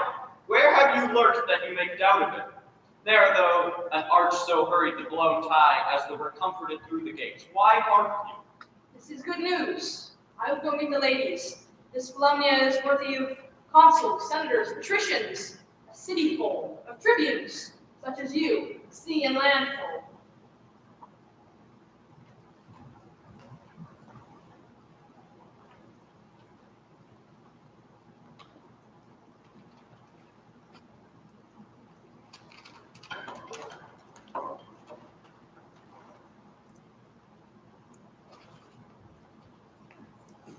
Who told the lords of the city that I am here? Deliver them this paper. Having read it, bid them to repair to the marketplace, where I, even in theirs, the common ears, will vouch the truth of it. Him I accuse. The city portion by this hath entered, and intends to appear before the people, hoping to purge himself with the words of dispatch. Most welcome. How is it with our general? Even so, as a man buys his own alms and poison and his charity slave, I raised him and I pawned him. Mine honor for his truth, who being so heightened, he watered his new plans with dews and flattery, seducing so my friends, and to this end, he vowed his nature never known before, but to be rough, unswayable, and free. Sir, his stoutness made him stand for consul, which you lost by line of stooping. That I would have spoke of. Being banished for it, he came unto my hearth, presented to my knife his throat, I took him, made him joint servant with me, gave him way in all his own desires, and he wagged with me his countenance, as if I had been mercenary. So he did, my lord. The army marveled at it, and in the last, when we had carried Rome, and that we looked for no less spoil than glory. There was it, for which my sinews shall be stretched upon him, and a few drops of woman's rhea, which are cheap as lies. He stole the blood and the flavor of our great action, therefore he shall die, and I'll renew me in this fall. But hark! You are most welcome home. I have not deserved it. But, worthy lords, have you with heed perused what I have written you? We have, and grieve to hear it. What faults he made before the last, I think might have found easy fines, but there to end where he was to begin, and give away the benefit of our levies, answering us with our own charge, making a treaty where there was a yielding. This admits no excuse. Your approaches shall be heard. Hail, lords, I'm returned, your soldier, no more offended my country's love than when I parted hence, but still subsisting under your great command. You are to know that prosperously I have attempted, and in bloody passage led your wars even to the gates of Rome. We have made peace with no less honor than the Antiochs, than shame to the Romans, and we here deliver, subscribed by consuls and petitions, together with the seal of assent, what we have compounded. Read it not, noble lords, but tell the traitor in the highest degree, He hath abused your power. Traitor? How now? Aye, traitor Marcius. Marcius. Aye, Marcius. Caius Marcius. Dost thou think I'll grace thee with that robbing thy stolen name, Coriolanus and Coraline?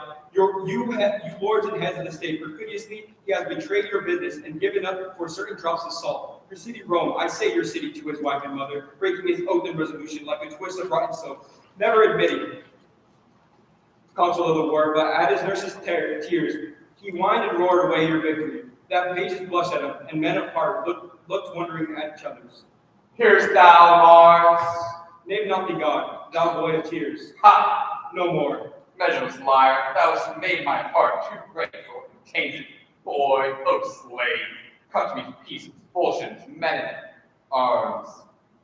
Stain all your edges on me, boy, false hound. That, like an eagle in a dovecote, I fluttered your bullshins, Coraline. Alone I did it, boy. Let him die for it! Tear him to pieces! Stand, Aufidius, and trouble not the peace. Oh, that I had him, 6 Ophidiuses or more, his tribe to use my lawful sword. Insolent villain! Kill him! Kill him! My noble masters, hear me speak. My lords, when you shall know as in this rage, provoked by him you cannot, the great danger which this man's life did owe you, you'll rejoice that he is thus cut off. And therefore my rage is gone and I am struck with sorrow.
Most of the audience here now.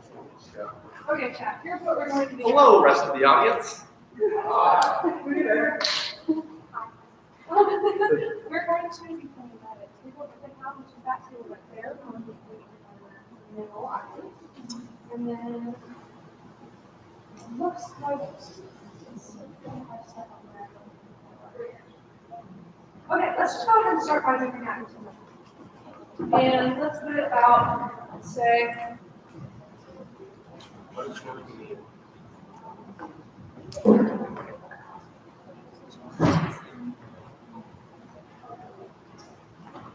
what about right here?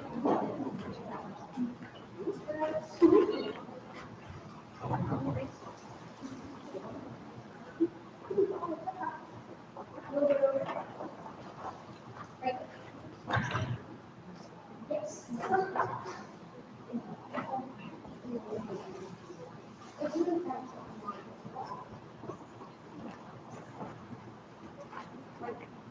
Yes. Amazing.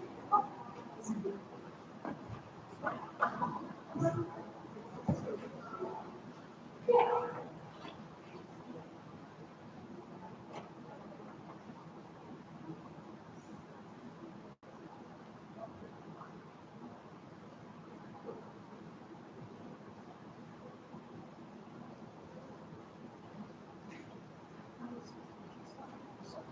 We're going to take both those two.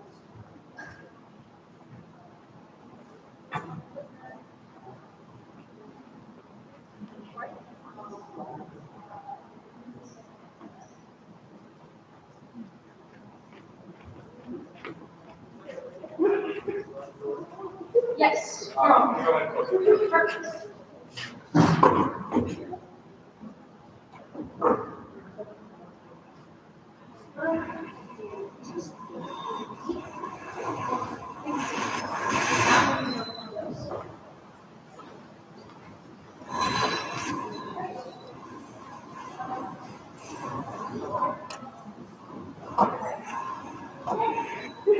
Okay.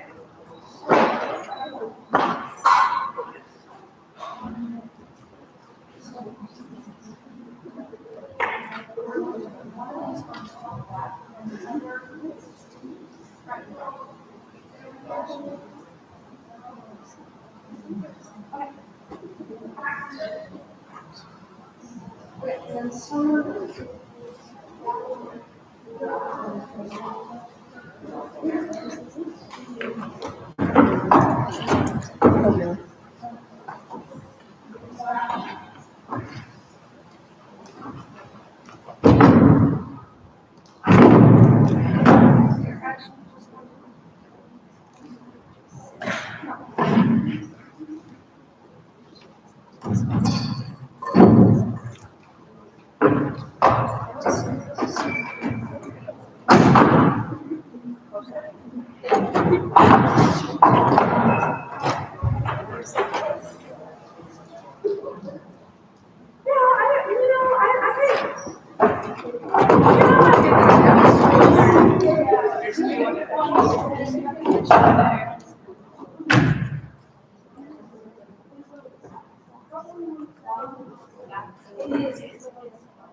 I'm so sorry to change everything for you. I think we need this right here.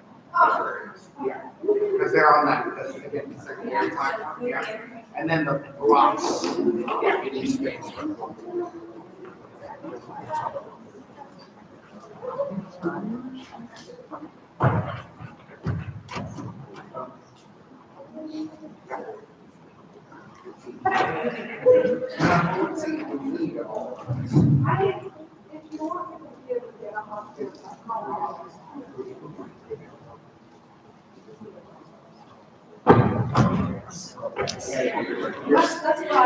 You're right.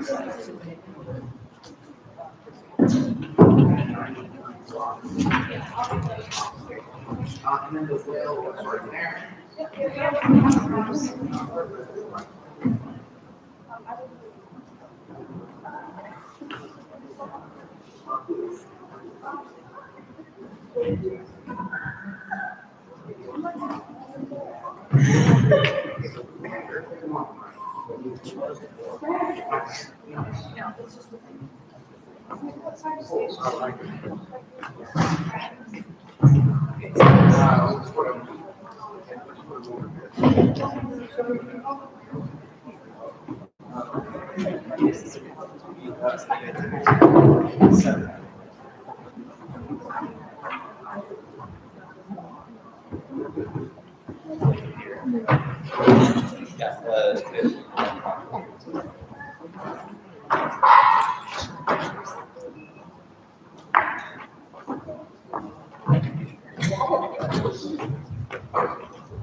Maybe these stairs.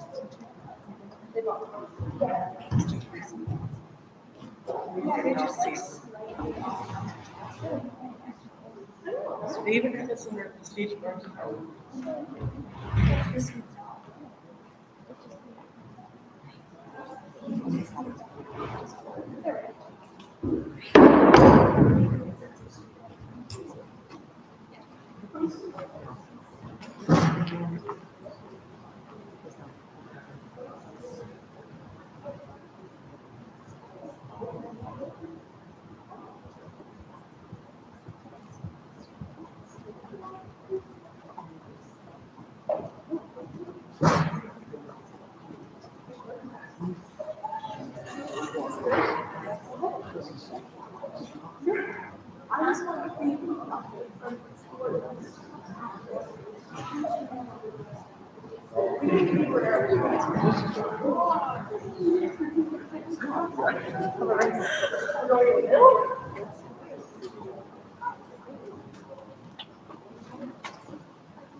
All right, thank you for being here. Give yourselves a round of applause.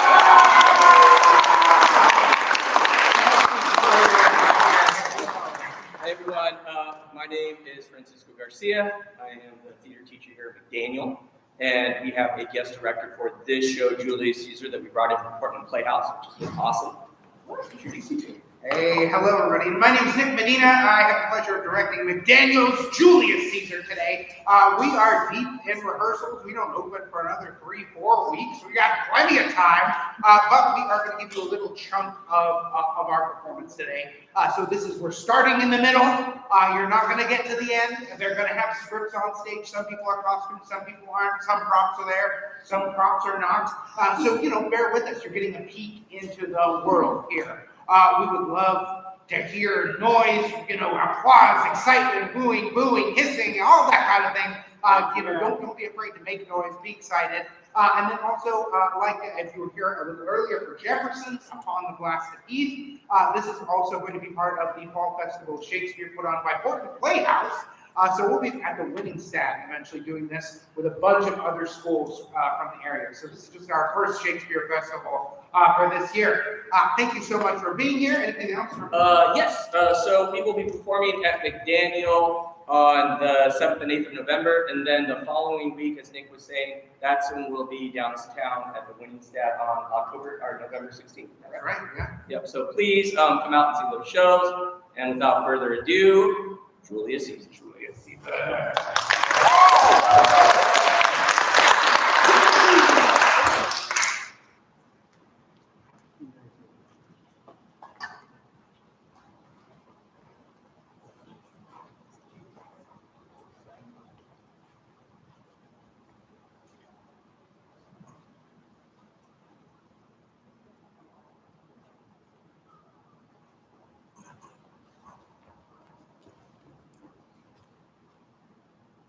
Caesar, beware of Brutus. Take heed of Cassius.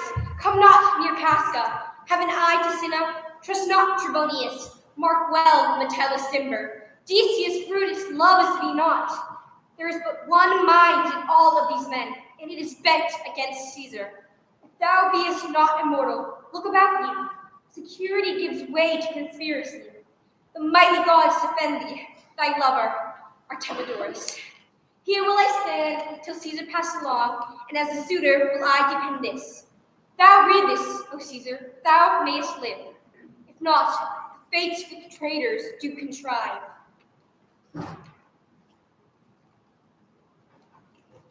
Caesar. Go, Caesar, whoa, Caesar, whoa, Caesar, whoa, Caesar, go, Caesar, whoa, Caesar, go. The Ides of March are come. I, Caesar, but not gone. Hail, Caesar, read the schedule. Trombonius don't desire you to argue. At your best leisure, this is his humble suit. Oh, Caesar, read mine first. For mine is better to Caesar nearer. Read it, O great Caesar. What touches us ourselves shall be last served. Delay not, Caesar, read it instantly. What, is this fellow mad? Sarah, give place.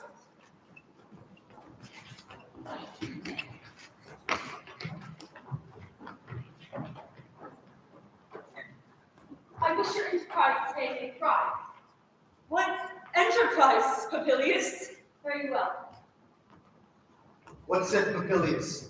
He wished today our enterprise may thrive. I fear our purpose is discovered. Look how he makes to Caesar. Mark him. Casca, be sudden, for we fear prevention. Brutus, what shall be done if this be known? Caesar nor Cassius never shall turn back, for I will slay myself. Cassius, be constant.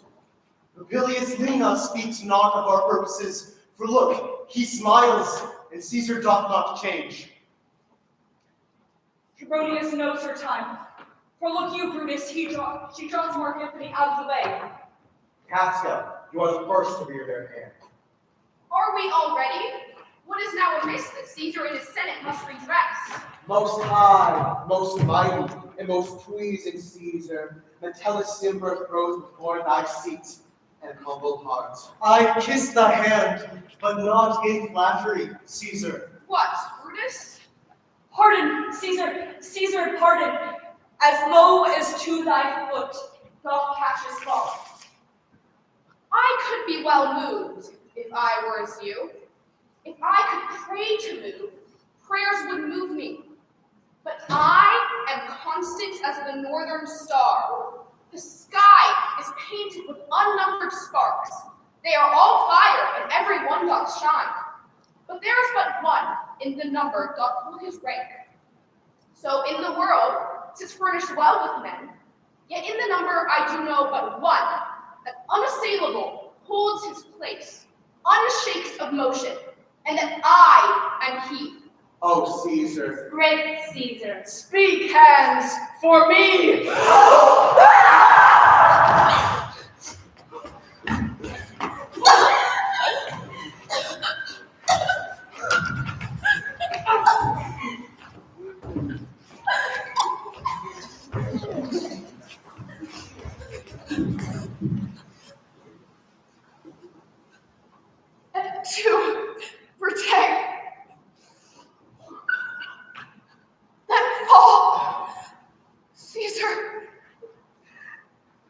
liberty, freedom, tyranny is dead. Run and proclaim, cry about it in the street. People and senators, be not affrighted. Fly not, stand stiff.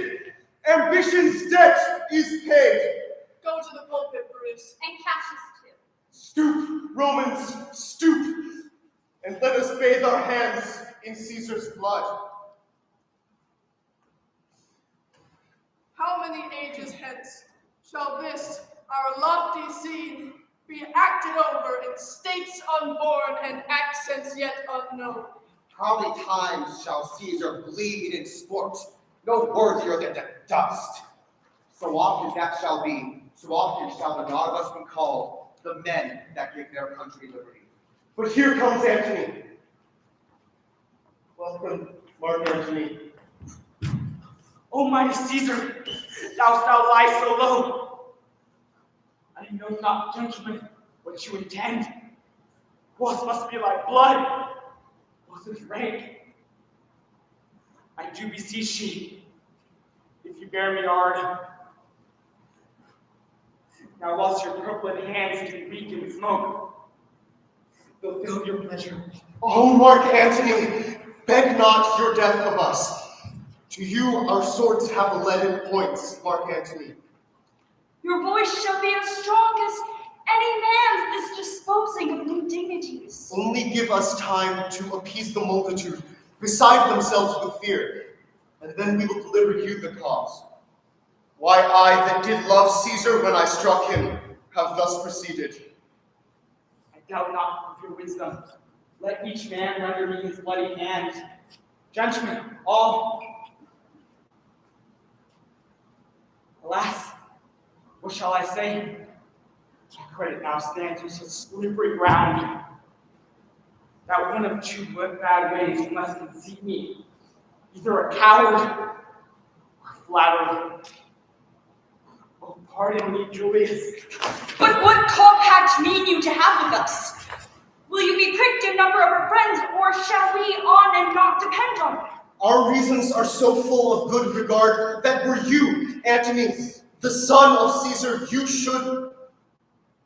you should be satisfied.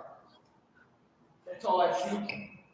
And then more pursuer that I may speak in the order of its fuel. You shall, Mark Antony. Brutus, a word with you. You know not what you do, cannot consent. Let Antony speak and is beautiful. Know you how much the people may be moved by that which he will utter? By your pardon, I will myself into the pulpit first, and show the reason of our Caesar's death. I know not what they fall, I like it not. Mark Antony, here, take you Caesar's body about his funeral, and then you shall speak in the same pulpit where I am going, after my speech is ended. Be it so. I do desire no more. Prepare the body then, and follow us.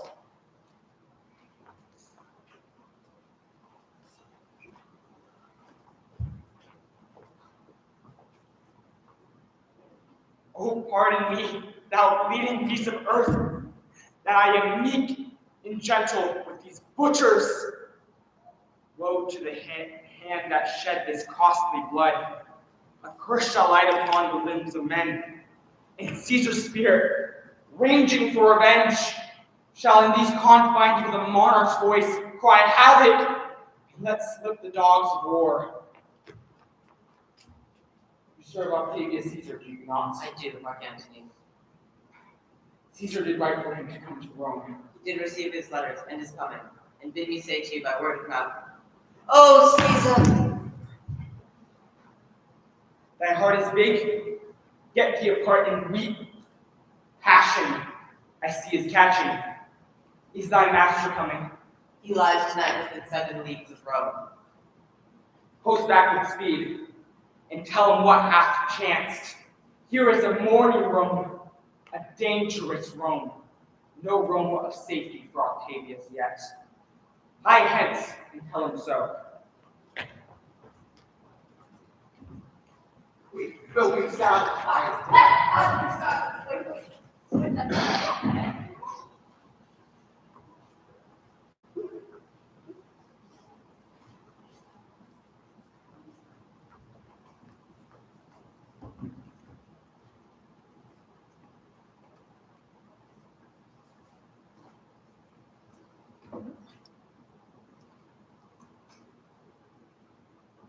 We will be satisfied. Let us be satisfied. We will be satisfied. Let us be satisfied. We will be satisfied. Let us be satisfied. Follow me and give the audience, friends, and public reasons shall be rendered of Caesar's death. I will hear Brutus speak. The noble Brutus is descended. Silence. People, stand here. Lie. Be patient. Be patient to the last. Romans, countrymen, and lovers. Hear me for my cause, and be silent that you may hear. Believe me for mine honor, and have respect to mine honor that you may believe. If any dear friend of Caesar demand why Brutus rose against Caesar, this is my answer. Not that I loved Caesar less, but that I loved Rome more. Had you rather Caesar were living and die all slaves, than that Caesar were dead, to live all free men? As Caesar loved me, I weep for him. As Caesar was valiant, I honor him. As he was fortunate, I rejoice at it. But as he was ambitious, I slew him. Who is here so base that would be a bondman? If any speak, for him I have offended. I pause for a reply. And none have I offended. I have done no more to Caesar than you shall do to Brutus. With this I depart, that as I slew my best lover for the good of Rome, I would have the same dagger for myself, when it shall please my country to need my death.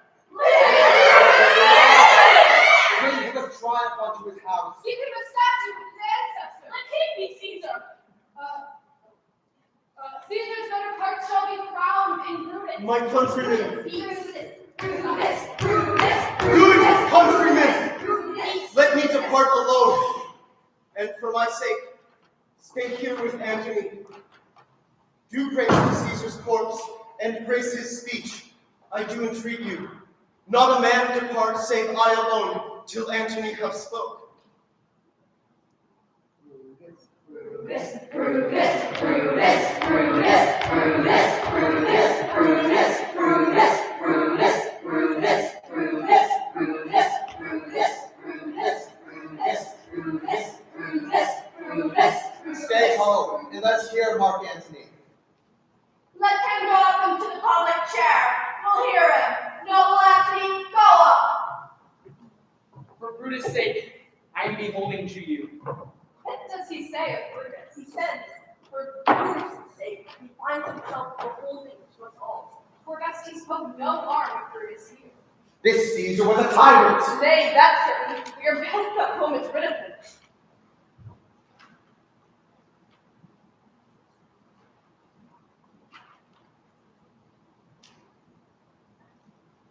Peace. Let's hear what Antony can say.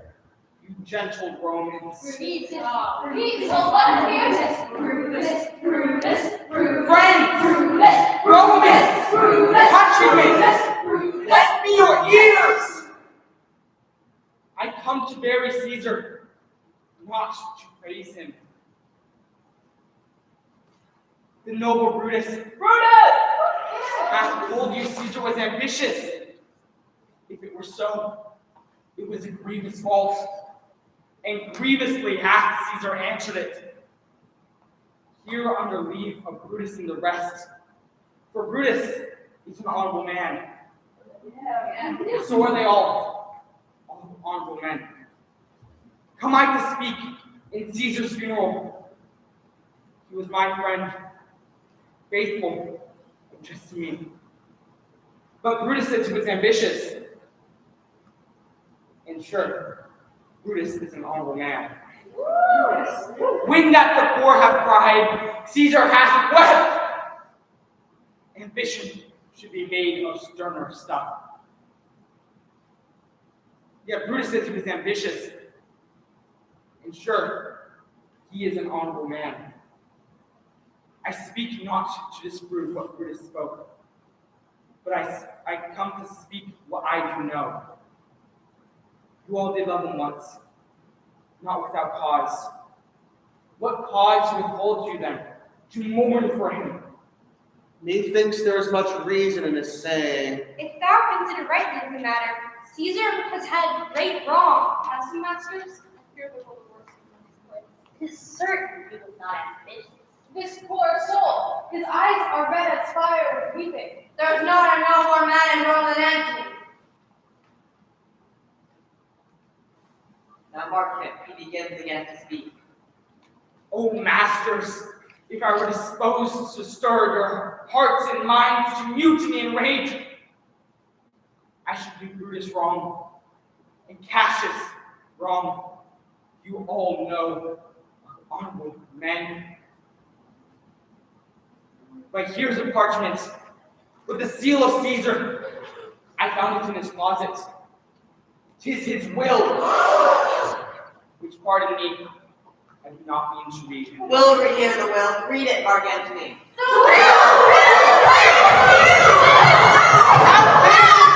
Friends, I must not read it. It is not meet to know how Caesar loved you. You were not wood, not stone, but men. In being men, hearing the will of Caesar, it will inflame you. It will make you mad. Read the will. We'll hear it, Antony. You shall read us the will. Caesar's will. Will you be patient? Will you stay a while? I fear I wrong the honorable men whose daggers have stabbed Caesar. I do fear it. They were traitors, honorable men. They were villains, murderers. The will. Read the will. You compel me then to read the will. Then make a ring about the corpse of Caesar, and let me show you him that made the will. Shall I descend? Will you give me leave? Yes, come down. You shall have leave. A ring, stand proud. Stand from the hearse. Stand from the body.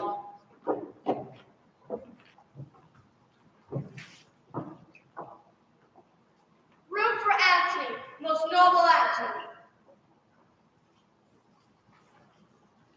If you have tears, prepare to shed them now. You all do know this mantle. Look in this place, and Cassius daggers through. This, the well-blood Brutus stabbed. For Brutus, as you know, was Caesar's angel. Judge, oh gods, how dearly Caesar loved him. Oh, piteous spectacle. Oh, noble Caesar. Oh, traitor, villain! Oh, bloody sight. We will be revenged. Revenge will not See, burn, fire, kill, slay. See, burn, fire, kill, slay. See, burn, fire, kill, slay. See, burn, fire, kill, slay. See, burn, fire, kill, slay. Peace there. Hear the noble Antony. We'll hear him, we'll follow him, we'll die with him. Good friends, sweet friends, let me not stir you up to such a sudden flood of mutiny. They that have done this deed are honorable. I am no orator, as Brutus is, but as you know me all, a plain, blunt man that loved my friend. But were I Brutus, and Brutus Antony, there were an Antony who would ruffle up your spirits and move the stones of Rome to rise in mutiny. We'll burn the house of Brutus. Away then, come, seek the conspirators. Revenge! See, Burn, fire, kill, slay. See, burn, fire, kill, slay. See, burn. Peace out. Hear me speak. My friends, you forgot the will I told you of. Here is the will, and under Caesar's seal, to every Roman citizen, to every several man, he gives 75 drachmas. Most local Caesar will revenge his death. A royal Caesar. Come, away, away, we'll burn his body in the holy place, and with brands of fire, the traitors' houses.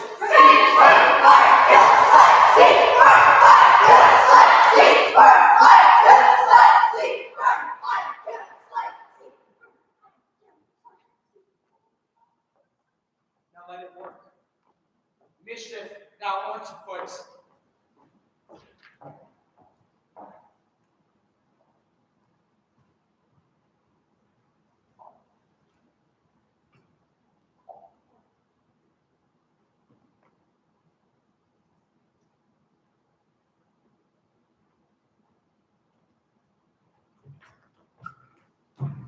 I dreamt tonight that I did feast with Caesar, and things unlucky charge my fantasy.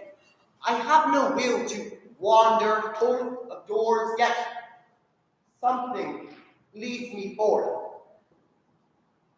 See, burn, fire, kill, slay, see, burn, fire, kill, slay, see, burn, fire, kill, slay, see, burn, fire, kill, slay, see, burn, fire, kill, slay, see, burn, fire, kill, slay, see, burn, fire, kill, slay, see. What is your name? Whither are you going? Where do you dwell? Are you a married man or a bachelor? Answer every man directly. I am briefly. I am wisely. I am truly your best.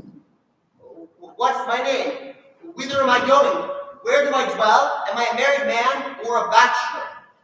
Then, to answer every man directly and briefly, wisely and truly, wisely I say, I am a bachelor. That is much to say. We that marry are fools. You'll marry me for that, I fear. Proceed directly.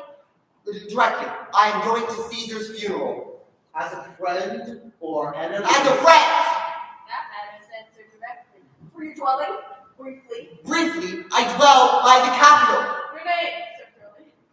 Truly, my name is Cinna. Tear him to pieces. He is a conspirator. I am Cinna the poet.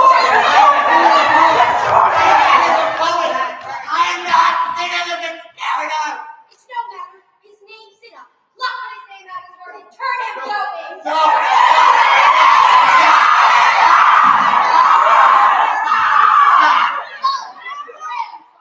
Find your friends. To Brutus's, to Cassius's. Burn all. Send to Decius's house, and some to Castus. Away, go! Fire! Fire! Fire!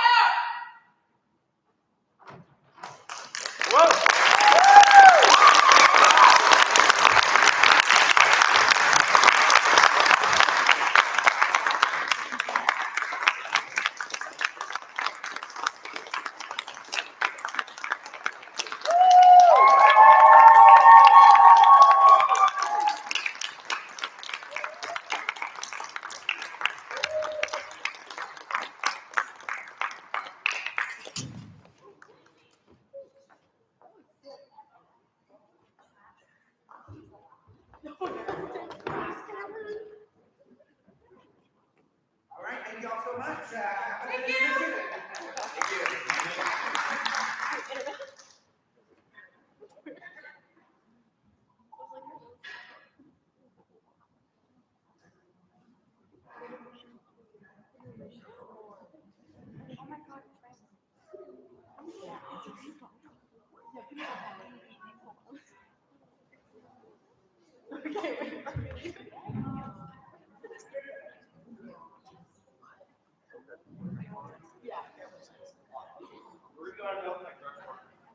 Cool. Yeah, but it's a problem.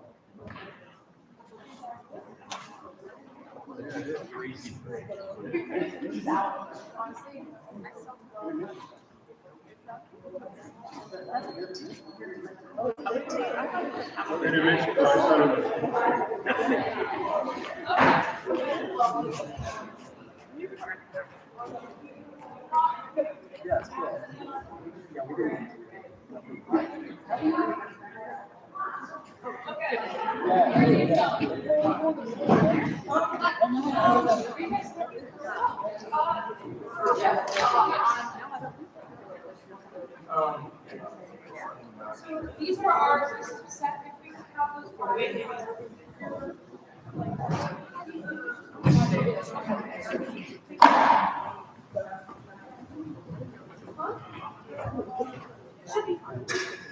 Yeah.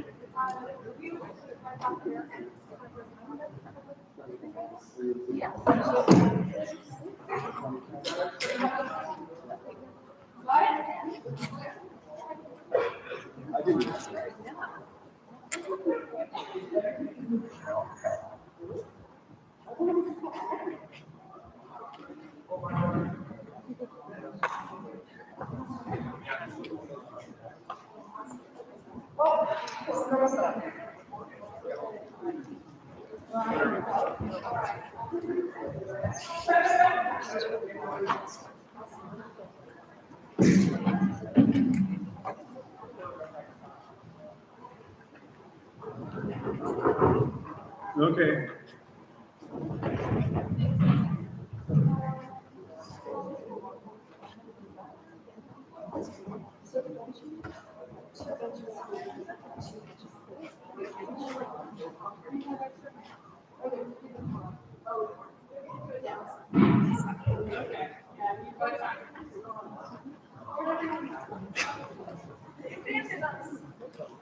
They're probably out Yeah, there. it is. Oh, there's stairs. Yeah, go ahead.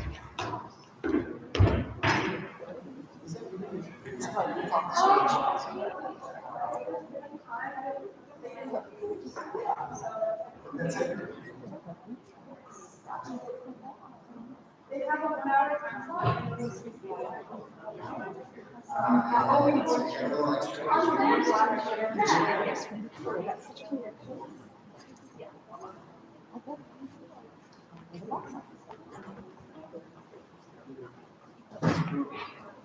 Okay. Val? Yes, I know. Val? Yes. Val, can we go ahead and just go through our washes? And I'd love to hear our sound cue.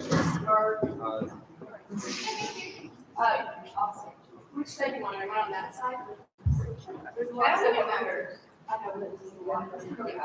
Just know we're just, yes. So, okay.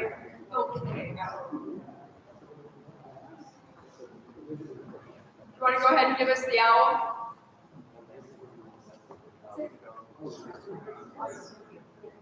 Okay, wait, we'll get this. I don't know.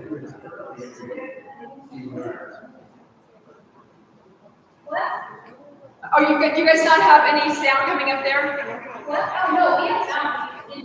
Oh, okay. I want Val to go through our washes, the blue, the warm, and figuring out exactly where our center spot is, so we know how to find that. And then I'd like to hear and get a level on that shriek, the owl shriek. That'd be awesome. What's your name again?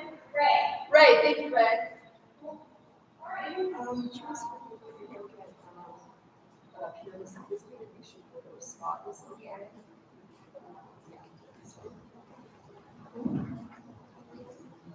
So blue, good. And also, Val, just so you know, Cora and Ingrid are going to come out and do an announcement. And after they go off, then you'll go to black again. So you'll start with the warm wash.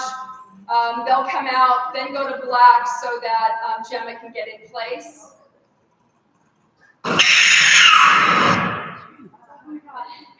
That's going to scare the hell out of you. That's awesome. Maybe turn the volume down a touch. We're giving it all away, for God's sakes. Close your eyes. Come here. Hear no evil, see no evil. We're going to do one more time to test volume, okay? Yep. Oh! That's great. Perfect. Thank you. And Ray? Yes? Does that go immediately into the screech? So when I give you the go owl, it will go right to that? I do not eat it, so you have to do it yourself. Oh, okay. No worries. Once you press space, it's just gonna go. Got it. Awesome. But Ray? What? Sorry, there's no like a lead lead up to it, like 5 seconds. It's straight into the cue.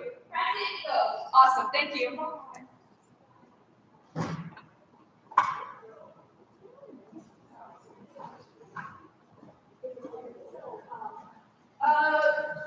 Could you give us the center spot, center special? Is this it? Okay, so you guys are pretty far down. Okay, which is great. You might want to look at Ivy as well, and Louise will not be. Louise is going to be. Yeah, so here you guys. Yes, you guys are pretty far down, which is fine. That's great. Maybe you are. Yes. Yes. Right. Okay. Good. Do you guys want to go through?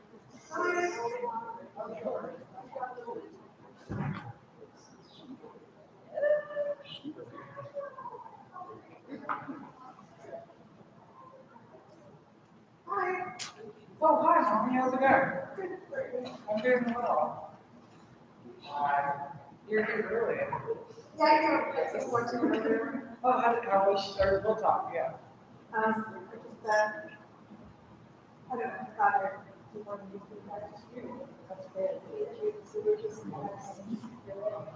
I don't know. She might have just. we can just go through. Okay. I mean, It can just be like loosely.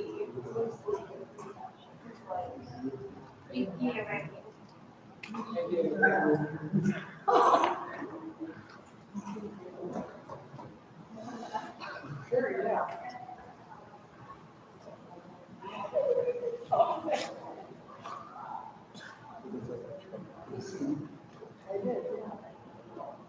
Oh, yeah.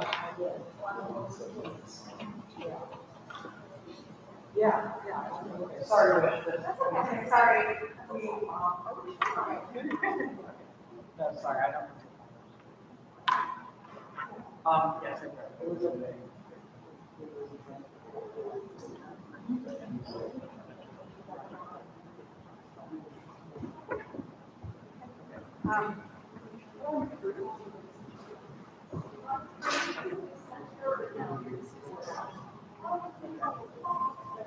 Okay, this is how far down it is. So, which is great for you, but Louise, you're just going to visit, but we'll have your bench up. Okay. So you're going to walk down here. So I wouldn't go all the way up necessarily, maybe a little bit, but then you're going to come up here. Yeah, I mean, give yourself a minute. I don't think you're going to have a bunch of people up there. So, and then you're going to walk up here. You know, we could have,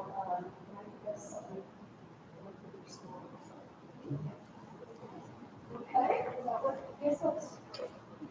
Yeah, good. Yeah, it's fine here.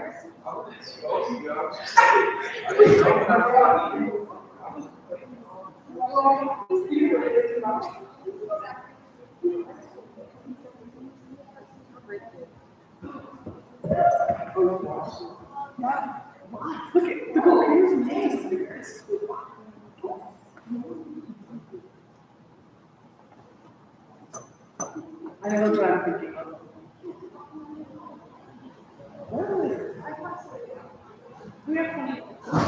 Oh, yeah.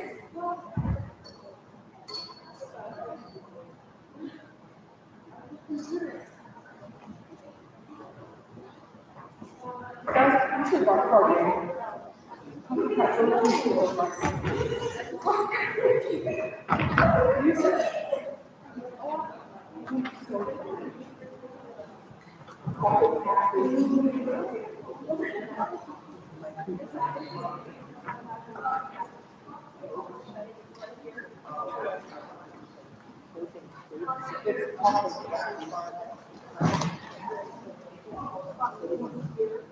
I don't know what you're talking about. You would sit right there. That's it. You want to just come out here and Don't know where you don't say where you would sit. Shake your face. Southeast. Sit right there.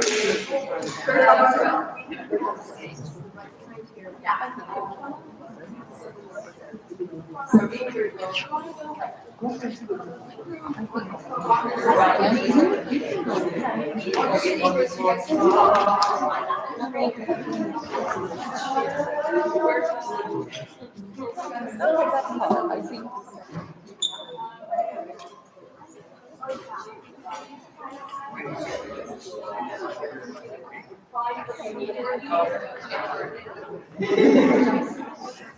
It's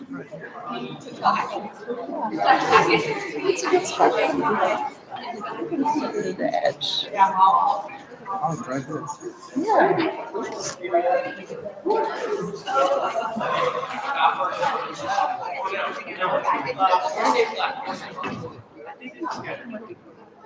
Right?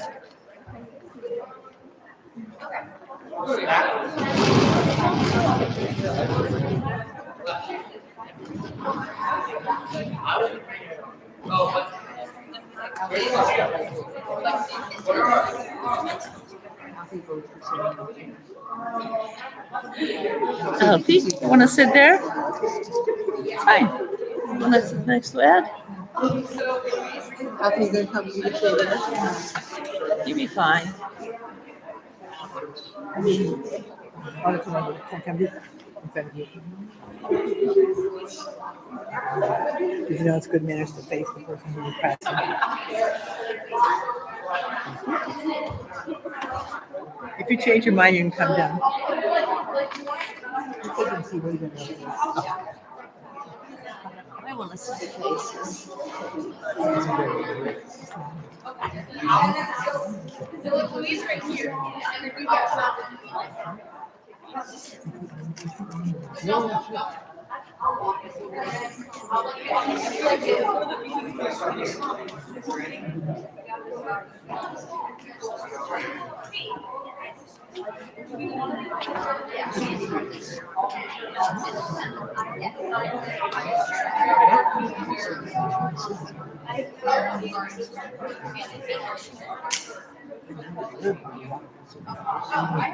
This reminds me of before. We did this before.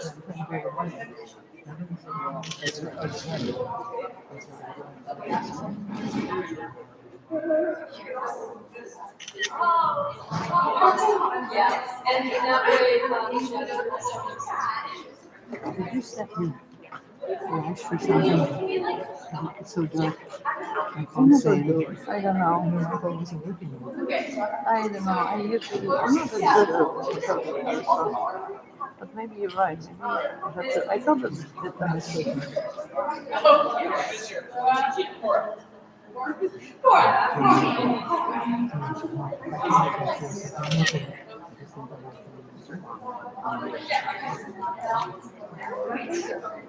It looks like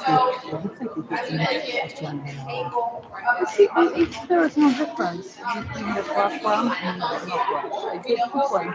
This one with no flash and this one with flash. And that's the thing. probably the flashes and Yeah, for the distance. like that. Oh, You can put it back, right?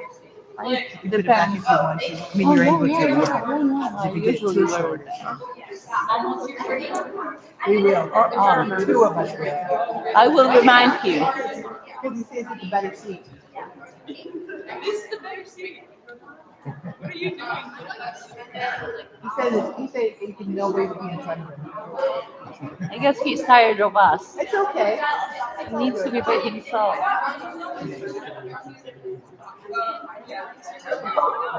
This is fun to see. So all I'm concluding is that the other ones didn't last the whole hour. The ones that were the 5 o'clock to 6 o'clock hour didn't all last the whole hour. Yeah. These guys. Yes.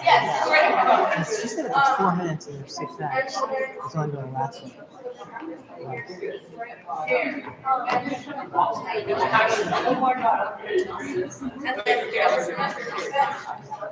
Right here. And then straight. That's our sleeve. Where? Where's this right. Okay, so it's a start like right.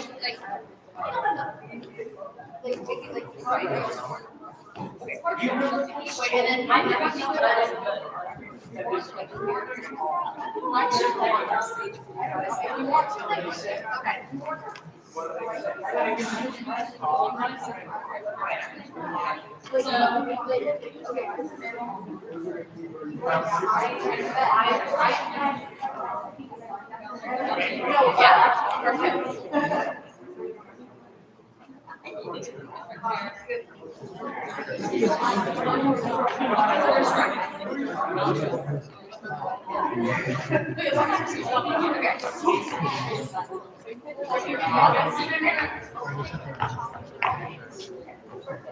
Felix, you can take your coat off if you want to. Just hot in here.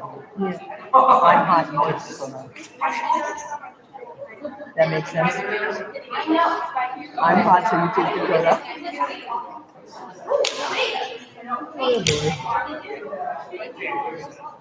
Look at all the different ways to wear black, Felix.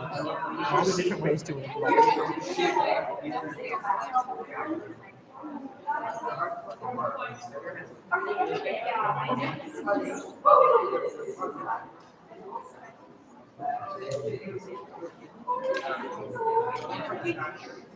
Why you said she could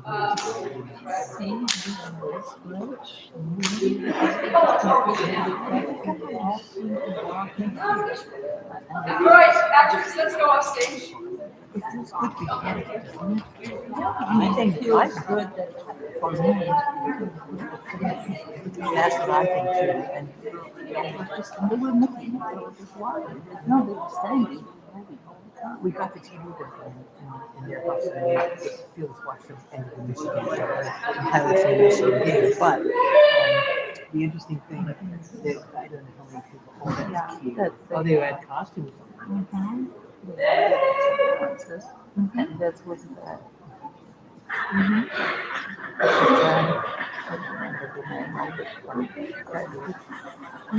Was it the little girl that they take to the park called Gemma? Was it her parents? Was it her parents? No. Her mom was there. And Gemma was. So you found even more people. To get you could fill the whole bus. There was 2, 4, 5 kids. No, 5, 6, 7. 7 kids. 7 because there was Gemma with her mom. Her mom is. That's why they were standing a little bit and waiting. Start walking. Everybody, this is Gemma. What is his costume? Oh, Eeyore. A dentist. Eeyore. Oh, Eeyore. Eeyore is the one who's like. Magic said this is the only costume he has. Yes, exactly. And he was saying. Oh, dear. Yes, exactly. So it's a very appropriate Eeyore costume. He said that it has a tail. So, yeah, the weather was good. There was some good bad stuff, and I had to go away. I asked my friend, and she said, I didn't see anybody I knew, but she said, that's good. That means that there were so many people that they were blended all in, because she knew they were marching, but they just blended all in.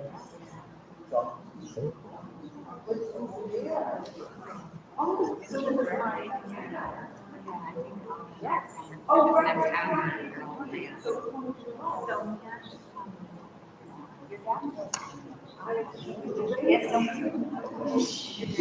13 minutes ago, Joe was at Denver.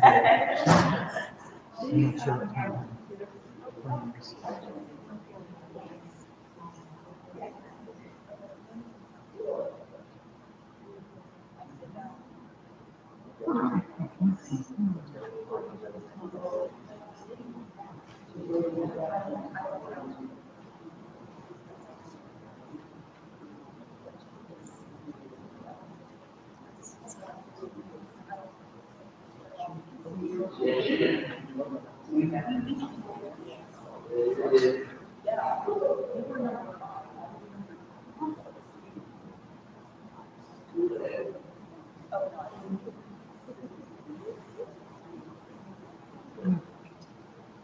Look at this.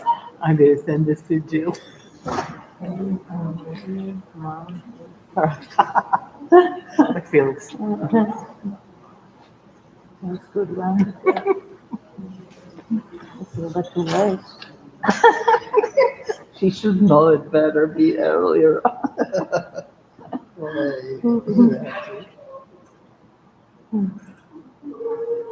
So how is Karen and John? How are they doing? I don't know, didn't see John, Karen. Well, Karen's She was fine, yeah, she was walking with him and, yeah. She said she's missing Matrix kids. She doesn't see them that much anymore because they're in school. And she's taking care only of the Ellie's smallest daughter because they all other. She's taking care of Ellie's smaller Poppy. daughter, Poppy, yeah, yeah. So she every day she watches Poppy? No, twice a week. Oh, that's a lot though. Yeah.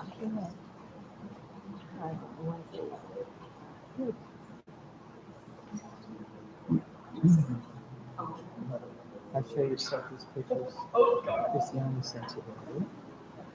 So yeah, I heard that you all coming for Christmas.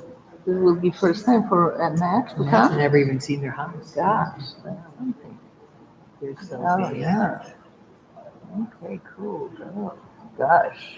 She becomes like teenager. I know. She dresses her in little girl clothes because her Yeah. shoes are little girls. See, she got little girl Yeah. shoes. She wears glasses now. Okay, that's fine. Yeah, so, yeah.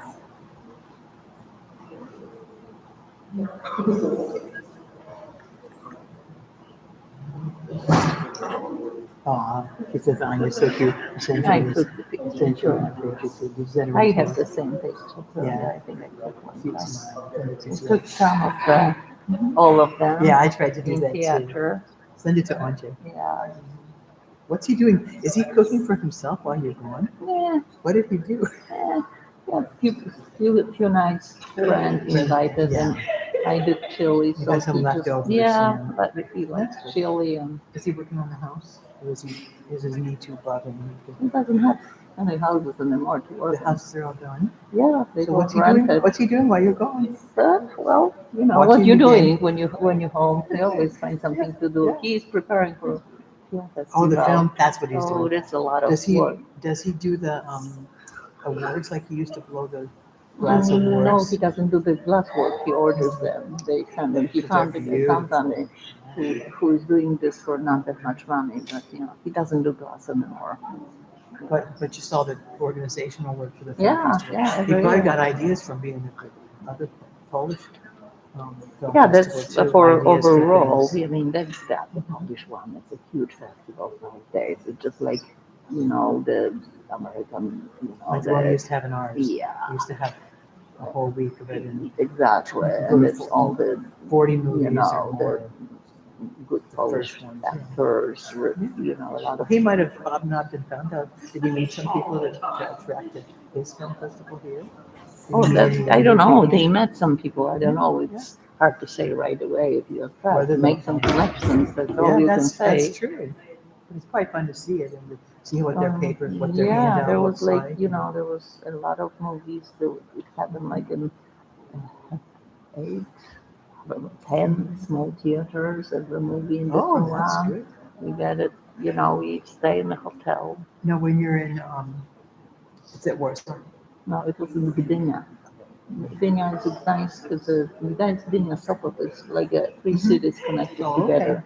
I know we were in Gdansk. Yeah, yeah, and then we, after festival, we went to our friends who from Ann Arbor who had from Gdańsk, Hasha and Tomek, who also had apartment because they are from Gdańsk, so they had apartment and they stay there for like you come for a month, they come to Gdańsk for 3-4 months sometimes. So they were there and we stayed with them. And there's a lot of walking to Gdańsk. It's a beautiful. So when you do the film festival in Ann Arbor, how many days is that? 3. 3 days.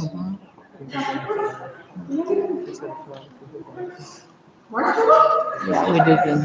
I forgot about this, but I think this is just a little stick. I have some of it back in my room. I'll have to-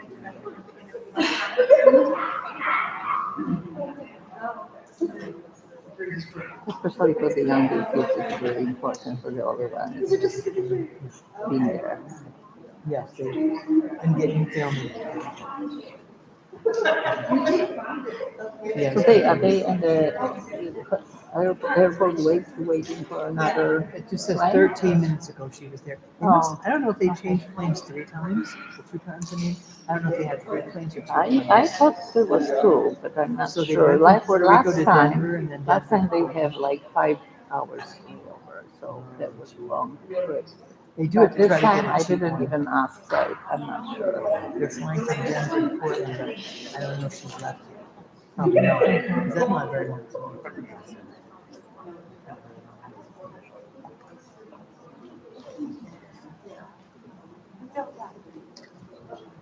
So Indianapolis had 8,000. Boston had 7,000 last June. I mean, look at that. San Diego had 60,000.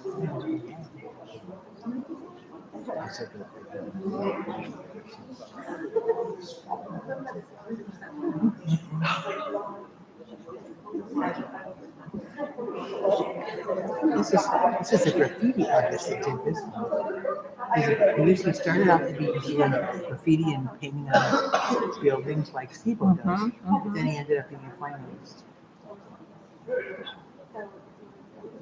This was that thing you looked into the mirror. Yeah, Remember that okay, one right yes, across from it that was, stained glass? yeah, it's stained glass. That's what I've seen. Oh, look, you can see that. Yes. Oh, that's good.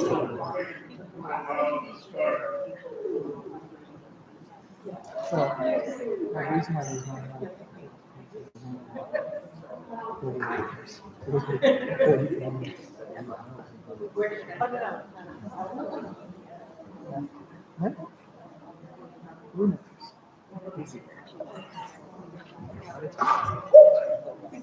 this is a Christmas concert. Yeah, we're gonna come for Jill's birthday, and Matt and Christiane said they can't come that long. They can come for like 5 or 6 days, so they're staying in short stay. And then we'll fly back with them. So our car will be down here. Oh, so you're flying from their house? We're gonna fly with them. They said they can't stay that long. Okay. Oh, you have to see this thing we found.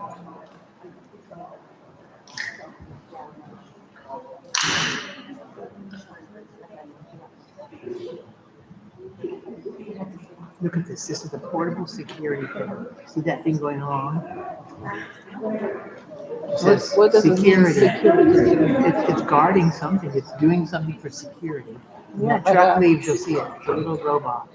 I've I seen don't know what Robert it's doing this. What is I don't know doing? what it's doing. It's just walking. See, Yeah. it says there it is. It's a robot for And sure. it says I've seen security it. robot. Yeah, in Ann Arbor, there's a lot of, because there's this engineering school and a lot of, with cars with no driver's cars. And I've seen them in a restaurant in Atlanta. There's a restaurant where the pizza comes out with a little Yeah. robot, and you're supposed to take it out of the pizzas. Yeah, that's a I've seen delivery. cars. Yeah, I know that.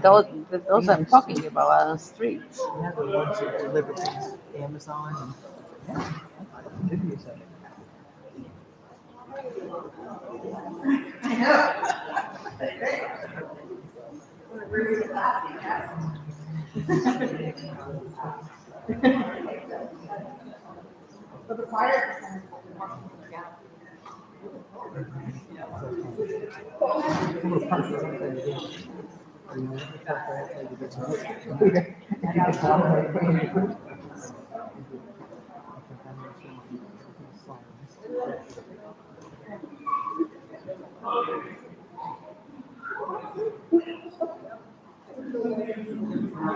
She's the second one. I'm using the second one. Oh, yeah. Feel it? Oh, no, that's not. Can you go get the program, Felix, for us? Where is it? I don't know if she's got a program in her hand. Probably from, you can ask it Just like from. at the door. There No, I is mean one just at for the me door right too. there. Yeah, look there or ask somebody in the It'd be nice front. to get a little program. This is where we came in. We came If in you over don't these ways. find it, that's Save your a seat. little- We came in over this way and see if they have. They might be handing them out the door. I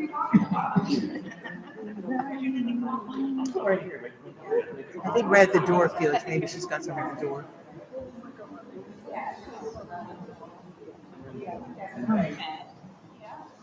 Maybe not.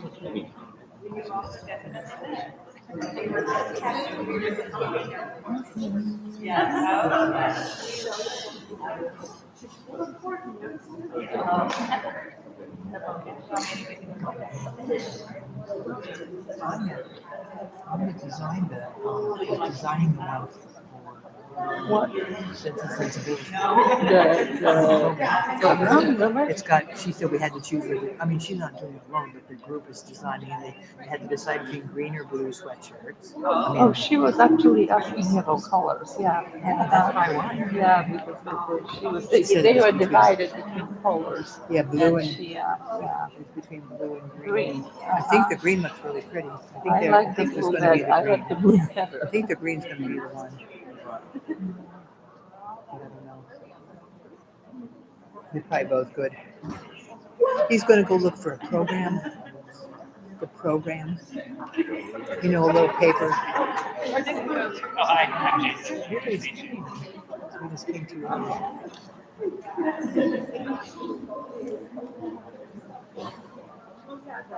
what if I should help you? Your points are it's like it tells about what the plays are and who's in it, what they're doing.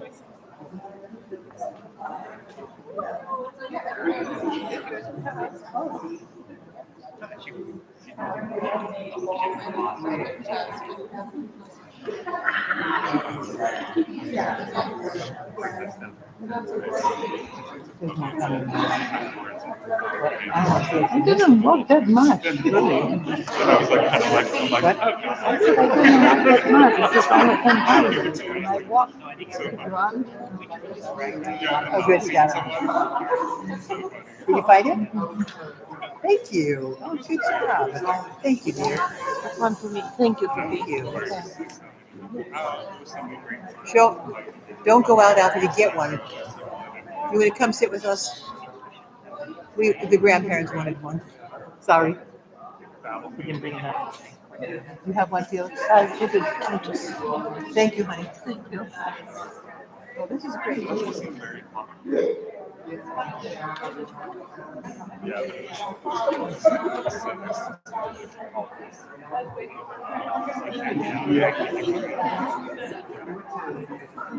Oh, yeah.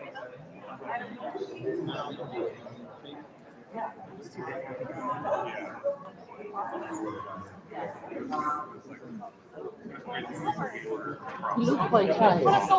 He's very tired.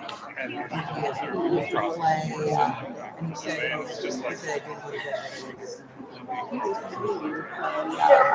kind of seeing that he's still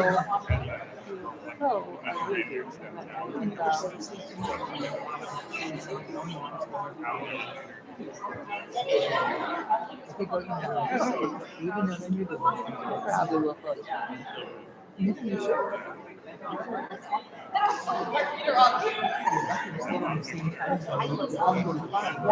you're really fine. Exactly. It's hard to do that. It's much longer today, though. I woke up at 3, but I'm leaving just in time.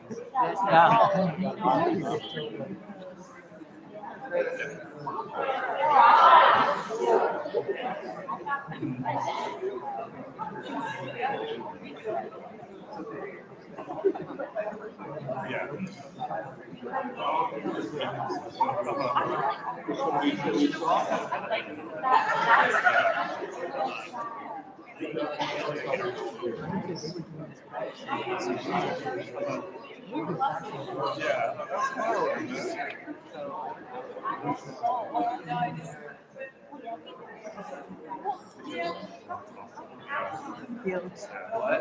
You do a video and take it outside.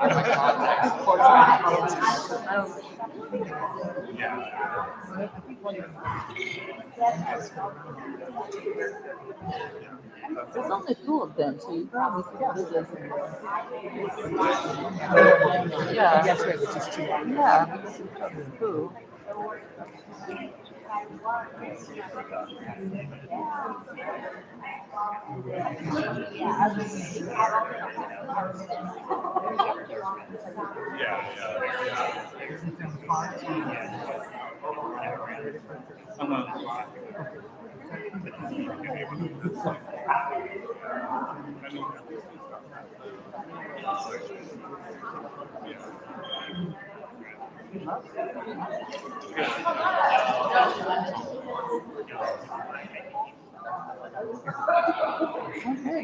so great.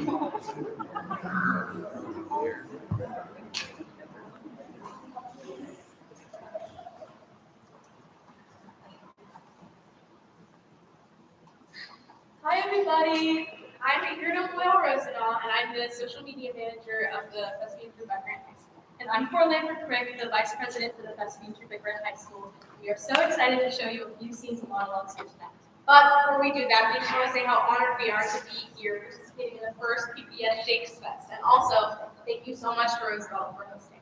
And we would now like to turn your attention to Grant's upcoming production of Sense and Sensibility, which many people on stage tonight are featured in. It runs from November 13th through 15th, and then the 20th through the 27th. If you'd like more information or would like to donate to Grant Theater, please follow our Instagram at GHSthespians1657. And without further ado, enjoy the show!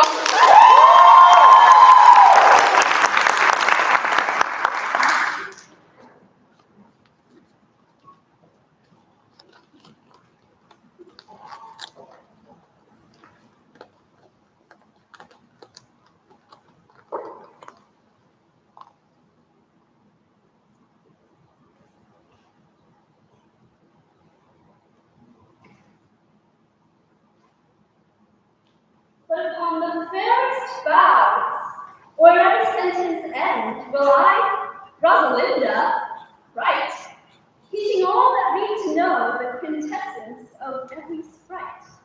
Heaven would in little show, therefore heaven nature charged, that one body should be filled with all graces, wide and large.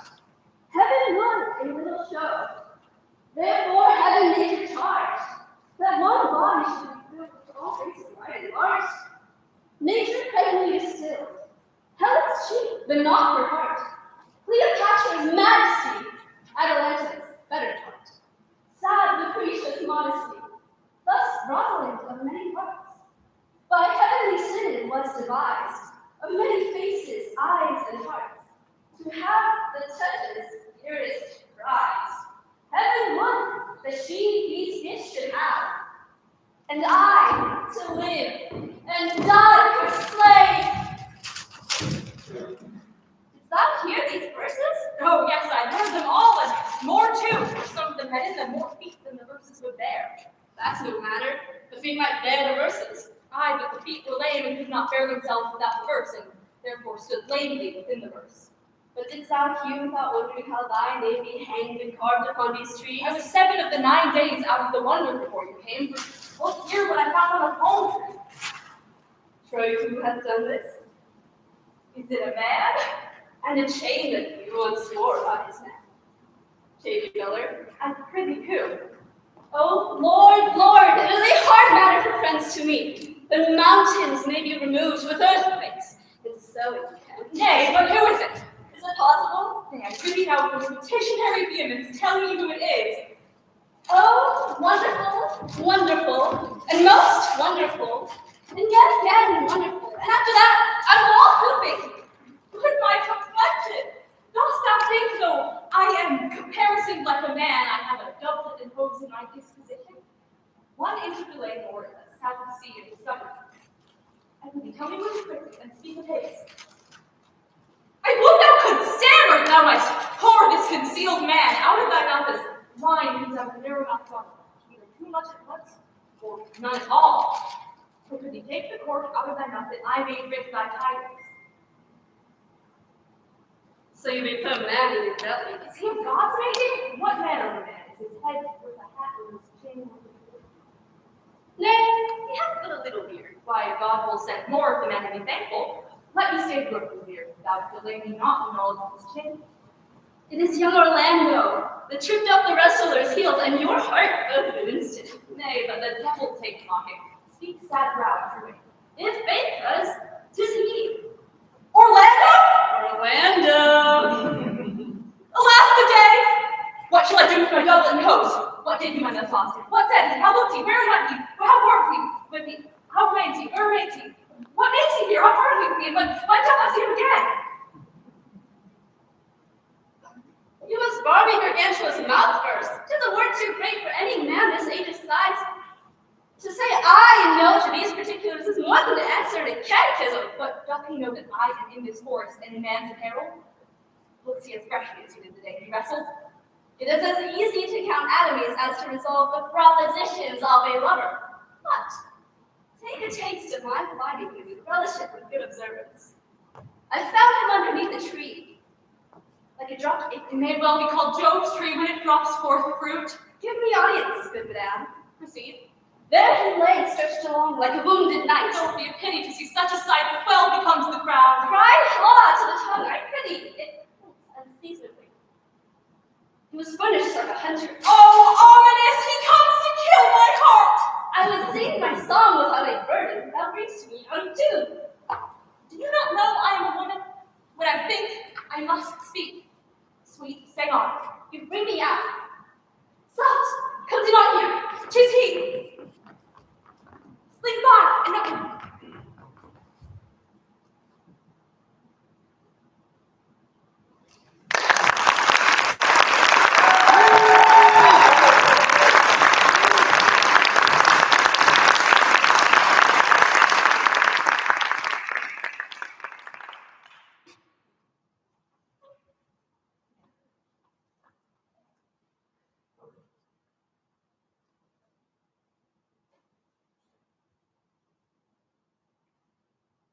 Which hath made them drunk hath made me bold. That which hath quenched them hath given me fire. Hark! This was the hour that shrieked, the fatal bellman which gives the sternest good night. He's about it. The doors are open, and the surfeited grooms do mock their charges with snores. I have drunk their pussets. That death and nature do contend about them whether they live or die. Who's there? What hope? Alack! I'm afraid they have awaked, and 'tis not done. The attempt and not the deed confounds us. Hark! I laid the daggers ready, he could not miss them. Had he not resembled my father as he slept, I had done it. My husband? I have done the deed. Dost thou not hear noise? I heard the owl scream and the crickets cry. Did not you speak? Right now, I descended. Hark! Who lies in the second chamber? Donald Bain.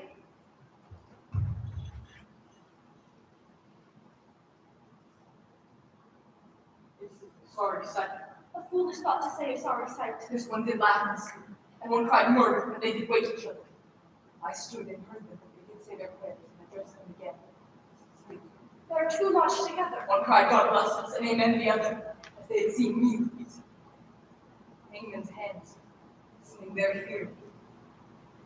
I could not say amen when they did say God bless us. Consider it not so deep, but wherefore could I not pronounce amen? I had most need of blessing. Amen stuck in my throat. These deeds must not be thought of after this way, so it will make us mad. Not my voice, for I sleep no more. Macbeth does murder sleep. Sleep that knits up the raveled sleepy care, the death of each day's life, sore labor's bath, the balm of hurt minds, great nature's second course, chief nourisher in life's feast. What do you mean? Still it cried, sleep no more to all the house. Glamis hath murdered sleep, and therefore Cawdor shall sleep no more. Macbeth shall sleep no more. Who was it that thus cried? Why, worthy dame, do you invent your noble strength to think so great sickly of things? Go, get some water and wash this filthy witness from your head. Why did you bring these here? They must lie there. Go and carry them and smear the sleepy grooves with blood. No. I am afraid to think what I have done. Look on it again. I dare not. It were a purpose. Give me the daggers. 'Tis the eye of childhood that fears a painted devil. If you do bleed, I'll gild the faces of the grooms with all, for it must seem their guilt. Whence is this knocking?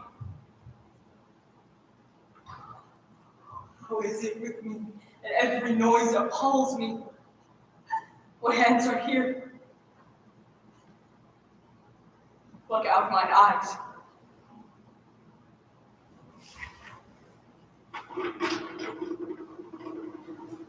Will all great Neptune's ocean wash this blood clean from my hand? No. This my hand will rather the multitudinous seas incarnate, making the green one red.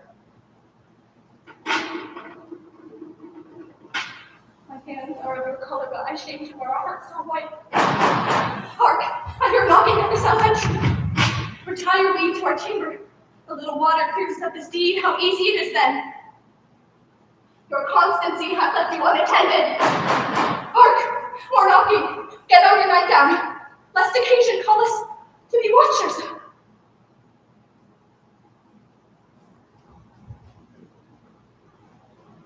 You not lost so quickly in pause.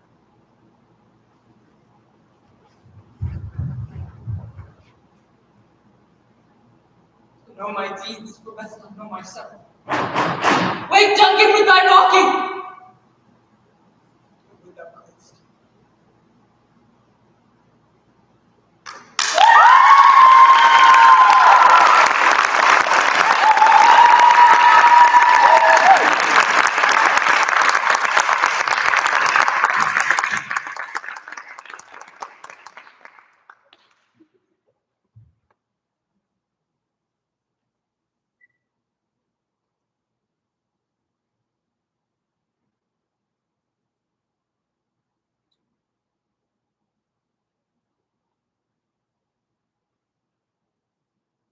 Lo!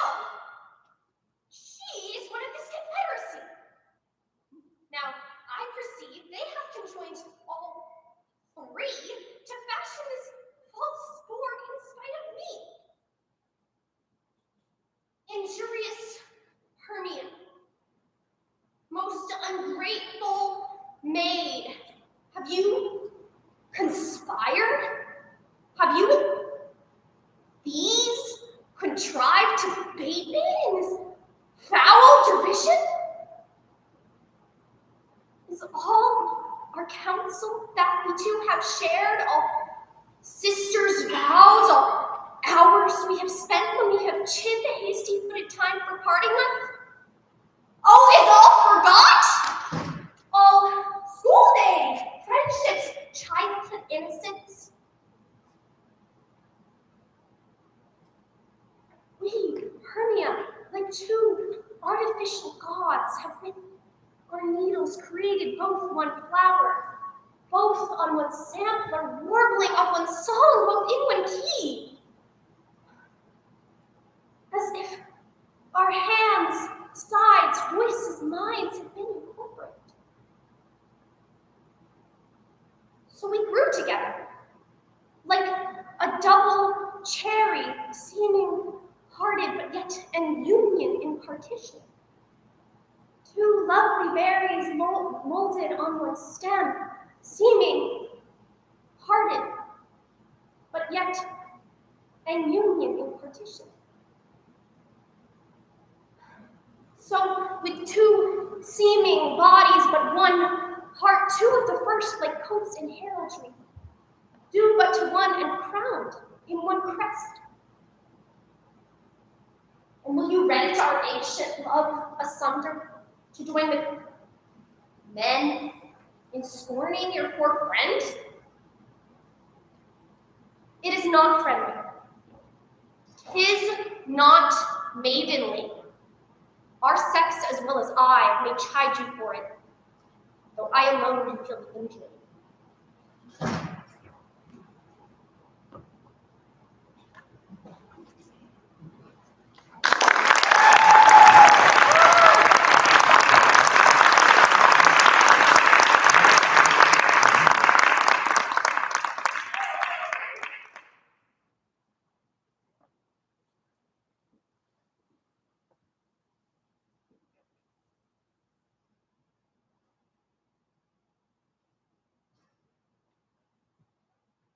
Go seek the traitor Gloucester.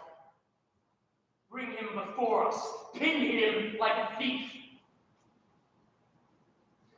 Though well, we may not pass upon his life without form of justice, yet our power shall do a courtesy to our wrath, which men may blame, but not control. Who's there?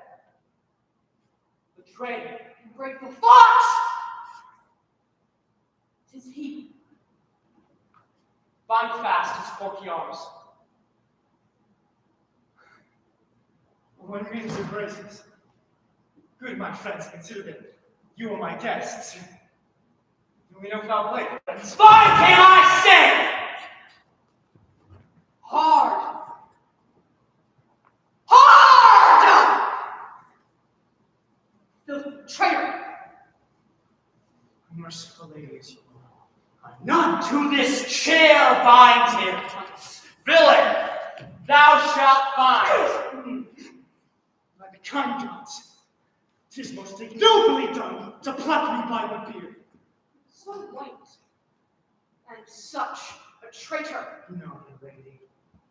These hands which thou hast ravished from my chin will quickly accuse thee. I am your host.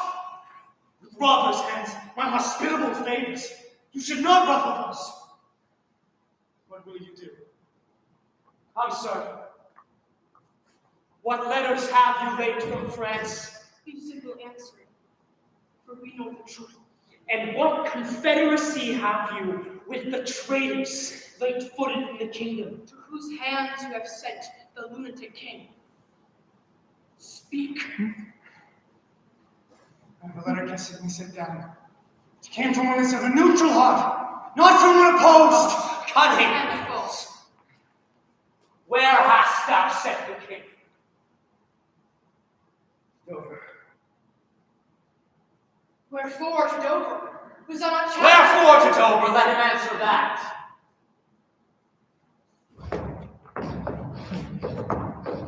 I died mistake!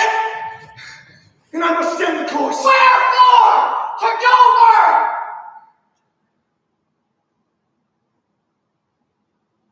Because I would not see the prudence.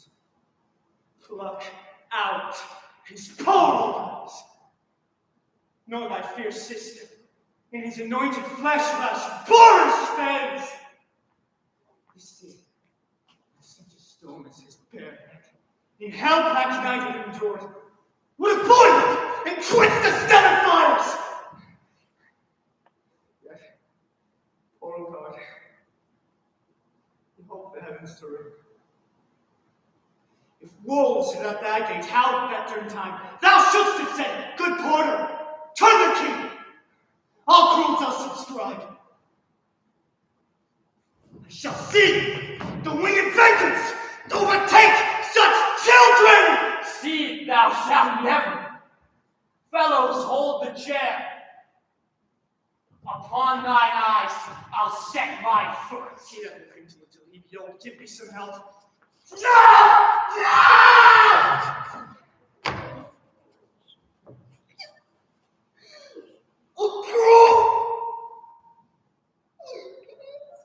One side will mock another, the other two.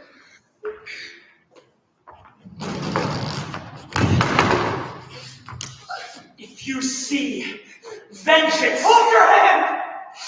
My lord, I have served you ever since I was a child, but better service have I never done you than now forbid you hold. How now? Dog! If you did wear a beard upon your chin, I'd shake it on this forehead. What do you mean? My bill. Nay, then, come and take the chance of anger. A peasant stand up with us? Oh, I'm slain! My lord, you have one I left to see. Let's get to see more prevention! Ah, vile jelly!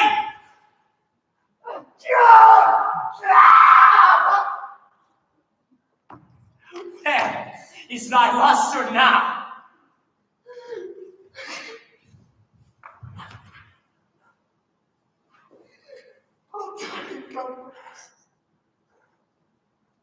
Where's my son, Edmund?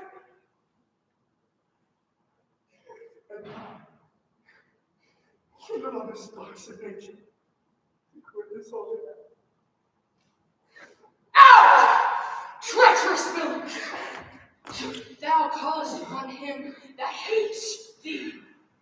It was he that made the overture of thy treasons to us, who is too good to pity thee.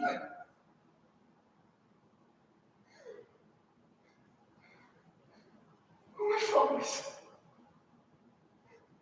young Edgar was abused. Kind gods, forgive me then, and prosper him. Go!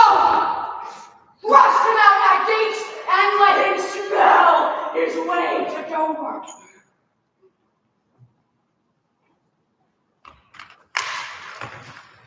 Who is my lord? How look you?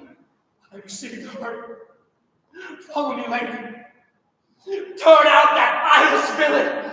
Throw this slave upon the dunghill. God, Phaeton, I plead apace. Untimely comes this hurt. Give me your arm.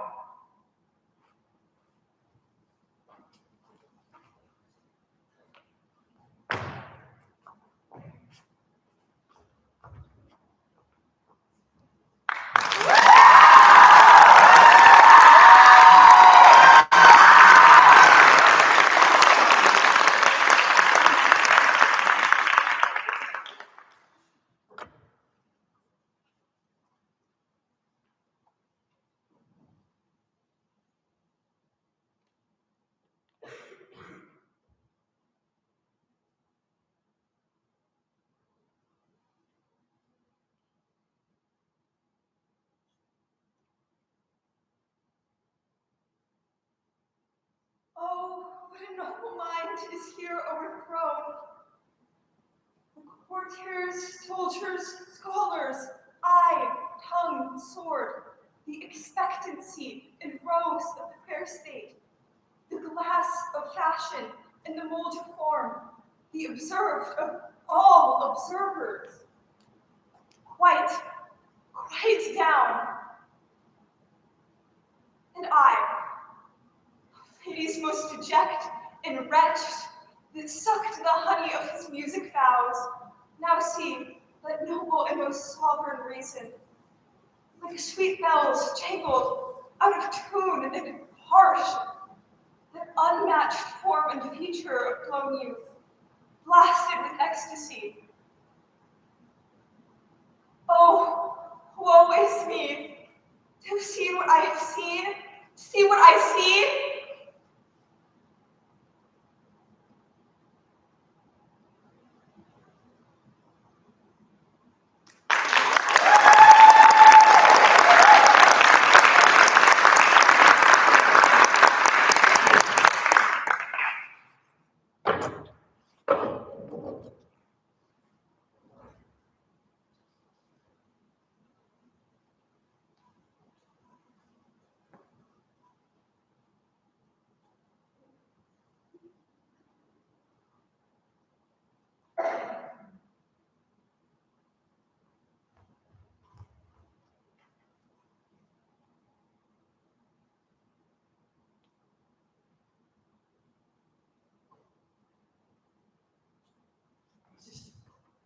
What's comfort?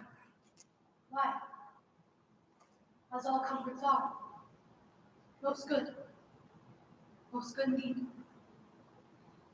Lord Angelo, having affairs to heaven, intends you for his swift ambassador, where you shall be in everlasting leisure.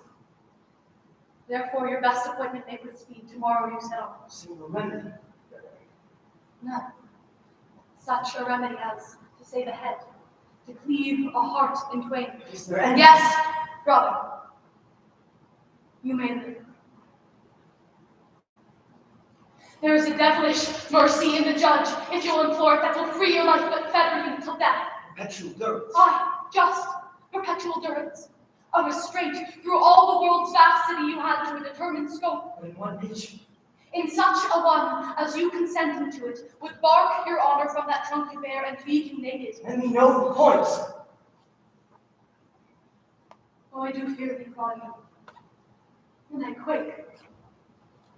lest thou of fervorous life shouldst entertain, and 6 or 7 winters more respect than a perpetual honor. Darest thou die? The sense of death is most in apprehension, and the poor beetle when we tread upon in corporal sufferance finds a pain as great as when a giant dies. I give you me this shame.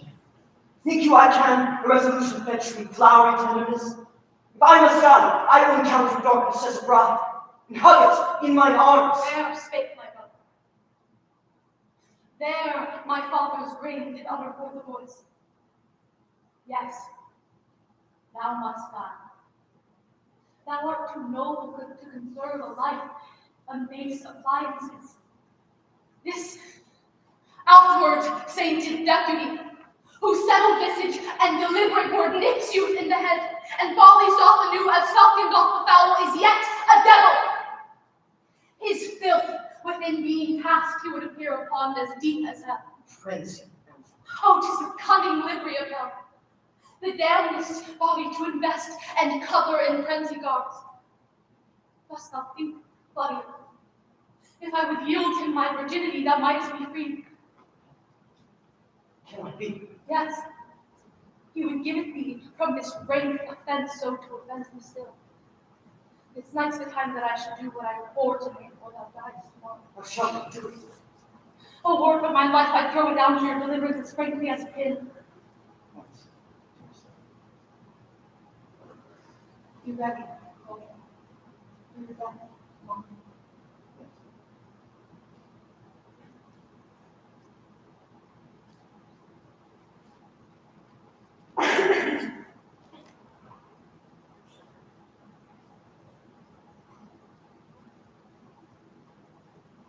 Has he affections in him that thus can make him by the law, by the laws? When would he force it? Sure is no sin.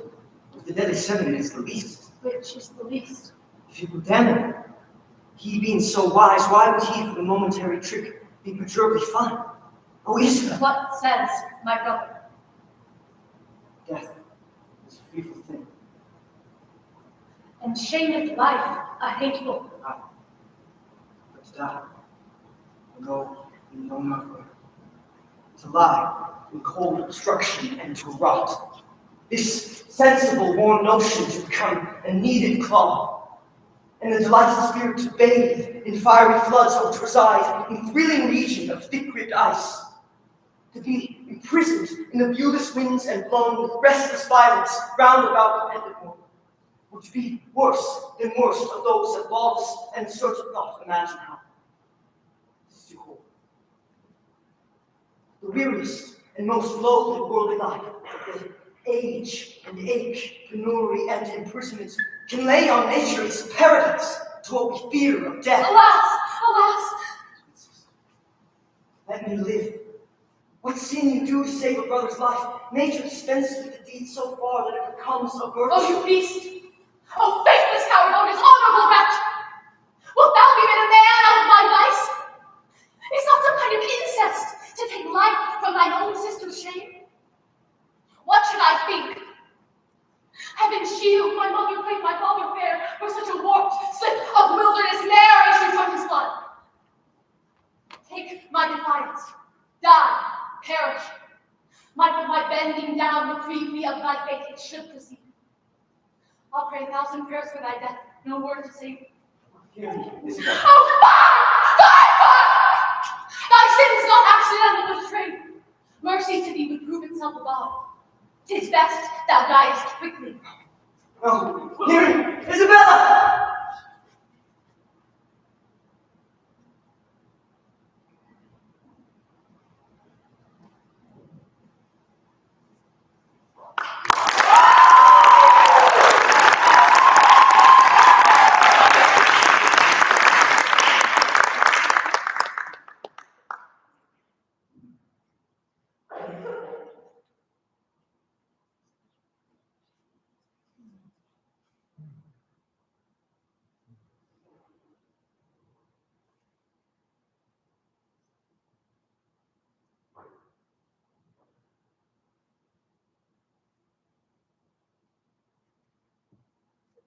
Sweet moon.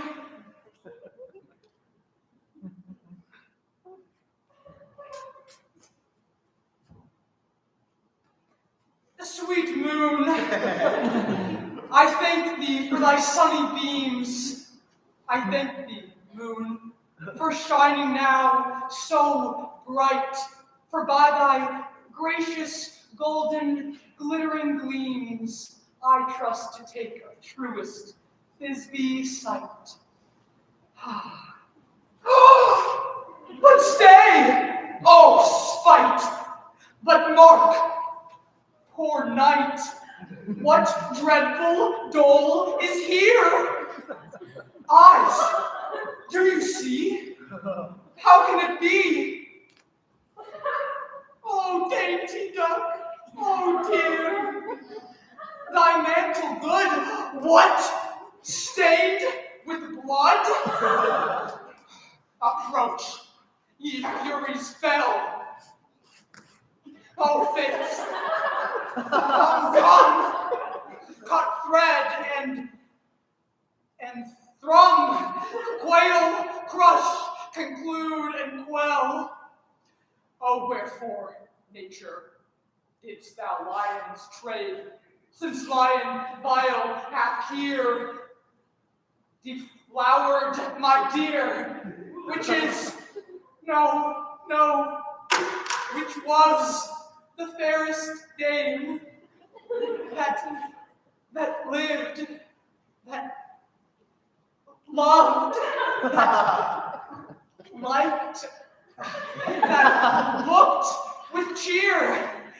Come tears, confound, outsword, and wound the pack of pyramids. Aye, that left pack, where heart doth hop. Thus die I, thus. Now I am dead, now I am fled. My soul is in the sky. Tongue, lose thy light. Moon, take thy flight. Now die!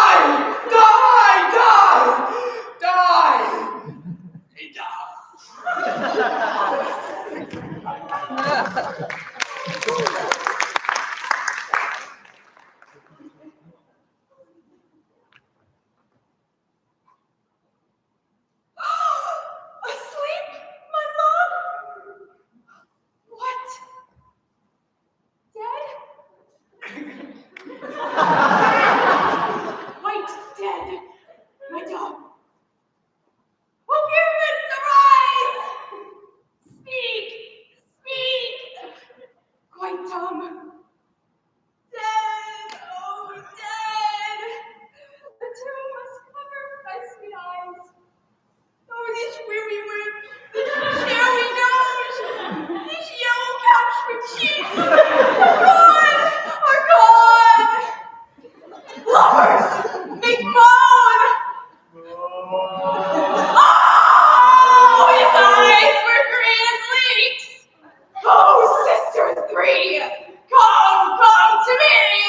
With hands as pale as milk, lay them in gore, since you went shore with shears and thread of silk. Tongue, not a word. Come, trusty.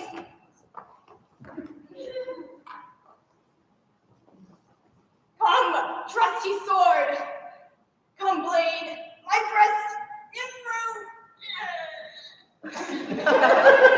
And farewell, friends. Thus, this the ends. Adieu.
Thank you for coming to PPS ShakesFest. We hope you have had a great time watching all the shows. We hope to make something like this an annual event, but we'll see how it goes. But thank you to all of the high schools who were able to come, to all the audiences who were able to come and support. We love having our students get to interact with each other. It's a beautiful thing. So thank you, thank you, thank you. Just a couple of tidbits and tips. For those folks who are leaving after this, you'll go to the lobby and then head out those doors, please. Don't come backstage. We got a lot of mess we're trying to clean up, so if you wouldn't mind going out those doors. And then if you are here with the school and you are needing to clean up or clear out any of your things, please come do that as quickly as possible, so that way we can get everything cleared up and we can go home. We've been here for about 12 hours. So thank you again and have a good night.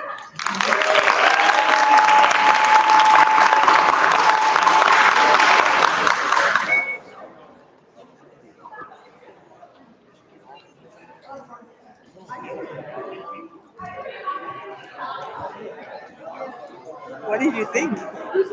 The one was a little R-rated, wasn't it? What? The violent one was a little R-rated. With all the stabbings. Yeah. On the one was funny. Wasn't that one funny? I like Donald's. I did too. The last one was just okay. It was a little bit strange. Oh, I thought it was Because funny. all the other ones were like dire and serious. And Yeah. that last one was very different. That's nice that they did this way. You know, and every Shakespeare troupe had one guy that was a funny guy. They always picked, there was always one funny one.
Oh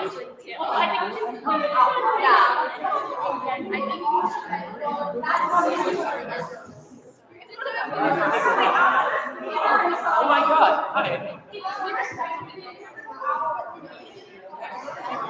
Did you get a video? Okay.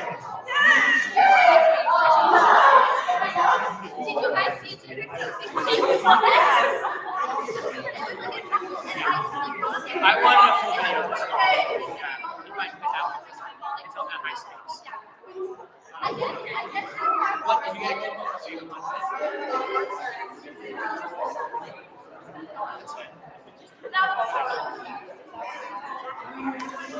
Hi, Kristen. Yeah,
absolutely fine.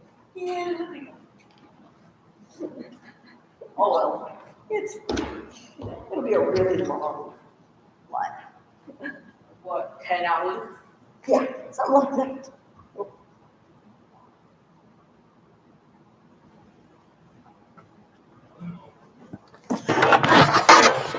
And now it's done.